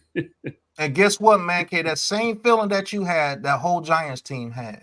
The whole time during the game, they had it. I like, mean, we're not going to be able to stop these dudes. We was whooping them boys. Hey, Honey Badger, what's going on, Honey Badger? So we liking Ward, Sanders, Milroe. I like Ward, Milroe, and then Sanders is a distant third because of the situation that we're in. Leaf, what's going on? What's the deal? What's going on with y'all? Yo, what's good, bro? Ain't nothing, man. Hey, so I was at work, man. Yo, I might have been tripping or something. Did Auburn throw a pick six for a loss? Yeah, they did. Well, yeah. To Oklahoma? Yep. Dumb. Why? Oh man. Oh man. Oh man. I thought I was seeing a clip from some other place. I was like, wait a minute. There's no way this happened. There's no way this happened, but it definitely happened, man. I got to lock back into college football because it's definitely some bloopers at the end of the games. Yeah, for sure. Definitely, man. So you was just watching this extravaganza, this firework game. I just cut it on actually. Like towards the end, and then I had to do something, and I missed it. So I had the TV on, so it was basically watching itself. I didn't really even get to watch the end of it. So yeah, because I got in the crib maybe about an hour ago, and then I was like, all right, let me get rid of some stuff, man, because I got the next 2 days off. So tomorrow I gotta lock in. I'm gonna see if I'm gonna do an episode. I wanted to do my first episode of Pack 'em Up, but I really want to get into basketball. So I'm gonna probably watch the Packer game privately, man, because I got a bad feeling about that game. No, but they say Jordan Love is back. He might be. Back. That's part of the problem. I know. Come back from a high ankle sprain. Whatever it was. I think I was about 14, 15 when that 49ers game happened, because I was back in 2002. Yeah, somewhere around there, 2002, 2003. Don't make me read. And I saw that shit happening as a kid. I was like, man, we finna lose. We was big. I was popping mad shit. Oh, wait. Was that the 2002 game in the playoffs where Michael Strahan was like, yo, look at this ball? And they came back. Oh, yeah, I remember that game. I laughed my ass off. That was. Can you imagine my brothers in the house laughing at me the whole way, bro? Yeah, I would have laughed at you too. And I was a kid too. Yeah, I was a kid too. They knew they could get to me. Man, they was on my ass. Oh. My brother hit me up. My brother comes in the house. I know he ain't watched the game. He comes in the house. He says, "See this right here, Leaf. This is what dominance look like. See, this is what dominance look like." He come back an hour later. I said, "Yeah, this is what dominance looks like." And my cousin Pete was a 49ers fan. Oh my God, he killed me that whole playoffs that year. I couldn't even show my face for a week. The game that really got me, that I never ever envisioned y'all losing, was the Deshaun Jackson game. I was just about to say that game hurt my feelings. And that was, I was like, because y'all was up about maybe 30 something. Vic was struggling that game, and my pops was like, the Giants gonna lose this game. I was like, wait, what? Yeah, you can see it when you know sports. I don't give a fuck if that team is up 30. You can see had a horrible feeling about that game. My pops looked at me in my face. He sat on his lazy boy. He was like, yo, the Giants gonna lose this game. I was like, wait, what? He was like, yo, it's something don't feel right. I'm telling you. Right. Yeah, he's right. That's the exact feeling you get, man. This don't feel right at all, bro. When he made that play to the tight end, I said, oh my God. When he threw that ball to him and he took that all the way for a touchdown, I said, we finna lose. The one thing I kept saying, one thing he kept saying, he was like, yo, Vic gonna do something incredible. You watch, bro. I'm telling you, Vic gonna do something incredible. He's like, the Giants are gonna lose this game. They're gonna lose this game. He said, I promise you the Giants is gonna lose this game. We sat there, watched the whole thing. And I was like bewildered, because outside of that 2002 game, I ain't never seen a meltdown like that from him. I was like, wait a minute, there's no way. And sure enough, they told him, the punter, not to kick the ball to Deshaun Jackson. And what does he do? He kicks the ball to Deshaun Jackson. It said Deshaun Jackson. And as soon as that punt go out of bounds, are you kidding? I said, what? As soon as that punt go out of bounds, Leaf, I bullshit you not. My hand up to the Most High right now. When he punted that ball and it go out of bounds, I said, it's game over. I knew he was going to return that play. I knew he was. 35? I said, you can see how it's set up. It's set up. You can see it. You get it. Like, soon as he caught it, I was like, yeah, he's going to score. Man, yeah, when he did that, he's going to score. No. He made because we already know our special teams wasn't that good. Yeah, I already knew he's going to score. They did. That's why he told him to kick it out of bounds. And this motherfucker kicks it inbounds, and not only did he not kick it inbounds, he kicked it on the straight line to him. And as soon as, even when perfect. Deshaun The Jackson only bobbled, person you shouldn't have kicked it to, like It was The perfect. game, pass. I'll tell you a game that really pissed me off though. It was the replacement ref game. When we played Seattle on that Monday yep. night. And they called that called- play a touchdown to That Golden pissed me State. clean off. Oh, I was about to yo. And My guess what? whole room was about to be tore. I had a feeling that they was gonna get that play too. My whole room was about to be tore up. I was like, and you know, it's crazy. That was the last game in the NFL where replacement refs was in. It should have been. That was crazy. I was like, so it took us to get screwed for y'all to realize it. And then they said it like during the week. It was like, yeah, that was a bad call, man. The Packers should have won that game. Yeah, then the referee committee. I was like, yo, y'all serious? They messed around. LOB been annoyed. LOB didn't annoy me that much until that night. I was just like, you know what? This is ridiculous. We had that game won in the bag. And then we get robbed like that. I was like, nope. This is crazy. Utterly crazy. But yeah, I got to get back in college football, man. I don't get too much time. My Saturdays is full up. So Sunday and tomorrow I get to watch some of these games, man, tomorrow and everything, but see what was going on.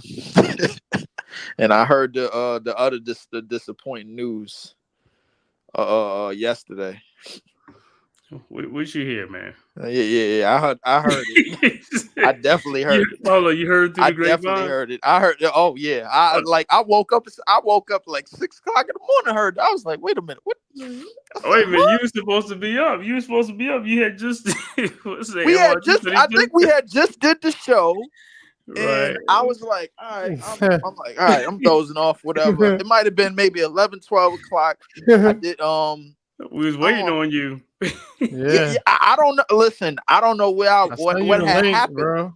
I woke up 5 o'clock in the morning to it. I was just like, what the hell? I said, you know what? Typical tangerines. Trying to upgrade when they ain't got no business trying to upgrade. Typical. Mm-hmm. Typical. Yeah, some are still in disbelief right now. You know what they I'm saying? said they did it because they couldn't come to a extension agreement with Randall. Yeah. It's a damn shame. It's a damn shame. Well. You went out and you went out there and went and got Kitty Cat. Right. Like, hey, Mr. Kitty Cat. That's crazy. Hey, you better stop because he's from New Jersey. That's Coach's boy. You better stop. That is Coach's boy. But I need to alarm him about some of his boys. So as soon as he get back here, man, I'm gonna let him know on Front Street, bro, how his boys is. You gonna let him know about his Jersey boys? Listen, it's a lot of them. It's a lot of they like any group of people. A few winners, a whole lot of losers. That's what it is. Oh man. And they stuck y'all up for Bbksn too, bro. With a sport. That's nasty work right there. Stuck y'all up for Bbksn with no gun, no knife. That's nasty work. Mm-hmm. I was like, oh my god. I was like, oh. Yeah, that one hurt. That one hurt, man. So that means Mikkel is on double shift. I would love to see how this is gonna work out. Charlotte, I don't know Charlotte didn't give up nothing. They just took on salary. That's what they took as the third. They just wanted money. Yeah, they just wanted some money involved. We got to give them a draft pick too. So I got to see what draft picks they give them. Here go the Knicks for you. Mm-hmm. Dealing away all of this. I don't think they needed to make that trade, but if Karl Anthony Towns actually plays some defense and doesn't try to shoot three, I mean, he's basically a taller Julius Randle than me. To be honest with you, he's more KP than Julius. He definitely more KP than Julius. He offensively, shoots better than Julius Randle, but Julius Randle is going to do more of the dirty work inside. Right, that's what I'm talking about. Rebounding and playing defense and things like that. And Julius Randle is gonna put more pressure on the free throw line. Karl Anthony Towns got one move to the basket, pump fake, one line drive, try to get the dunk. Mm-hmm. And he got to see Joel Embiid a whole 6 times in 1 year. Joel Good luck with Embiid that, gonna bro. eat him up. Joel Embiid. Joel Oh Embiid, my that shit God. is that man. Every time he see them, that shit is food. That is a steak and crab dinner, bro. Like there ain't no ifs, ands, and buts about it. And how does he fit Tom Thibodeau and his style, though? You know, He played with Tom Thibodeau already. In Minnesota. Mhm. In Minnesota. but I mean, it didn't work It out. didn't too work. well. It didn't work. So I I'll mean, tell you that. again, The thing is, mm. Tom Thibodeau, like I don't think he fits with anything that the Knicks anything that made the Knicks good to begin with, because what the Knicks are looking for in the big is a dirty work guy. It's somebody that's going to man the paint, rebounding wise, and do the little things defensively, and do the dirty work without having a ball. Now, Kevin Well, Doncic, they I got will Mitch, agree with you but, on that, I though. mean, I will he's agree hurt, with you. so Jersey do produce some of the best hoopers. I agree with you. They definitely do, man. Like I ain't gonna lie. I remember when I seen DeJuan Wagner in person. Mm-hmm. I remember when I seen DeJuan Wagner in person, bro. Like I think if he wouldn't have never got sick, Yeah. he probably would have been something. Then you forgot the other Jersey boy, Shaheen Holloway, Tim Thomas during them years in high school. Oh yeah, Tim. Everybody jokes about this a lot, but I swear if Tim Thomas came out the same year as Kobe, Mm-hmm. like we gotta think how different, like somebody like a couple of careers would have been during that time, because Tim Thomas, he was NBA ready then. Mm-hmm. He was NBA ready then, man. Like Tim Thomas is another one. Definitely remember I remember seeing DeJuan Wagner in person.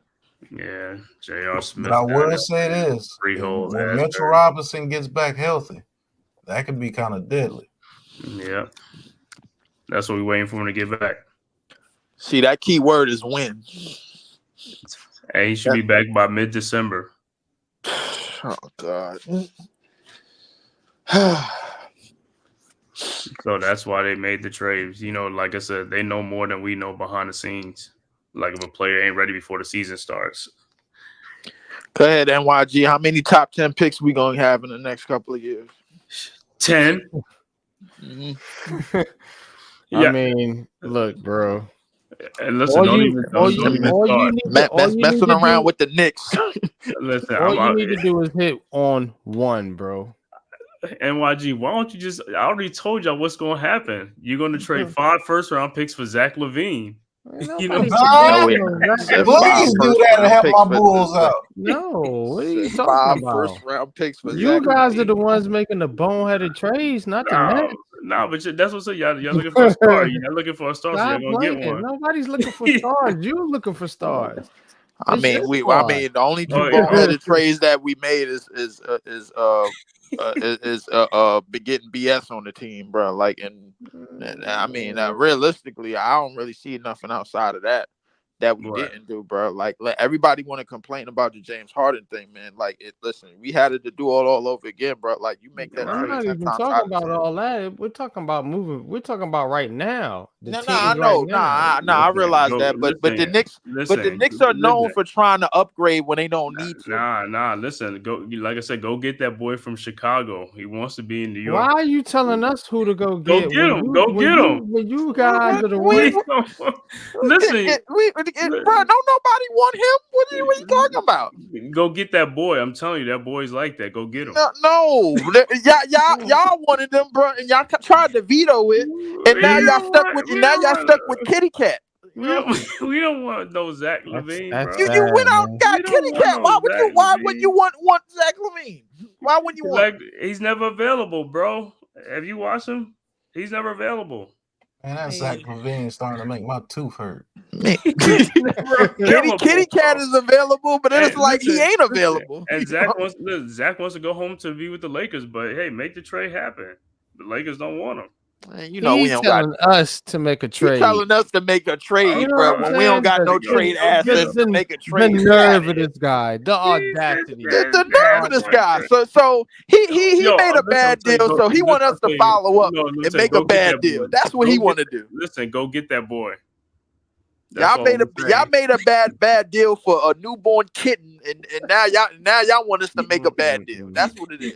Terrible. A newborn kid. Absolutely terrible. Said a newborn kid. Come on, bro. Here, Mr. Kitty Cat, Mr. Kitty Cat. Yep. And on that note, man, y'all got anything to say before I get up out of here so I can get some rest to go 30 hours tomorrow on Sunday? YouTube.com/Lee4780. I might go live tonight. I ain't gonna lie to you. The shit show that the Tangerines put together. Oh man, that's worth 2 hours of TV time. Don't be going there and slander my team, bro. I got to. It's a part of my religion. It's basically my cathedral.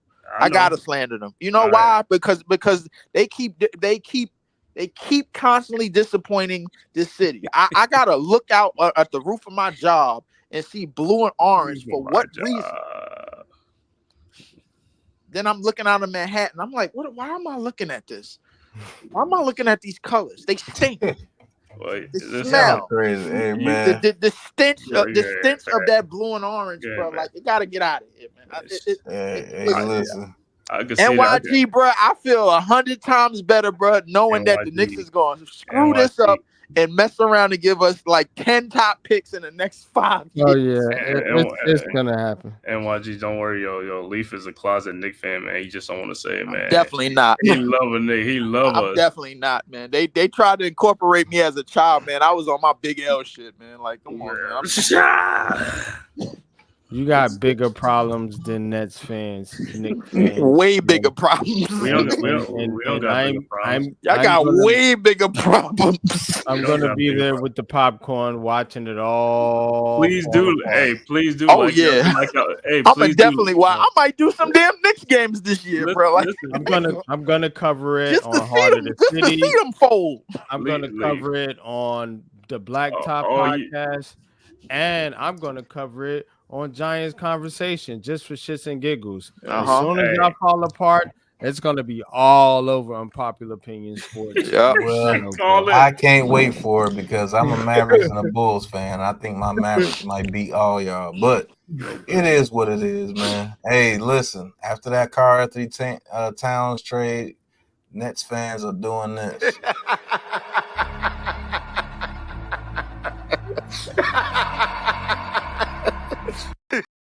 Then they headed for the gulag. Right, exactly. Looks like we got another one! On the ground!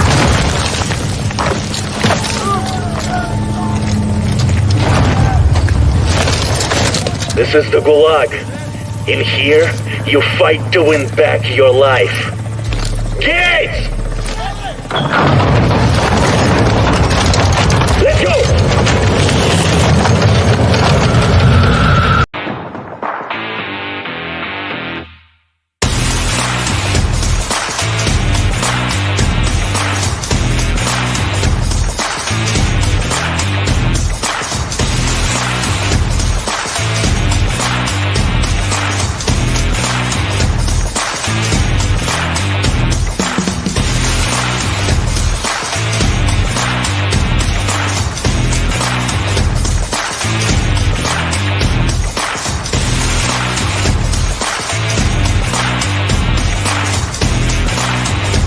This has been a Big Blue Crew Sports Network production.